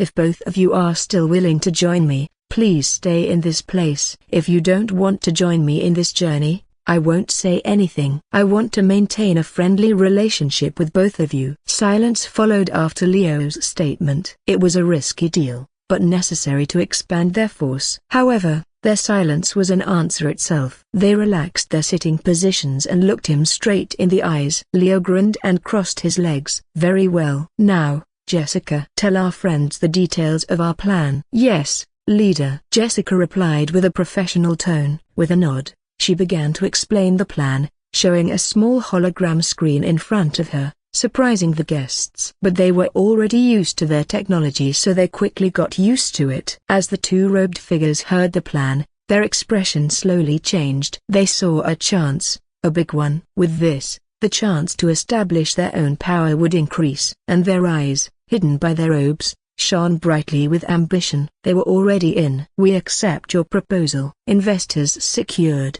He nodded in satisfaction. Days passed by quickly. Everyone in Hallowed Insect was busy running around errands given by Leo. He had no mercy giving orders to Jack and Shui, only allowing them to rest for a day before sending them somewhere else. Jessica and her new assistant, Astrid, also moved around visiting many places and meeting with many. As for Leo himself, he upgraded his base and all rooms to level 2, allowing him to create some new things with fewer materials. Everything was going smoothly. There was no visible problem that appeared on the surface, although there were many rabid dogs trying to bite him. Their fates weren't really that great. Anya was on a killing streak and sent these dogs back to their owner in Shanxi. The delivery carriage in that month was filled with foul stench. It was a small price to pay. At the same time, Kiaki spread rumors by sending many Cocos equipped with speakers everywhere with his new collaborators' help. Thanks to that, many wandering martial artists gathered in Chengdu, making the already busy city busier. Business bloomed, and rumors spread further. That day, the plan went into full motion. And now, he stood with two figures on his sides on an elevated platform. Various people gathered, forming a large crowd in front of him. Everyone muttered to each other, discussing something, but no one knew what it was. Leo was slightly nervous. This was the biggest gamble he ever took. If he failed, the backlash received would be big enough to affect him and his group. But now that he saw the large crowd forming in front of him, that nervousness was gone. He also had the assurance of the individuals standing next to him. A beautiful woman with blue hair stood on his right, while a man with an impressive beard stood on his left. They wore their signature clothes, a white hanbok that showed her impressive hourglass figure and her voluptuous chest, and a black robe that covered his muscular body with his clan symbol, respectively. The crowd recognized both of them, and the rumor was true. Is that Nabi from Butterfly Pavilion and Tank Clan's patriarch? Why are they here? That's Thunder God. His strange clothes are famous among wandering martial artists. They said he is the strongest individual in this region. Wait, what is happening? Many people were shocked to see three individuals standing together. Nabi, The young beauty was famous for her charm and talent. And Tang Jiaofu, the current leader of the powerful Tang clan, was the most important person here. Lastly, the one known as Thunder God, a newly rising martial artist. Based on what they heard, not only did he have the ability to fight Wandering Sword Saint on equal ground, but he also killed Heartless Undertaker alone and destroyed an entire army by himself. Those who participated in the epigraph fight a month ago would recognize him immediately. Gazes filled with respect were fully directed to him. It's time, Leo thought as he stepped forward. Using nanites, he amplified his voice so everyone could hear. Thank you for gathering today. I believe everyone is already aware of what is happening through the rumors. We want to keep it secret for a bit longer, but I don't think that's possible, so we decided to announce it formally instead. Leo's voice was calm and clear. Everyone listened. Even the guards patrolling the area stopped and watched from a distance. The rumors going around the city are true. The Butterfly Pavilion and Tang Clan had signed a secret agreement with us, the Hallowed Insect. We will form a new faction, a group that accepts everyone, not caring about your background. Wandering martial arts, you are welcome to join us. Gasps and mutters followed. The previously calm and silent crowd was now excited and buzzing with energy. Leo was satisfied. This was a good start. He continued,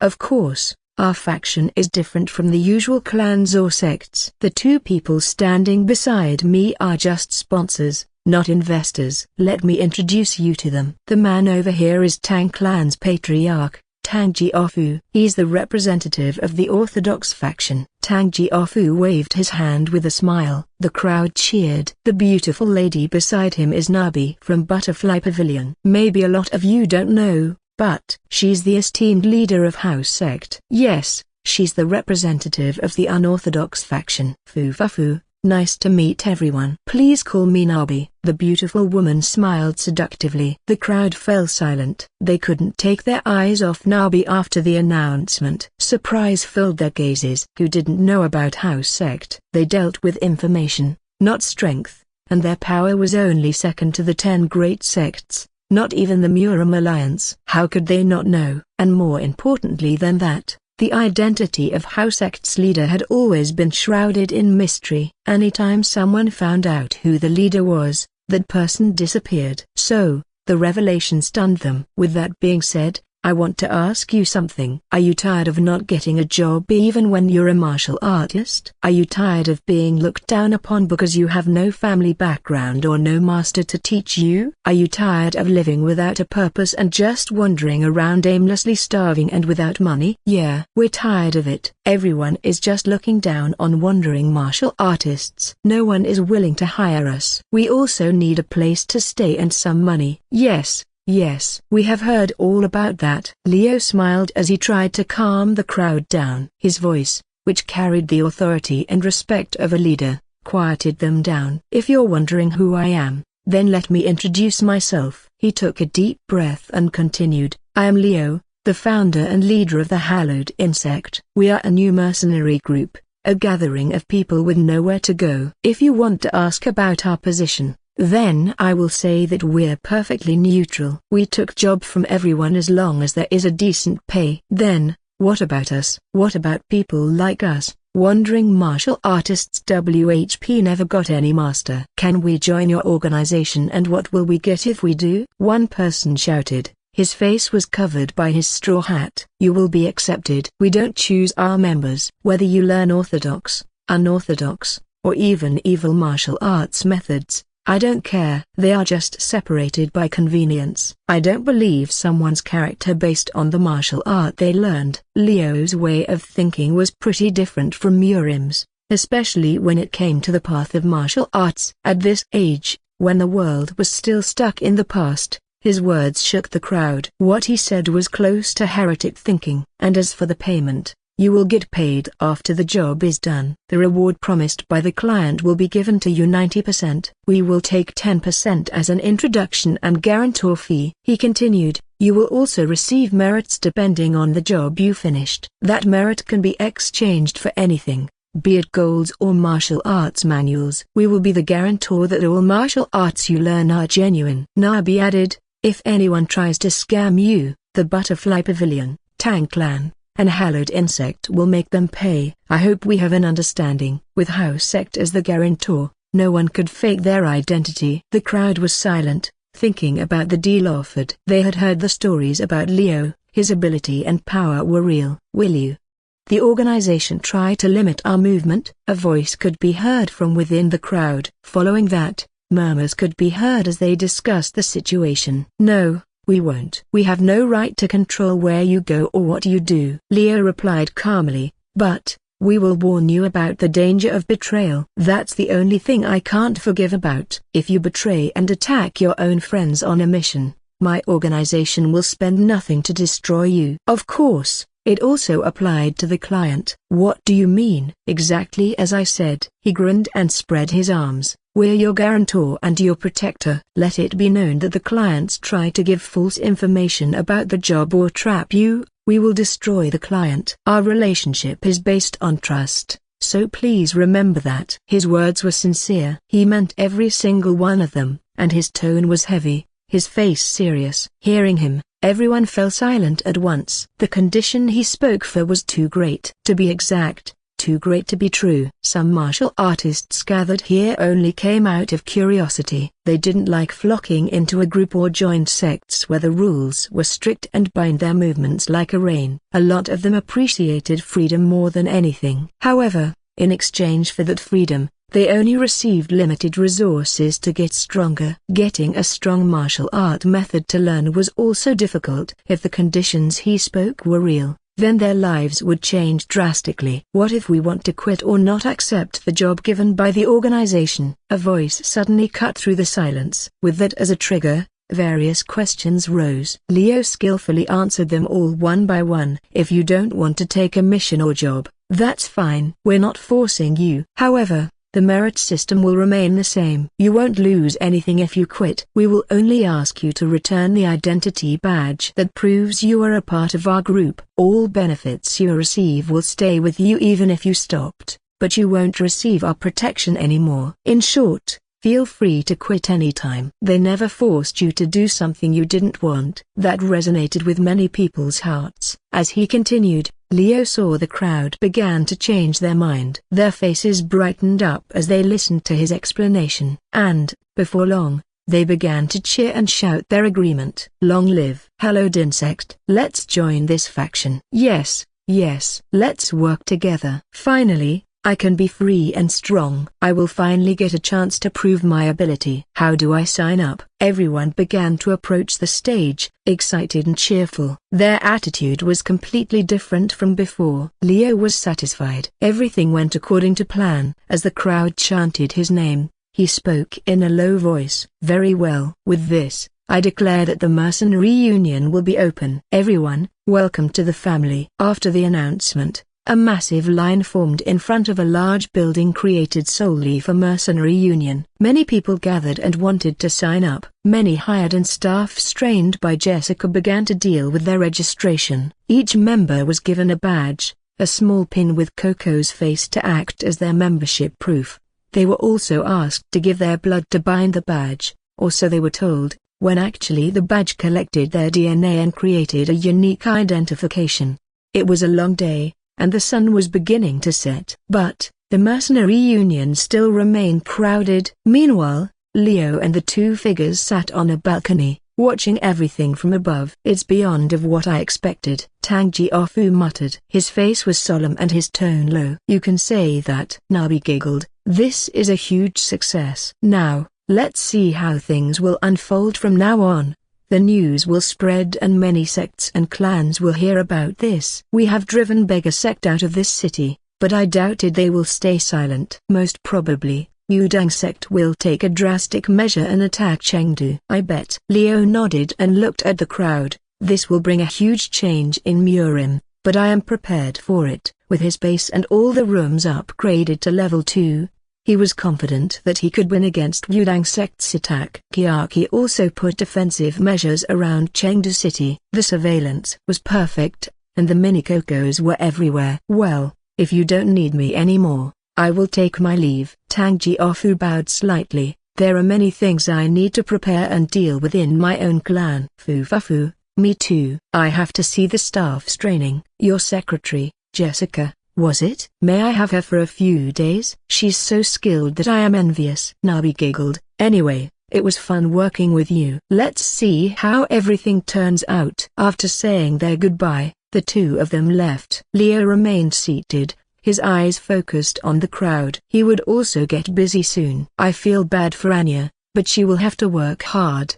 I am so tired. Astrid collapsed on the couch with a groan. She closed her eyes and sighed deeply. Her face was pale, and her hair was a mess. It was only a few days after the founding of the Mercenary Union, and she was already feeling the pressure. Ugh. The waves of people are endless. Why am I doing desk work, anyway? There are many people from House Sect and Tang Clan that can do that. Pulling her collar, she showed her bare neck and fanned herself with her hand. Usually, this type of behavior would be frowned upon for a noble girl, such as her. However, she had abandoned her last name and was influenced greatly by the members of Hallowed Insect, mainly Anya and Jack, and became deeply accustomed to this kind of behavior. Also, she didn't complain about the clothes she wore anymore. She even felt it was way more comfortable than her old dress. I also want to go on a mission. It's been more than a month since I joined, but I have nothing else to do but train under Big Sis Jessica and Kiaki. I also want to experience being a mercenary. She whined like a child. Jessica,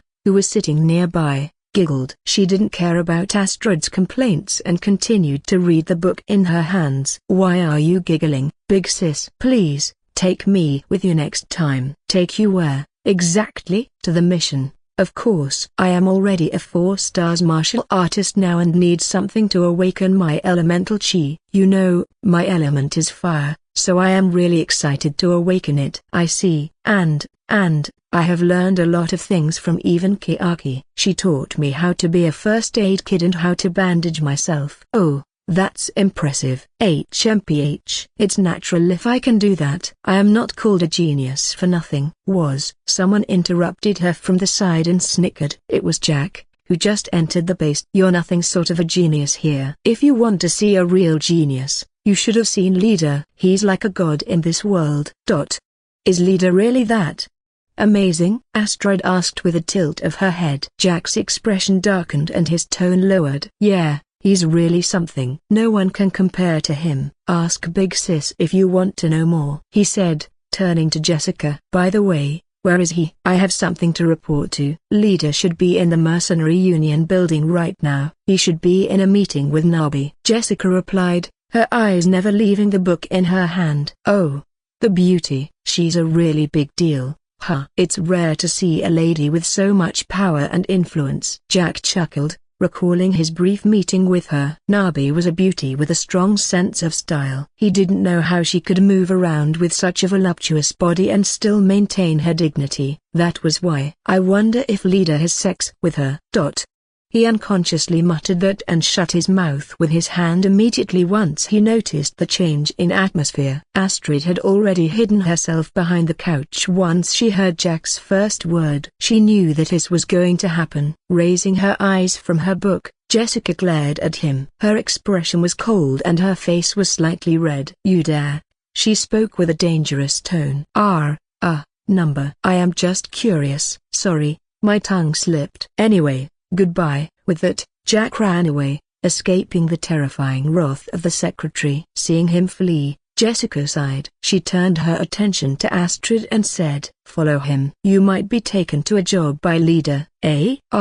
Okay. I'll get ready. With a smile, Astrid rushed upstairs. What a lively bunch, Jessica muttered. A soft smile appeared on her face. Though it's not bad, this is way better than being a puppet of society. She closed her eyes and rested. Leader, you're doing a great job. Don't get caught up in unnecessary things, okay? Keep your mind clear and focus on the goal, she thought, her voice echoing inside her mind. The future was uncertain, but it was worth trying. Leo sighed as he walked out of the butterfly pavilion. Lately, he had been busy with management and meeting various kinds of people. Usually, he left those kinds of jobs to Jessica. But he couldn't do it right now because he had to be acquainted with those people directly and showed that he was the one holding the reins of the Mercenary Union, not Nabi or Tang Jiofu.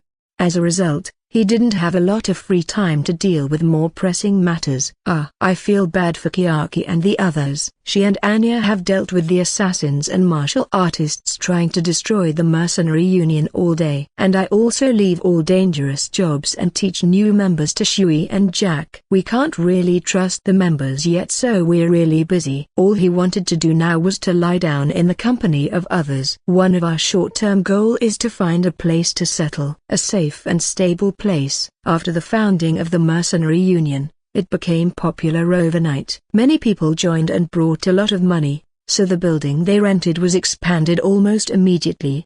Now, it was almost as big as Tang Clan's main manor. This would usually be seen as a way to challenge their authority, but not in Chengdu. Tang Clan was the one who renovated the building and allowed them to use their property. It was a good thing. But, with a building this big, Leo and his team had to move a lot. The rooms were filled with members and the training area was always occupied. They also made a bar that served liquor created by Hao Sect with the help of Shui's knowledge and hallowed insects technology. Finally, after a long month, Leo finished meeting almost everyone important and got to rest for a bit. Hey, leader. Leo turned his head and saw Jack waving at him from a distance. Following him was Astrid, who smiled shyly at him. Morning, leader. She greeted him with a bow. Even though she was used to hallowed insects' behavior, she still retained her elegance and politeness. So she always greeted someone by bowing instead of waving her hand like Jack. Morning. Leo greeted back and smiled.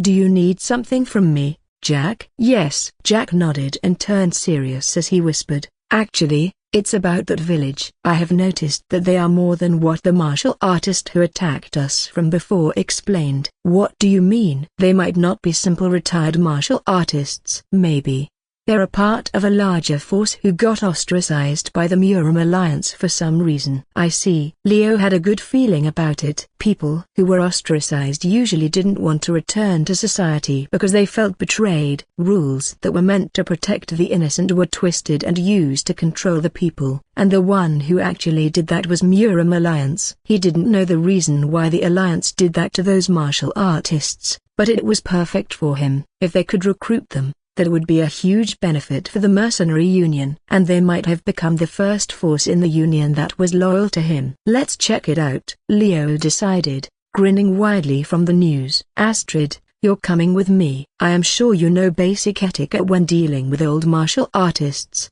No? Me? HMPH. Of course I know. Who do you think I am? I can even teach you a thing or two. You'll need it if you want to join the big table. Her confidence was admirable. However, she felt pretty happy inside. Yay! I can finally go out on a mission, she screamed in her mind. Leo was amused. He liked her attitude. A so-called typical tsundere. At first, he thought their type was so annoying. But when he looked at Astrid, he changed his mind. They were unexpectedly cute in their own way. I see. Then, we'll set out tomorrow morning. Ask Anya about the stuff you have to prepare. And don't forget to bring some alcohol. These old guys will probably want a taste of that. Okay, I'll prepare everything. Astrid rushed back. Her face was full of joy. Leo and Jack looked at her with an amused expression. It's as if I have gotten a cheeky little sister. Jack chuckled. I know why Anya like her now. She's pretty cute, Leo said. His eyes were soft and gentle. Yeah, leader. She's adorable. But let's not go overboard. I don't want her to lose that smile. Anya will be pretty sad if her peng-peng changed. I understand. The two of them watched the girl's small back as she disappeared behind the corner. Well, then, let's go back and make some preparations. I will be counting on you to teach the new guys how to ambush their enemies, break their martial artists' mindset and make them real mercenaries. Hey, leave it to me. They don't call me Jack the Killer Teacher for nothing. No one calls you that. Leo laughed, but, seriously, do a good job. This is our first step in the right direction. Yes, sir. The two of them separated, heading to their respective task. Sludu and Pliasi. In the path leading to Shanxi, a black bike sped past the mountain. On its back, Astrid was desperately clinging onto Leo's waist, screaming. She was afraid. The road was rough and rocky, and Leo was driving like a madman. Even though she was given a protector, a long-sleeved jacket and leather pants on top of her reinforced clothes. She still didn't feel safe.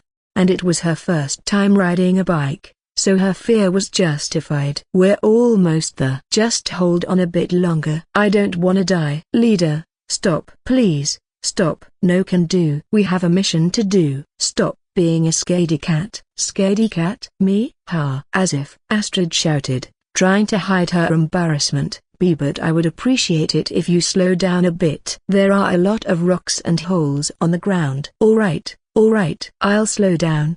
He chuckled in amusement and slowed down the bike. Thank you. Astrid sighed in relief and rested her head on Leo's back. Her grip loosened, but she was still holding on. She was getting used to the speed. It's not that bad. I think it's fun, Leo muttered, his voice soft and gentle. You should get used to this soon. Kiaki's experiment and research had gone leap and bounds after we secured the information from the house sect and the new epigraph. The time for your surgery to get nanites in your body is near. That's a different story. I am not afraid of that. But, I don't know about riding this thing. Then, you will learn. I will teach you how to drive a bike and how to ride a car. That's important skills for a mercenary.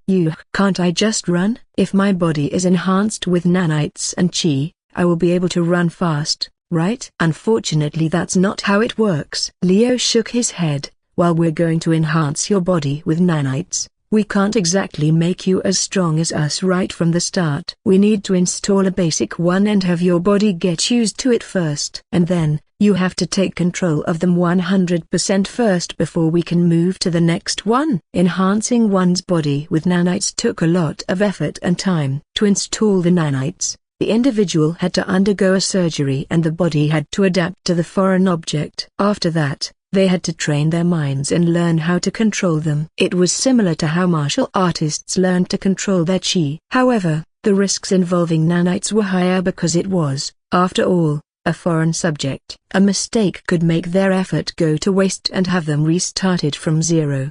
Besides, nanites and chi are expendable. They are limited by nature, so you can't use them just to run. Also, riding a bike is faster than running. You can save energy and get to your destination faster. Isn't that the best? I understand, Astrid mumbled. I have read a lot about it, and Big Sis Jessica explained it in detail, so I am not ignorant. I was just afraid of this bike. Is that so? Then, I am going to have you get used to it. Wait, Lead knew. Alongside the loud scream, the bike's engine roared louder as it flew through the wasteland. Their journey lasted for roughly a day before they arrived at the forest that hid the hidden village. Unlike before, Leo couldn't see a rising black smoke in the distance, but he still remembered the place. He stopped his bike and dismounted. Astrid, on the other hand, stumbled and fell to the ground. She glared at him with teary eyes, but Leo only shrugged his shoulders and smiled. Come on.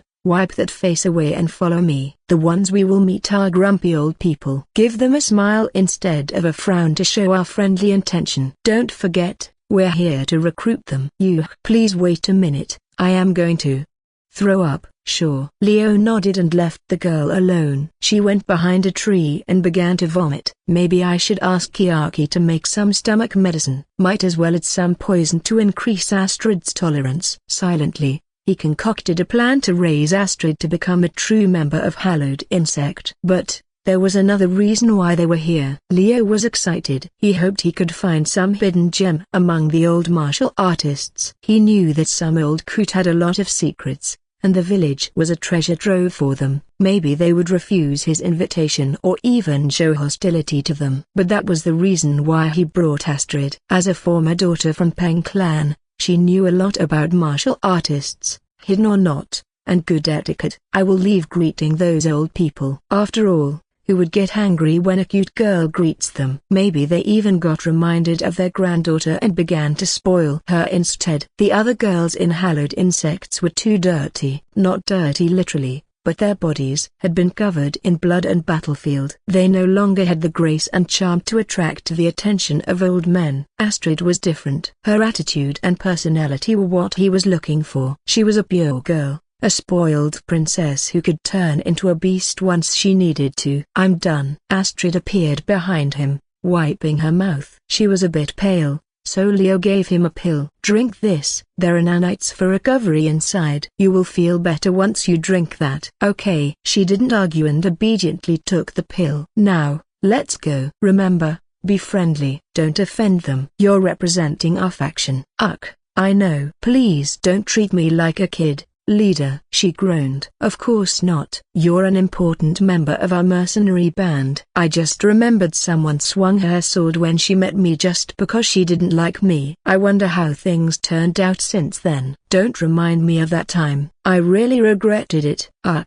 I was so frustrated and depressed back then. Please understand that, leader. I do. Don't worry. He laughed and patted her head. Now, come on. Let's meet those old geezers. Yes, yes. I'm coming. With that, the two of them entered the forest. Inside, nature ruled. Insects' sound could be heard alongside a small stream. The forest was green and beautiful. As they continued, the sounds of human activities could be heard. And then, the village appeared in front of them. From the look of it, the village appeared to be small but cozy. Some wooden houses could be seen, and the entrance was marked with a sign written as Outcast Village. Inside the village, Leo noticed a few people walking around. He thought they were all would-be old men or at least middle-aged men, but he noticed some youngsters as well. They were all dressed in simple clothes and looked ordinary. Outcast Village? Astrid muttered. The name is pitiful. Leo finished her sentence for her, and she nodded slightly. Don't worry, people who have never seen the real world would say that. But for me, I'd like to say this village fits its name perfectly. Outcast here can also mean that the villagers don't fit the current society and decided to live a peaceful life. Not all of them are pitiful. You know very well. A sudden voice greeted them. When Leo looked at the source, he found the middle-aged man that had attacked them before. The man wore a strained smile as he cupped his hands. My apologies for greeting so late. My name is Wang Zhu, and I am the one responsible for the village's safety from beasts alongside a few people. He introduced himself and bowed, and to you, I have attacked you without any warning after mistaking your vehicle as a beast. Once again, I offered you my apologies. Unlike martial artists he found in Central Plains, Leo felt like the man in front of him was similar to a kind uncle who often gave his nieces candy. Their first meeting wasn't exactly favorable and ended up in a tense atmosphere. However, he could tell the man had no ill intention. He only genuinely did his job as a guard of this village. I understand. And I apologize as well for scaring and injuring you. We were in a rush and didn't notice we drove past your territory and made you misunderstand us, Leo said, returning his greeting with a bow. My name is Leo from Hallowed Insect. This time, I am here because I wanted to talk about something with the villagers and bring a good proposal that can benefit both of our sides.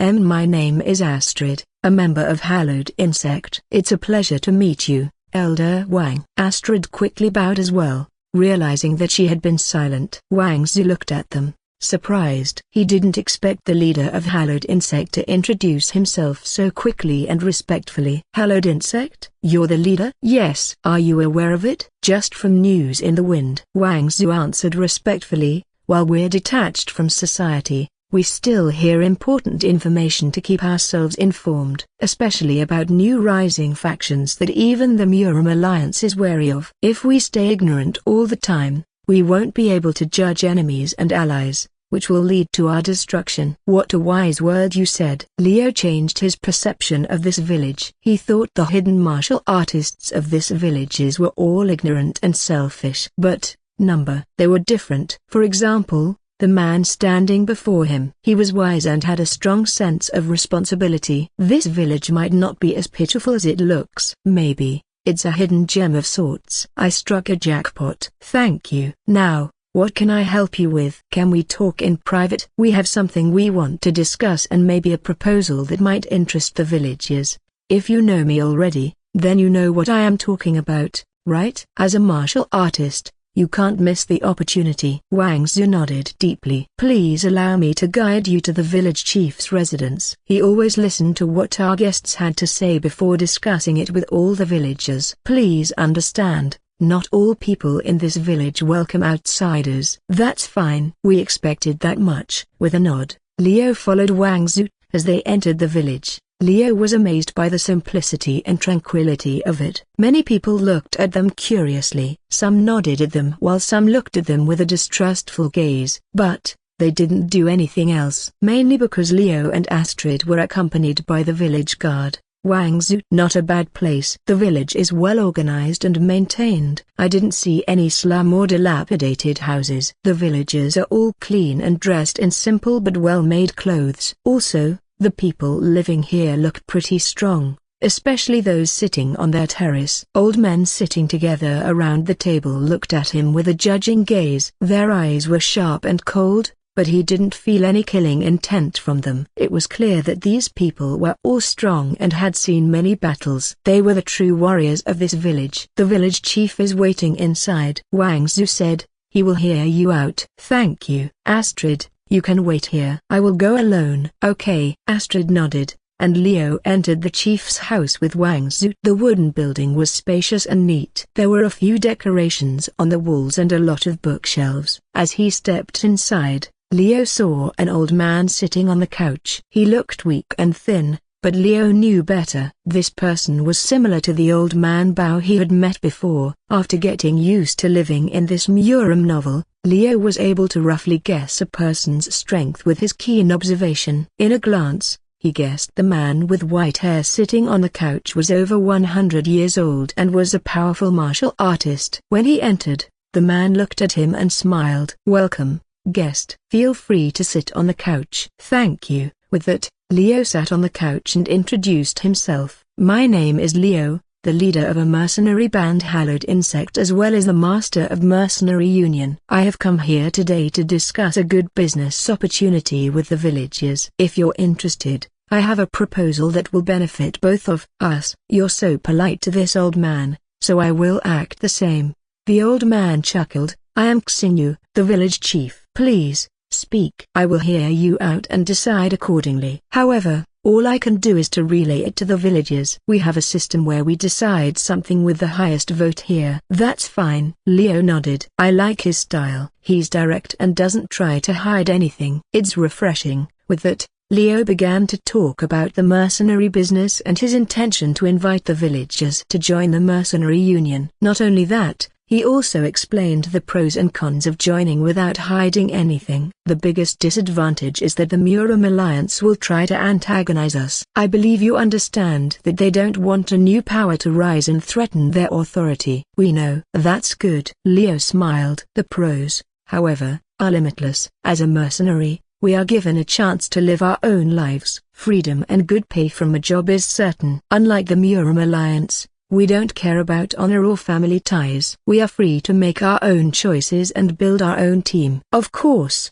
there is a hierarchy, but everyone has their own roles and responsibilities. Xingyu remained silent as he listened to Leo's proposal. One thing that I promise to all mercenary union member is their own decision. If the mission is against their moral code or they find it dangerous, they have the right to refuse. No one is forced to do anything. I see. Xingyu nodded. You seem like a good person, but I don't think we can trust you fully yet, he said. Of course. You can't. Not yet. But I believe there is a benefit for both sides in this. The village chief smiled softly, and I think most villagers here will like your offer. But we need to talk about it and take a vote. Take your time. Then, please meet me again. Xingyu said, I will notify everyone and gather the village for a vote. In the meantime, you can stay in one of the log houses here. We have plenty of empty ones. Wangzhou will show you where it is. Please follow me. Thank you for your hospitality. Both of them stood up with that. Leo nodded at the village chief and left the room with Wangzhou. When he stepped outside,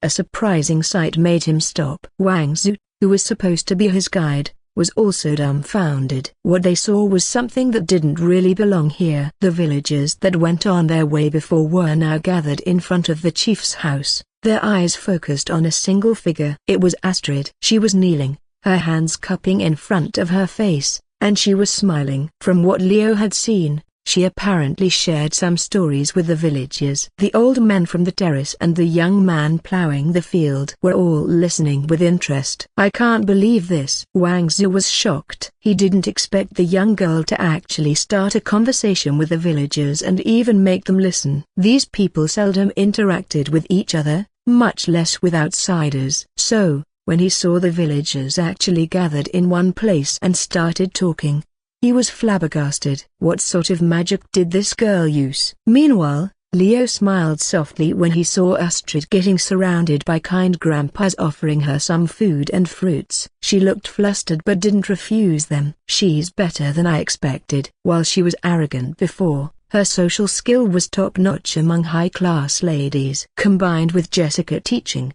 that talent blooms naturally without her even noticing it. Since she joined Hallowed Insect, he knew that she was a quick learner. She was smart and knew a lot about Murim and their customs. Not only that, she had good manners as well as a cute demeanor that made people want to spoil her. The fact was further proven by Anya. It was rare for the assassin to get closer to someone. After all, her personality was prickly and cold but pretty. Now, he could see her talents in full swing. This girl can become something special in Hallowed Insect. She has a great talent for reading people. Not only that, she is smart and can use her knowledge to solve problems. Maybe she can become our next secretary or an in charge to negotiate with clients. While Leo was deep in thought, Astrid had finished her story and was now looking at him. She noticed his smile and knew that he was pleased by her performance. HMPH. I didn't do anything much. It's just a bit of conversation. But,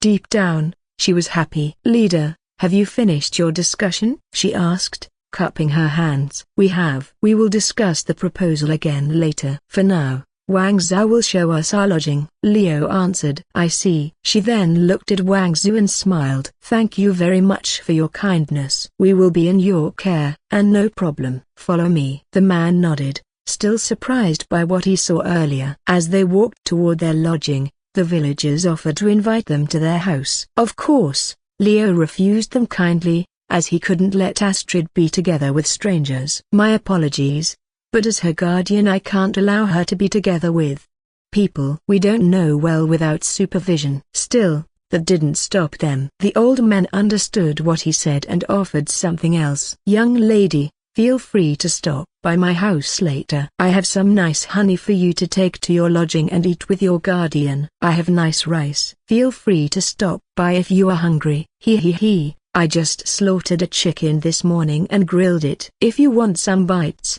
just tell me. Don't forget, I also have vegetables and some fruits. Yes, thank you. I will visit soon. As Leo and Astrid were escorted, they received invitations from all around the village. It seemed like they had caught the attention of everyone here. Leader, look. There is a lot of food being offered. She showed him the bag full of honey, meat, rice, and vegetables. They really love their guests. Yeah, that's true. Leo smiled. This village is a bit different than I expected. Yes, that's what I thought too. Wang Zhu, who walked before them, smiled dryly. They were taken into a wooden log house. The house was small and only had a simple interior with a desk, a chair, and fireplace. There was also a small kitchen and bed for them to rest, but the others were pretty much non-existent. However, the house felt cozy and welcoming. I'll bring some dinner later if the discussion is over. And please, make yourselves at home. I'll go and gather the villagers for the discussion. Thank you,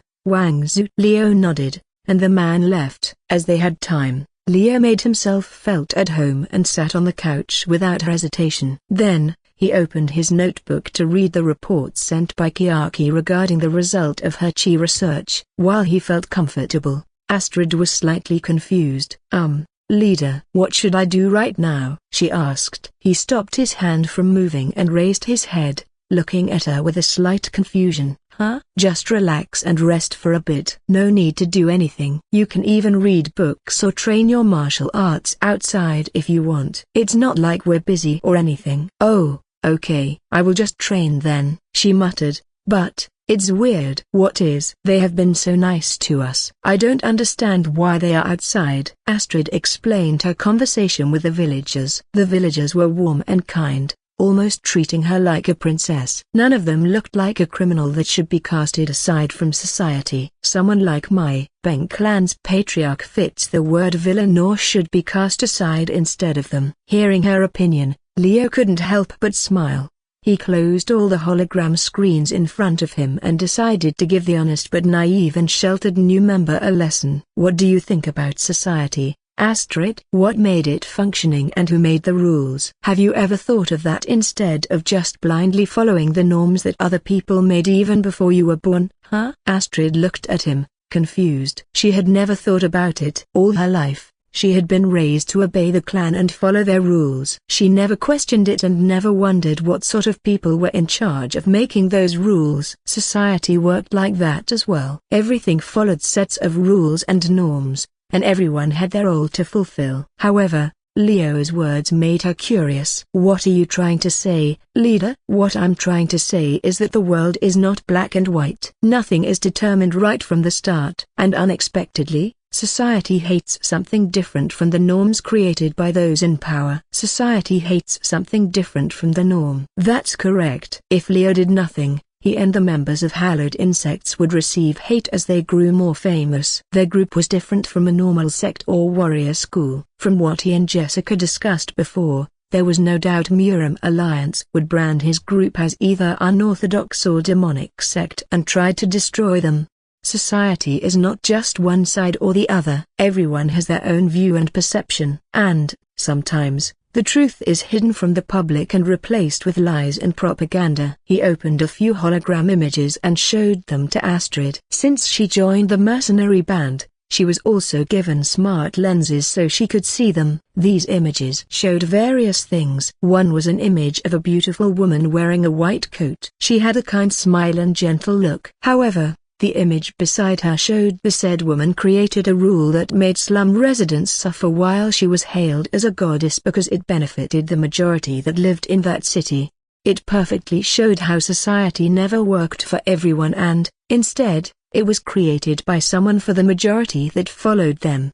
People who can't get used to these norms are exiled, branded as heretic or demonic, and become outcasts. I guess that's why they named this village as Outcast Village instead of Hidden Martial Artists Village. Just as he finished, Leo sensed a presence in front of the door. From the quick scan, he noticed that it was the village chief, so he decided to bring him up in the conversation. Isn't that correct, village chief? Astrid looked at the direction that Leo was facing. She didn't sense anyone, so she wondered what the leader was talking about. The door opened and revealed the person who stood behind it. It was the village chief, and he didn't seem surprised. A soft smile formed on the old man's wrinkly face. He seemed to be amused by the young leader's perception. That's true, he replied, nodding. For someone as young as an unripe fruit, you have a sharp eye. Your perception and intelligence are above average. Even though you have only seen a bit of the world, you can already see the hidden truth behind the facade. Please, I might be young but I saw plenty of things. Enough that I get sick of the hypocrisy that everyone showed. That's why I decided to form a mercenary group myself, as I don't want to follow the norms everyone set before. If I am strong enough, they won't be able to say or do anything to us. And, you're doing a great job. Xingyu nodded in appreciation. But, now that we have that cleared up, how about we move on and discuss the proposal? Everyone unexpectedly had arrived at the same decision. Is this also a part of your wisdom, I wonder? The old man glanced at Astrid and chuckled. Well, you have a sharp eye. Leo praised him. Yes, let's move on to the proposal. What are your thoughts, village chief? After discussing it with the villagers, we have decided to join the mercenary group. Upon hearing the chief's answer, Astrid's face brightened. However, it wasn't that easy. From the way you talked, it seems there is a condition that the villagers requested from us. Leo's guess was spot on. Yes, indeed. The village chief nodded, smiling meaningfully. The villagers want the young lady to be the leader of this new group, or whatever you call it. Me? Deal. I will assign her as the leader of the outcast village group. Wait, leader? Ha ha ha. Then I guess we will be under your care in the future. Listen to me. Both men laughed while ignoring Astrid, who protested on the side. She didn't understand what was going on. She had been listening to the two's conversation and couldn't find anything wrong or offensive. It just didn't make any sense at all. Yet, they still ignored her and made the deal. What happened? She screamed in her mind. With the conversation finished and the deal was made, Leo had nothing to do in this village anymore. However, the villagers asked him to stay as they prepared for a party. It had been a long time since they had guests, so they were eager to make their night enjoyable. At first, Leo wanted to refuse their goodwill. He had plenty of things to finish back in Chengdu. But unexpectedly, they kind of forced them to stay with an excuse that they wanted to know Astrid, their new leader of the group, better. In the end, Leo agreed and stayed for another day. He was worried about the villagers' intention, but their smiles and warm welcome made him less suspicious. They didn't have any bad intentions. He didn't just believe it because he was naive. He could see the sincerity in their eyes. Astrid was also happy. She enjoyed the company of these old men and the stories they shared with her. It was a new experience for her. There might have something that Astrid needed desperately in her life. Her parents' or grandparents' love. Being her leader, Leo wouldn't try to take that away from him. Caring for his subordinates was one of his duties as the leader. As he drank alone while sitting on a wooden log, watching the villagers dance around a large bonfire, a man with a wild appearance approached him. The man was holding a bottle of alcohol, and he offered it to him. "Drink? We're going to be comrades soon. Might as well share a drink." He smiled, offering the bottle. "My name is Chen. What about you?" "Thank you." Leo took the bottle and poured the liquid down his throat. It was a bit sour but sweet at the same time. "My name is Leo, the master of a mercenary band hallowed insect." "Well, with the mercenary union created, I might sit behind the table more often now." "Maybe. You'll have to take orders from me." "Don't worry. That doesn't bother me. The one I respect is the strongest. So, it doesn't matter who is in charge," Chen answered. "Then, you don't mind working under me and my group, I assume?" "Yes, not a problem." "Assuming that you're strong." Chen's words had a double meaning, and Leo realized that he implied that I need to prove that I am strong for him and the other villagers to follow. As expected,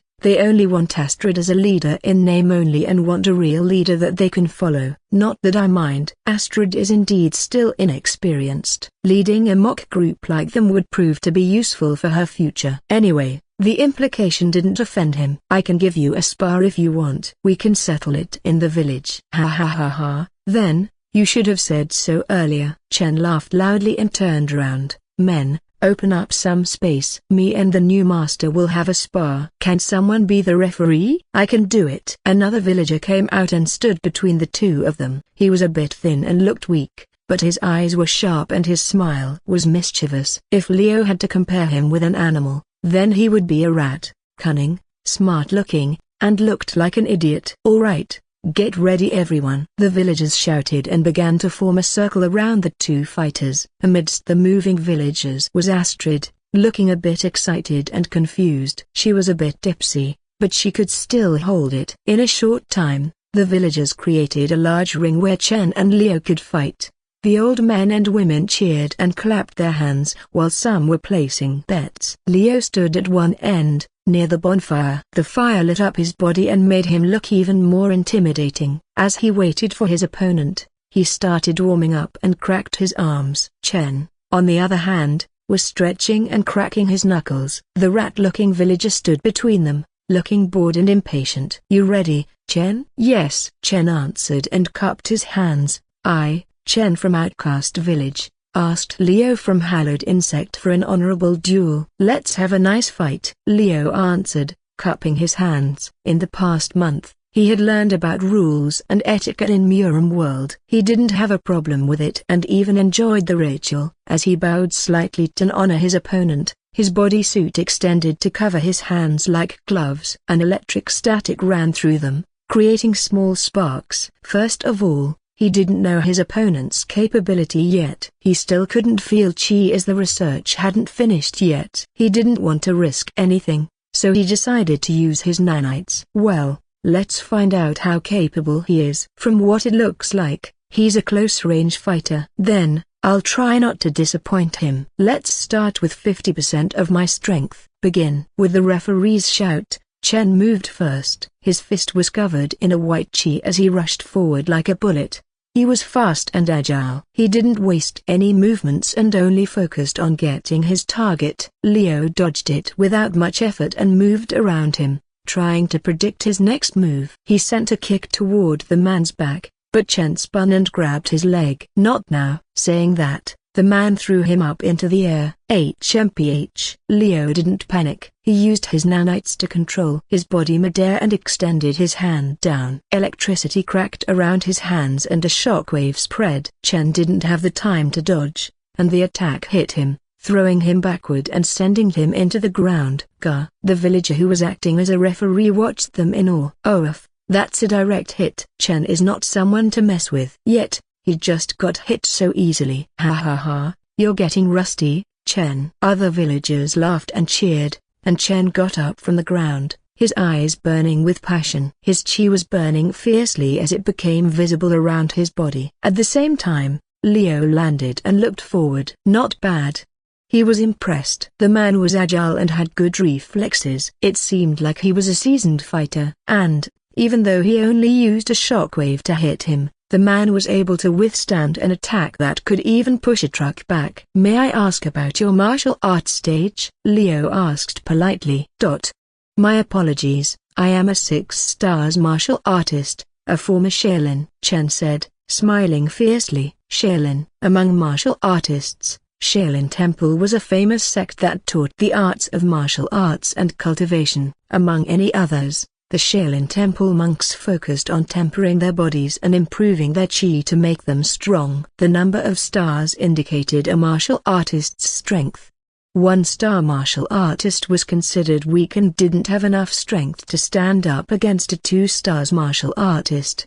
However, depending on the martial arts they trained, the 3-star martial artist could even take down 4 stars. Compatibility also mattered in a fight. Once again, Shaolin Temple's monks were focused on training their body and tempered their chi to increase their durability. In a game, his role would be a tank that could make a good wall and defend the others. But that tank also had destructive firepower, which was dangerous. "I see. Then, I will increase my power," Liu said, commanding his nanites to enhance his body. Power surged through his body, and his hair rose from the electric current. "Then, let's continue." With that, Chen rushed forward, his fist ready to strike. Liu didn't hesitate and stepped forward as well. Their fists met in the middle, and a loud boom could be heard as a shockwave formed around them. Blue flash of electricity ran through their body and spread out like a wave. The villagers, including Astrid, were blown back from the shock. When they looked up, they saw the two warriors standing still,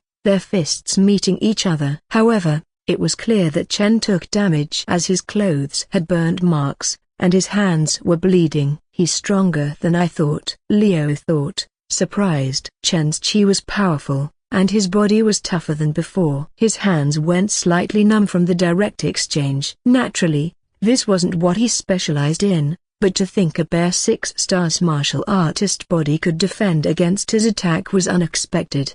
It wasn't like he didn't have an advantage. Chen was a tank, but Liu's power and speed were on a different level. As his nanites worked to focus at enhancing the damage of his punch, he threw a barrage of attacks. He was like a hurricane, spinning around his opponent and raining punches and kicks. The speed was too fast for Chen, and he couldn't keep up. Finally, Liu threw a heavy kick, and the man was thrown into the air and crashed into the ground, groaning in pain. "Arg, this is my loss," Chen admitted as he struggled to get up. Liu approached him and gave him a hand. His bodysuit had returned to its normal state, and the electric current disappeared. "You're strong," Chen smiled bitterly. "You too," Liu said. "I used 50% of the power that I used to pummel Heartless Undertaker into something unrecognizable, yet you are able to tank it with only minimum injuries. I guess Monk's resilience is truly something else." "Ha ha ha, there is something we sacrifice in exchange of that toughness." Chen scratched his bald, or rather,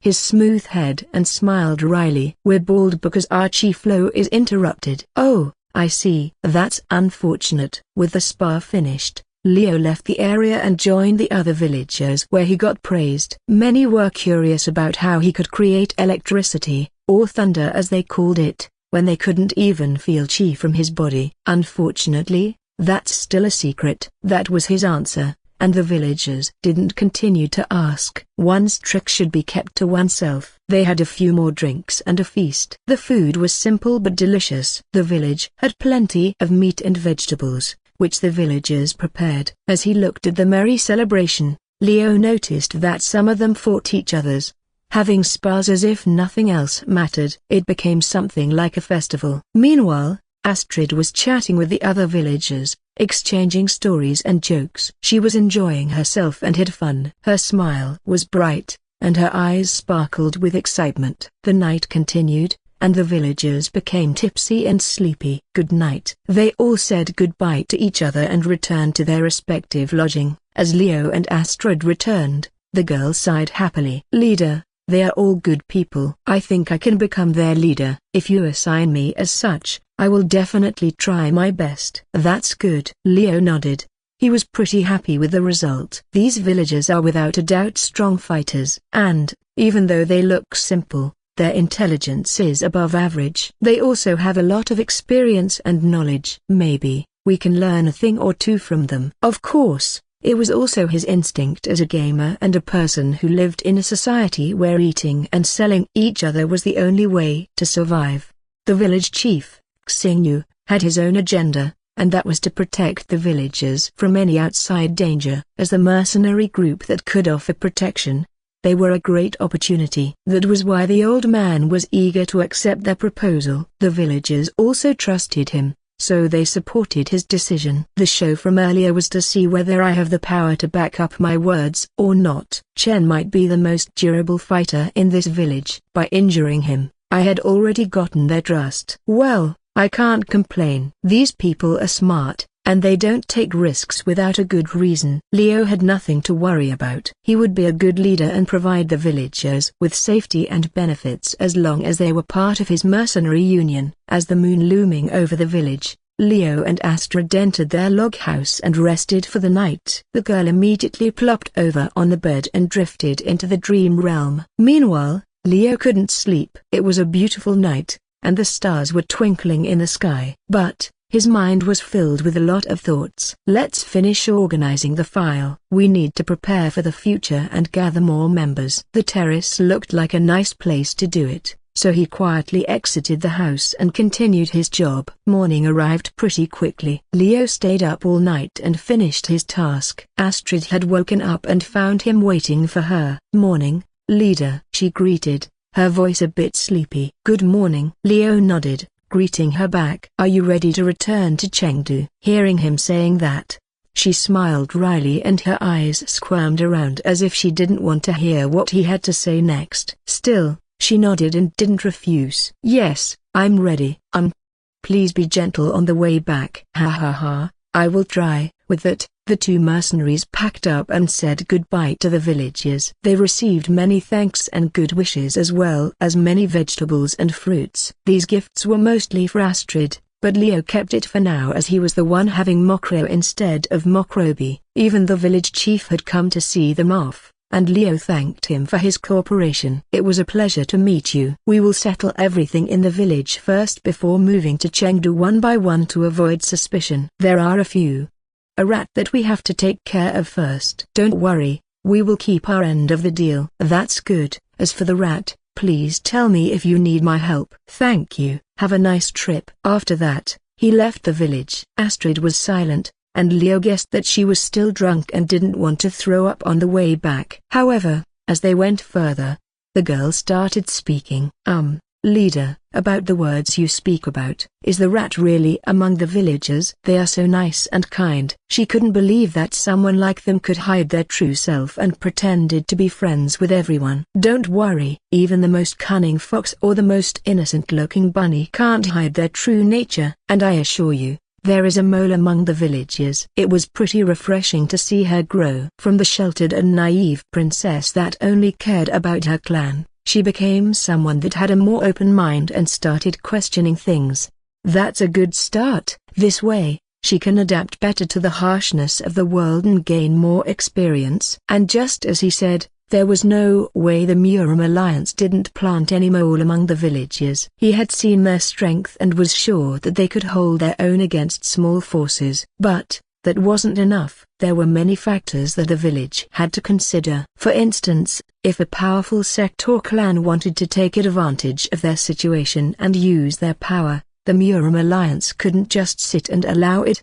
They were always about balancing this and balancing that. So, it was understandable that they planted a mole to monitor the situation. Well, since the mole has no real power, then there's no problem to leave it to the villagers. They must have wanted to get rid of the mole themselves. Once they managed to exit the forest, Leo took out his bike and donned his helmet with a simple voice command. Without hesitation, he sat in his position and looked at Astrid. "Hop on. It's faster this way." "You understood." Astrid nodded and sat behind him, her arms wrapped around his waist tightly, and her legs pressed against his. "Please be gentle, leader." "Hey," he smirked, "of course. Just enjoy the ride." With that, he started his bike and left the forest, leaving the outcast village behind with a scream of its engine and his passenger. The two of them were heading back to Chengdu. In a large estate located in the heart of the city, a meeting was held. Many leaders from different clans and sects were gathered together. They were all sitting at a large round table. On the table, a scroll was spread out, and everyone was discussing the content. Mercenary Union, Tang Clan and House Sect worked together to establish this together. And they are accepting all kinds of martial artists and not just the orthodox one. What are they thinking? Are they trying and gain more power? Maybe, but they are still young. The union is still weak and can't even form a branch. They have no real power or even leadership. They let their members work by themselves and not even organize them. Still, their actions are suspicious. I heard they accepted many kinds of requests from villagers and normal people. This is not normal behavior for a group of martial artists. Then, maybe they are gathering resources or information. It's not that hard to make connections and gain information. I doubt that. A debate started, and everyone was arguing back and forth. Many expressed their displeasure and concerns, while some were just curious. As the discussion was going nowhere, a man suddenly spoke up. Enough. The man's word was enough to stop everyone's debate. He was a tall and muscular man with a cold and fierce look. His body was wrapped in a black robe and his entire figure exuded the air of authority. He was the Murim Alliance's leader, Xuang. His voice echoed through the room, and everyone shut their mouths. "We need to stop wasting our time. We already made the decision, so let's focus on the important thing," he said. "I don't care if the Mercenary Union is suspicious or not. There is only one reason why we're here today." The man looked at everyone and smiled meaningfully. "That is to get rid of the Tang and Hao clan. By creating something as unsightly as that group of clowns, they are insulting the entire Murim." His words caused the others to nod. Yes. How could a clan with a long-standing such as the Tang clan work together with an unorthodox sect? Not to mention, its house sect. Yes. It's strange. They must have been planning something. Everyone agreed. Xuang nodded and looked at the scroll once again. At that moment, another person in the room noticed that he ordered them to continue and speak. From what's reported by the beggar sect, there is a central point that might have influenced the two sect and clan to create this wretched organization that challenges our authority and tradition. "Oh, and what is that?" one of the leaders asked. According to the beggar sect, the center point is the leader of the Hallowed Insect, a group of mercenaries under the Mercenary Union. They have forgotten about honor and have no respect for the tradition. Their actions are causing unrest and chaos. What about their power and abilities? What martial art are they practicing? Is there anyone famous or influential among them? Their leader is as strong as an 8-stars martial artist. People in Shanxi and Sichuan call him Thunder God. The one who answered that question was an old man with an impressive mustache. He broke his silence and suddenly the room's atmosphere had changed. That guy, that hateful and wretched guy killed the third elder of our Wudang sect as well as the junior disciples going for him to train. Alliance leader, I won't allow you to get in the way of my revenge. That man is our sect hateful enemy. We will be the one killing him. Training was the Murim Alliance's way to call something that bordered a taboo they were willing to close their eyes from, and in this case, they called the Supreme Evil Epigraphs incident in Halloween Bravinas training. Everyone understood the reference immediately. Most forces gathering in the Murim Alliance today also participated in that incident and even killed each other. However, once again, that was the fact they were willing to close their eyes and ignore their loss. After all, everyone at least gained some treasures from the ruin, save from the raging Yudang sect. Calm down, Yudang sect leader. You're overstepping your bounds. Xuang said, I have no reason to stop you. However, we also can't openly attack them without a plan. The Emperor's court won't stay silent if we create a commotion. I understand. Please forgive me, Alliance leader. The old man bowed his head. Although he did that, the burning rage he felt could even melt rocks and turn them into lava. That was how much Jiang Ta hated the existence of a man named Leo and the group called Hallowed Insect. Unless we have a good reason to attack them, we won't move. But, since the Hallowed Insect's leader is a problem, I suggest we send a message. The Tang and Hao clan can't hide their intentions for too long. Xuang continued. Yes, that's true. We need to tell them to cease this immediately and ask for compensation. We also have to take care of Hao sect while we're at it. They know too many of our secrets. That's right. It's time to show them their rightful place. How dare an unorthodox sect try to claim part of our power? Allow me to send a message right now. No one disagreed with the Alliance leader's decision. Rather, they even supported him when they saw the chance of getting a nice bite of a pie called House Sect. Bang! At that moment, the door slammed open and a man in a robe entered. His face showed a worried and hurried expression. What is it, Huang? We are in the middle of a meeting. Xuang expressed his displeasure. The man breathed heavily as he knelt and cupped his hands. My apologies, Alliance leader. But there is news that needs your immediate attention. Something terrible has happened in the Outcast Village. Outcast Village, a place hidden by the Murim Alliance. The forest around it acted like a natural barrier that could confuse people who were lost or looking for the village. Only a few knew the exact location and could enter without being caught. The Outcast Village? What news? Xuang asked, his expression dark. Out of all people, he was someone who valued the importance of the village and the secret it held. Gulping, the man named Huang revealed the news. The Outcast Village. Our spy has been caught, he said, pausing a little to take a little gulp once again. That showed his nervousness. And they left the forest and headed to Chengdu. From the last letter we received this morning, it seems they are going to join the Mercenary Union. Once he finished, the room became as cold as ice. Impossible. They joined the Mercenary Union? We can't allow them to. Alliance leader, this is a crisis. Everyone panicked and expressed their anger. The Murim Alliance had spies planted in the Outcast Village for a long time, and they were the ones who had to monitor and report to them about the condition of the village. But now, the news had turned everything upside down. Xuang didn't panic. This is a problem, indeed.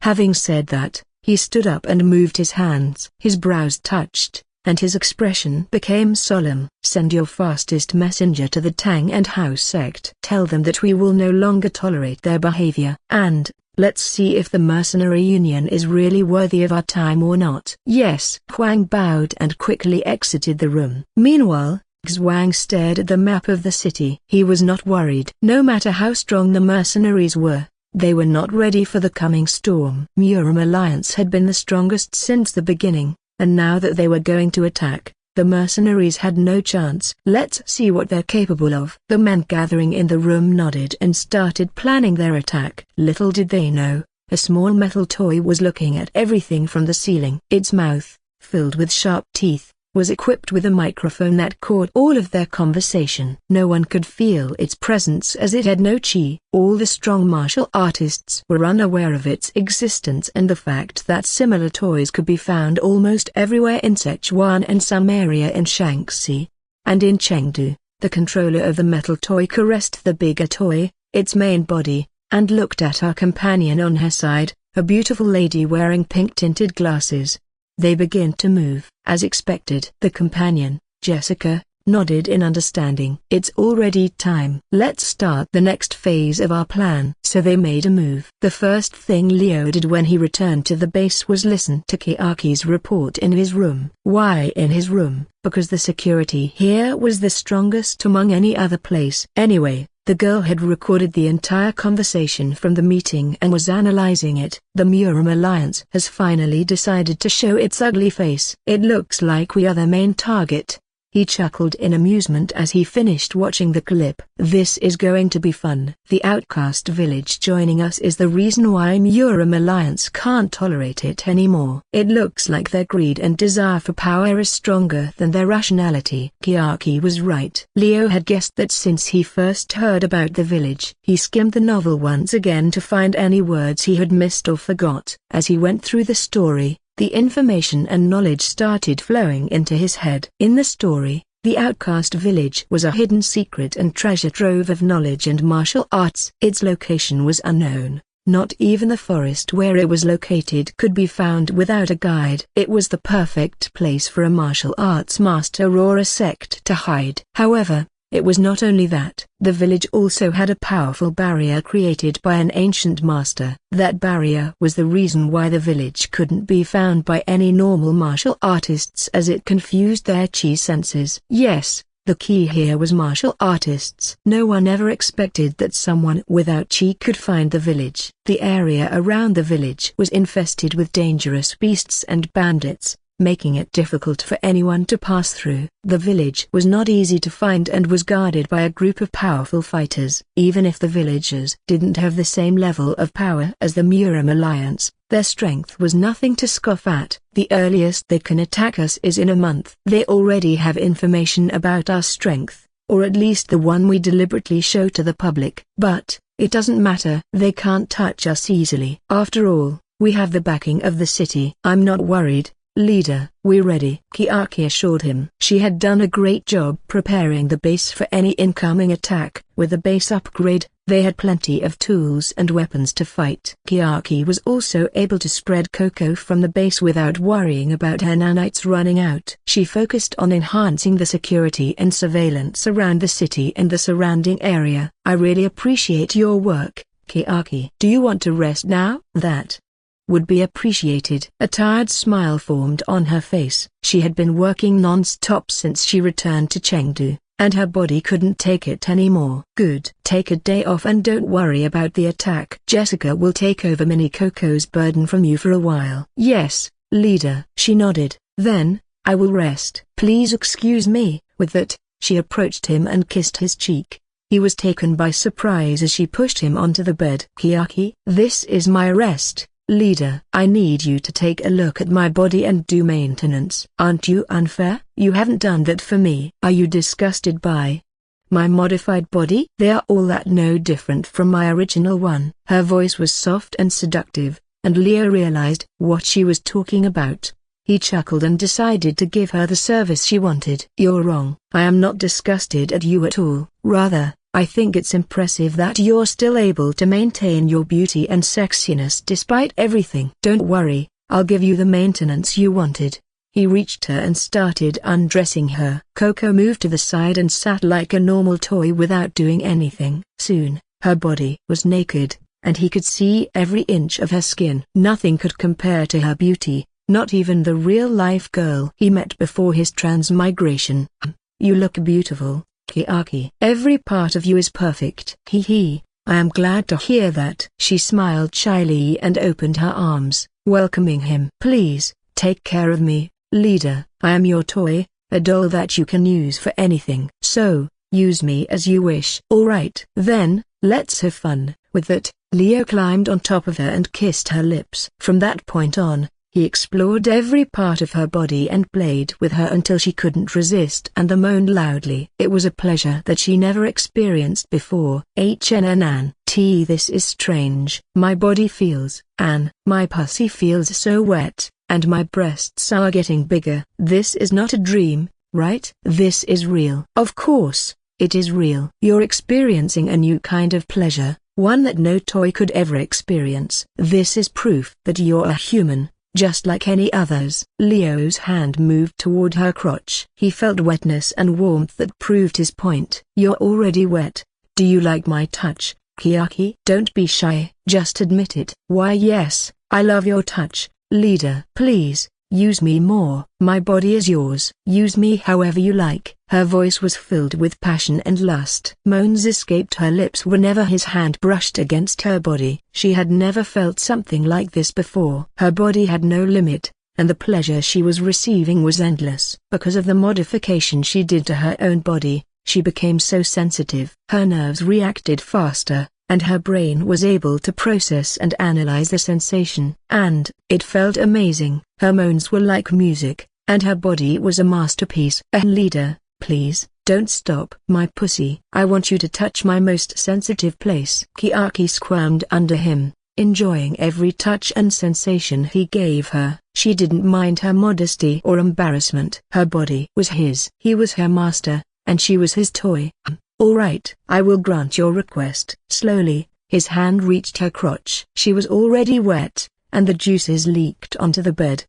As his fingers entered her pussy, she couldn't help but moan and shiver in excitement. Her body was so sensitive and could react to every touch. She didn't know how it was possible, but she didn't care. All this intelligent girl wanted was his touch, and she would do anything to get it. "Leader, I'm going to come." Her body shook uncontrollably as she felt an incredible sensation rushing through her entire body. From her pussy, a wave of pleasure and ecstasy washed over her, and she couldn't resist. She arched her back and screamed in pleasure as she experienced an orgasm like no other. "I'm coming, leader. Please, let me come." "I'm coming." She couldn't stop herself, and her body shuddered and trembled. A stream of liquid squirted out of her pussy, covering Leo's hand and the bed with her juices. It was a sight to behold. Chiaki's expression was full of lust and ecstasy. Her tongue was hanging out, and her eyes were half closed. Her large breasts moved up and down in rhythm as she breathed heavily. The orgasm lasted for a while,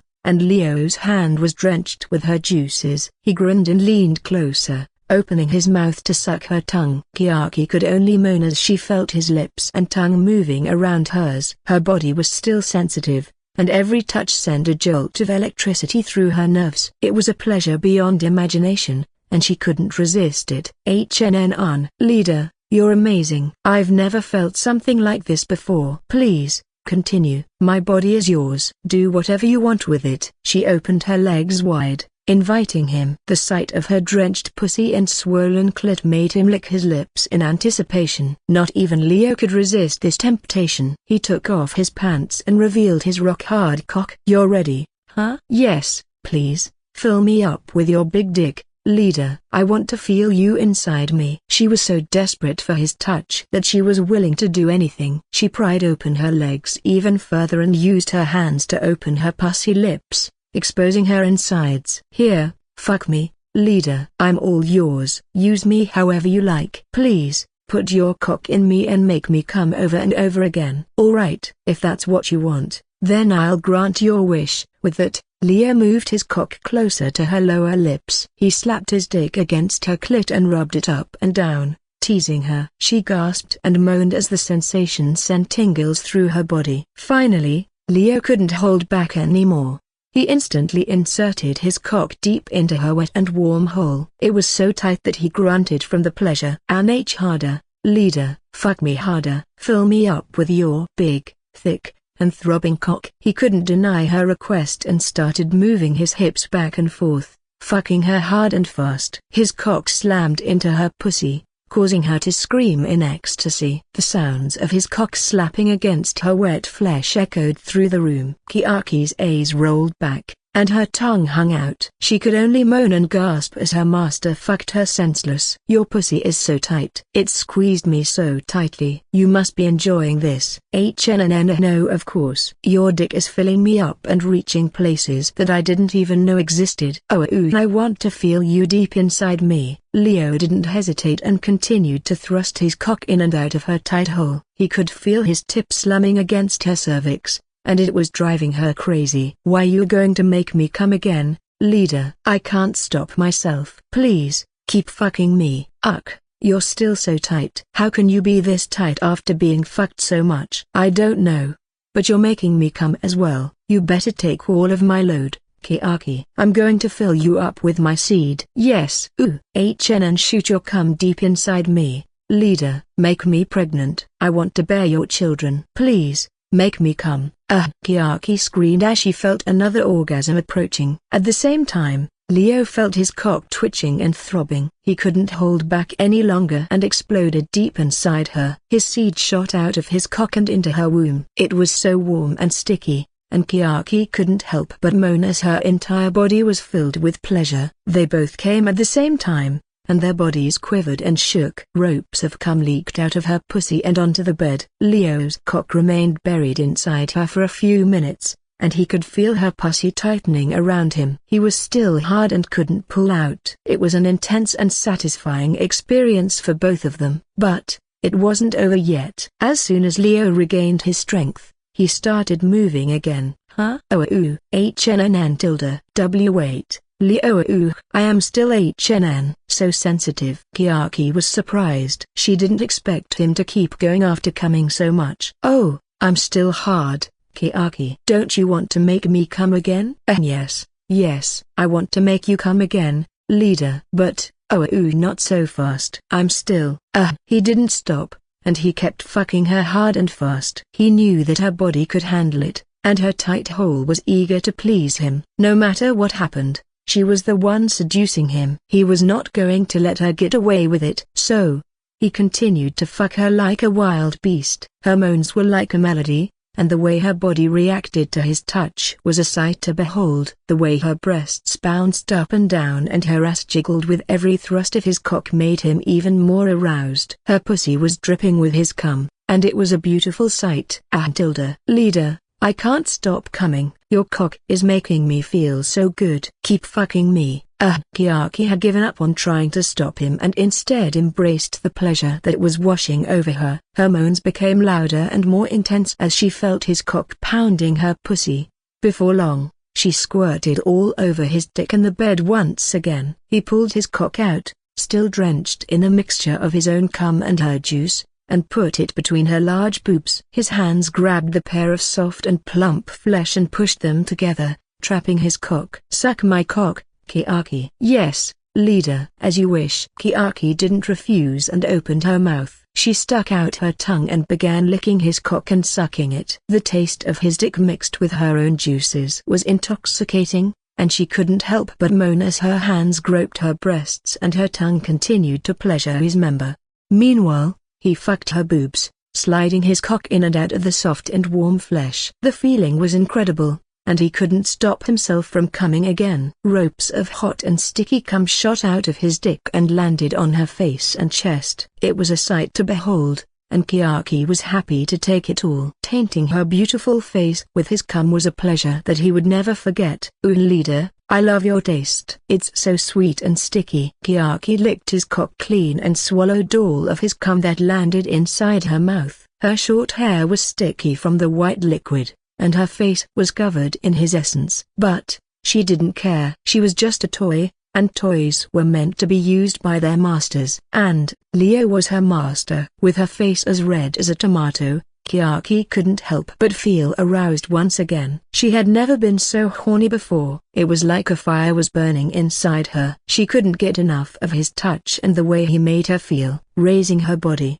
she pushed him and rode him reverse cowgirl style. Her ass was round and soft, and Leo couldn't help but grab it and enjoy the view. Kiaki, you're getting addicted to it, huh? Yes. I've become a fool in front of you, leader. You've unlocked something that I never knew existed. It's like I've become a completely different person. Someone who's not afraid to show her lust and desires. Well, I don't mind it. I love you and everything, Kiaki. You're beautiful, and you're mine. I'm yours, leader. Use me as much as you like. I'll never refuse. With that, Kiaki slid her pussy down his cock and started riding him, bouncing up and down on his shaft. It was an incredible sensation, and Leo couldn't resist. He watched her ass jiggle with every movement and felt her wetness covering his cock. His next coming was building up inside him, and he couldn't stop it. Kiaki, I'm going to come again. Do it. Leader, fill me up with your seed. Make me yours. Her voice was dripping with lust,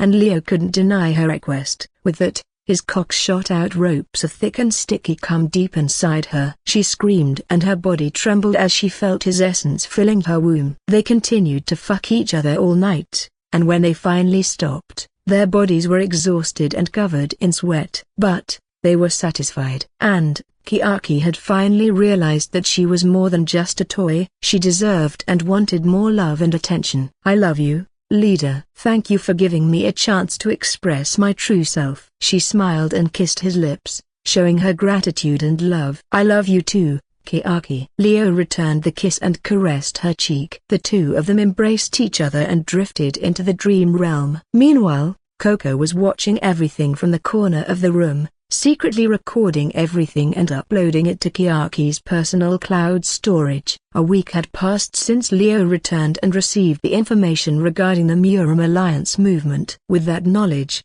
he was able to plan his next move and prepare for the upcoming battle. Not that the preparation was that urgent. Jessica and Chiaki already prepared everything, and all Leo had to do was give the order. During this time, he also went out to meet the people and visited the places around Chengdu. It was a busy city and had a lot of interesting things. Many people came in and out without ending. Business also boomed since the Mercenary Union was created. Not only martial artists, but people seeking help also visited. For example, Nabi's Butterfly Pavilion. This place's first hall now became a kind of gathering place for Mercenary Union members. They drank and ate there, chatting and exchanging stories. Some made new friends and gathered with a new group. In a month, many requests arrived as their names spread around Sichuan and even reached Shaanxi. Before long the Mercenary Union would be known all over the Central Plains. As the number of requests increased, they needed more people. But that would be a story for the future. Murim Alliance worked pretty hard to prevent the news of their actions from spreading. They didn't want anyone to interfere and meddle with their business. Information war began in Murim. One side spread the deed that the Mercenary Union was doing while the other side denied it and even accused the group of being a part of a conspiracy.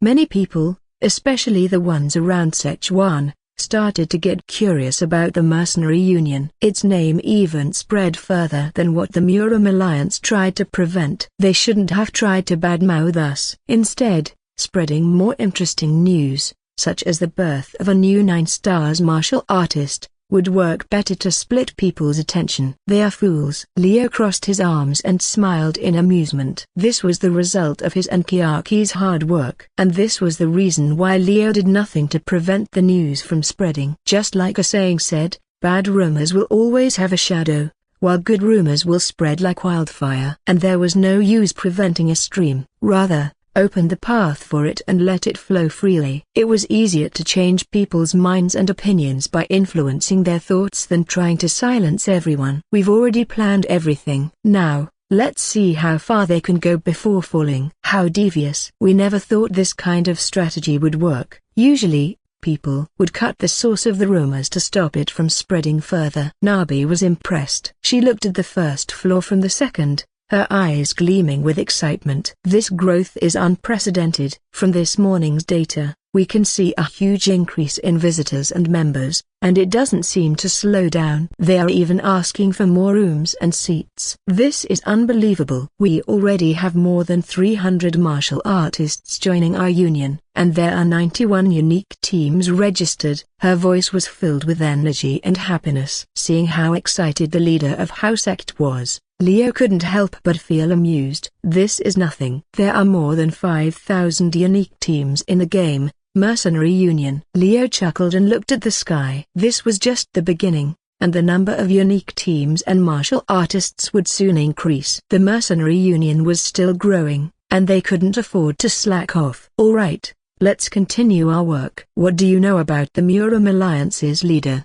Xuang? He asked. Nabi nodded. Xuang is the leader of the Murim Alliance and one of the most powerful men in Central Plains. From the rumor, he was about to break the wall of 8 stars martial artists and advance to 9 stars. That information was not new to him. It was already written in the book. Xuang is a master of the Thundercloud technique and one of the most powerful martial artists in Central Plains. But His power is not limited to this. He is a master of many chi techniques and has mastered the close combat as well as ranged fighting, earning him the title the Thunder Emperor or the Lightning Master. Their titles were pretty similar, Thunder Emperor and Thunder God. With the rumors about him spreading with the Mercenary Union, people began to compare the two of them. Honestly, Leo didn't care much about his ability or his strength. His interest was more focused on his opponent's weakness and flaw. That much isn't explained in the novel. Maybe it's a hidden secret or a weakness that only the MC can discover in the future. But I have no luxury to wait for that. Leo was not an idiot. If he had the power and skill, then he would try his best to exploit it. Any weakness you find out about him? Surprisingly, there are many rumors. One of them says that he is a coward and prefers to hide behind his underlings. Another says that he is a sadist and likes to torture his enemies. Some even say that he has a daughter and is obsessed with her. What? The last rumor took Leo by surprise. A daughter? That's new. It was not mentioned in the novel, and he had no idea if it was true or not. A stepdaughter. He adopted a girl who apparently is gifted in lightning chi and trained her to be his successor. Her name is Xru. Nabi explained while hiding her mouth behind her fan. The obsession here is about her talent. In a year, she managed to reach the peak of 6 stars. She was even called a prodigy. Xru? That's interesting. I have never heard of her in the book. But Leo had no reason to doubt the information. It came from House Sect, one of 2 sects with the largest information network. Do you have any information about her whereabouts? Number. It's like she doesn't exist. We don't know where she came from, as if she just popped out from thin air, and from what I heard, she wore something strange when Xwang introduced her as his daughter. I seem to have heard of something similar from somewhere. Tack. Closing her fan, she showed a mischievous smile. Her eyes sparkled with curiosity and excitement. Leader, I can sense that you are hiding something. But, I don't want to push too hard. We are still allies, right? Just know that I'm always available if you need help. Since they worked together and established the Mercenary Union, Nabi imitated Leo's subordinate and began calling him leader. It was a known fact that the other members of the Mercenary Union also called him leader, thinking that was how they should address him. Strange clothes and no past, eh? Now that also interests Leo a little bit. Maybe he had to go undercover and explore the truth. Should I do it? Murim Alliance's headquarters is located in the capital city, so I have to be careful. But, if I have a chance, then maybe. His train of thought was interrupted as Nabi took something from between her bosom. I won't pry too much, leader. But if you're interested in that daughter, then please take this. We kinda figure out where she can be found. The girl handed him a piece of paper. It was an invitation. Xru's birthday celebration. It's an event where Xwang will introduce his daughter to the martial arts world.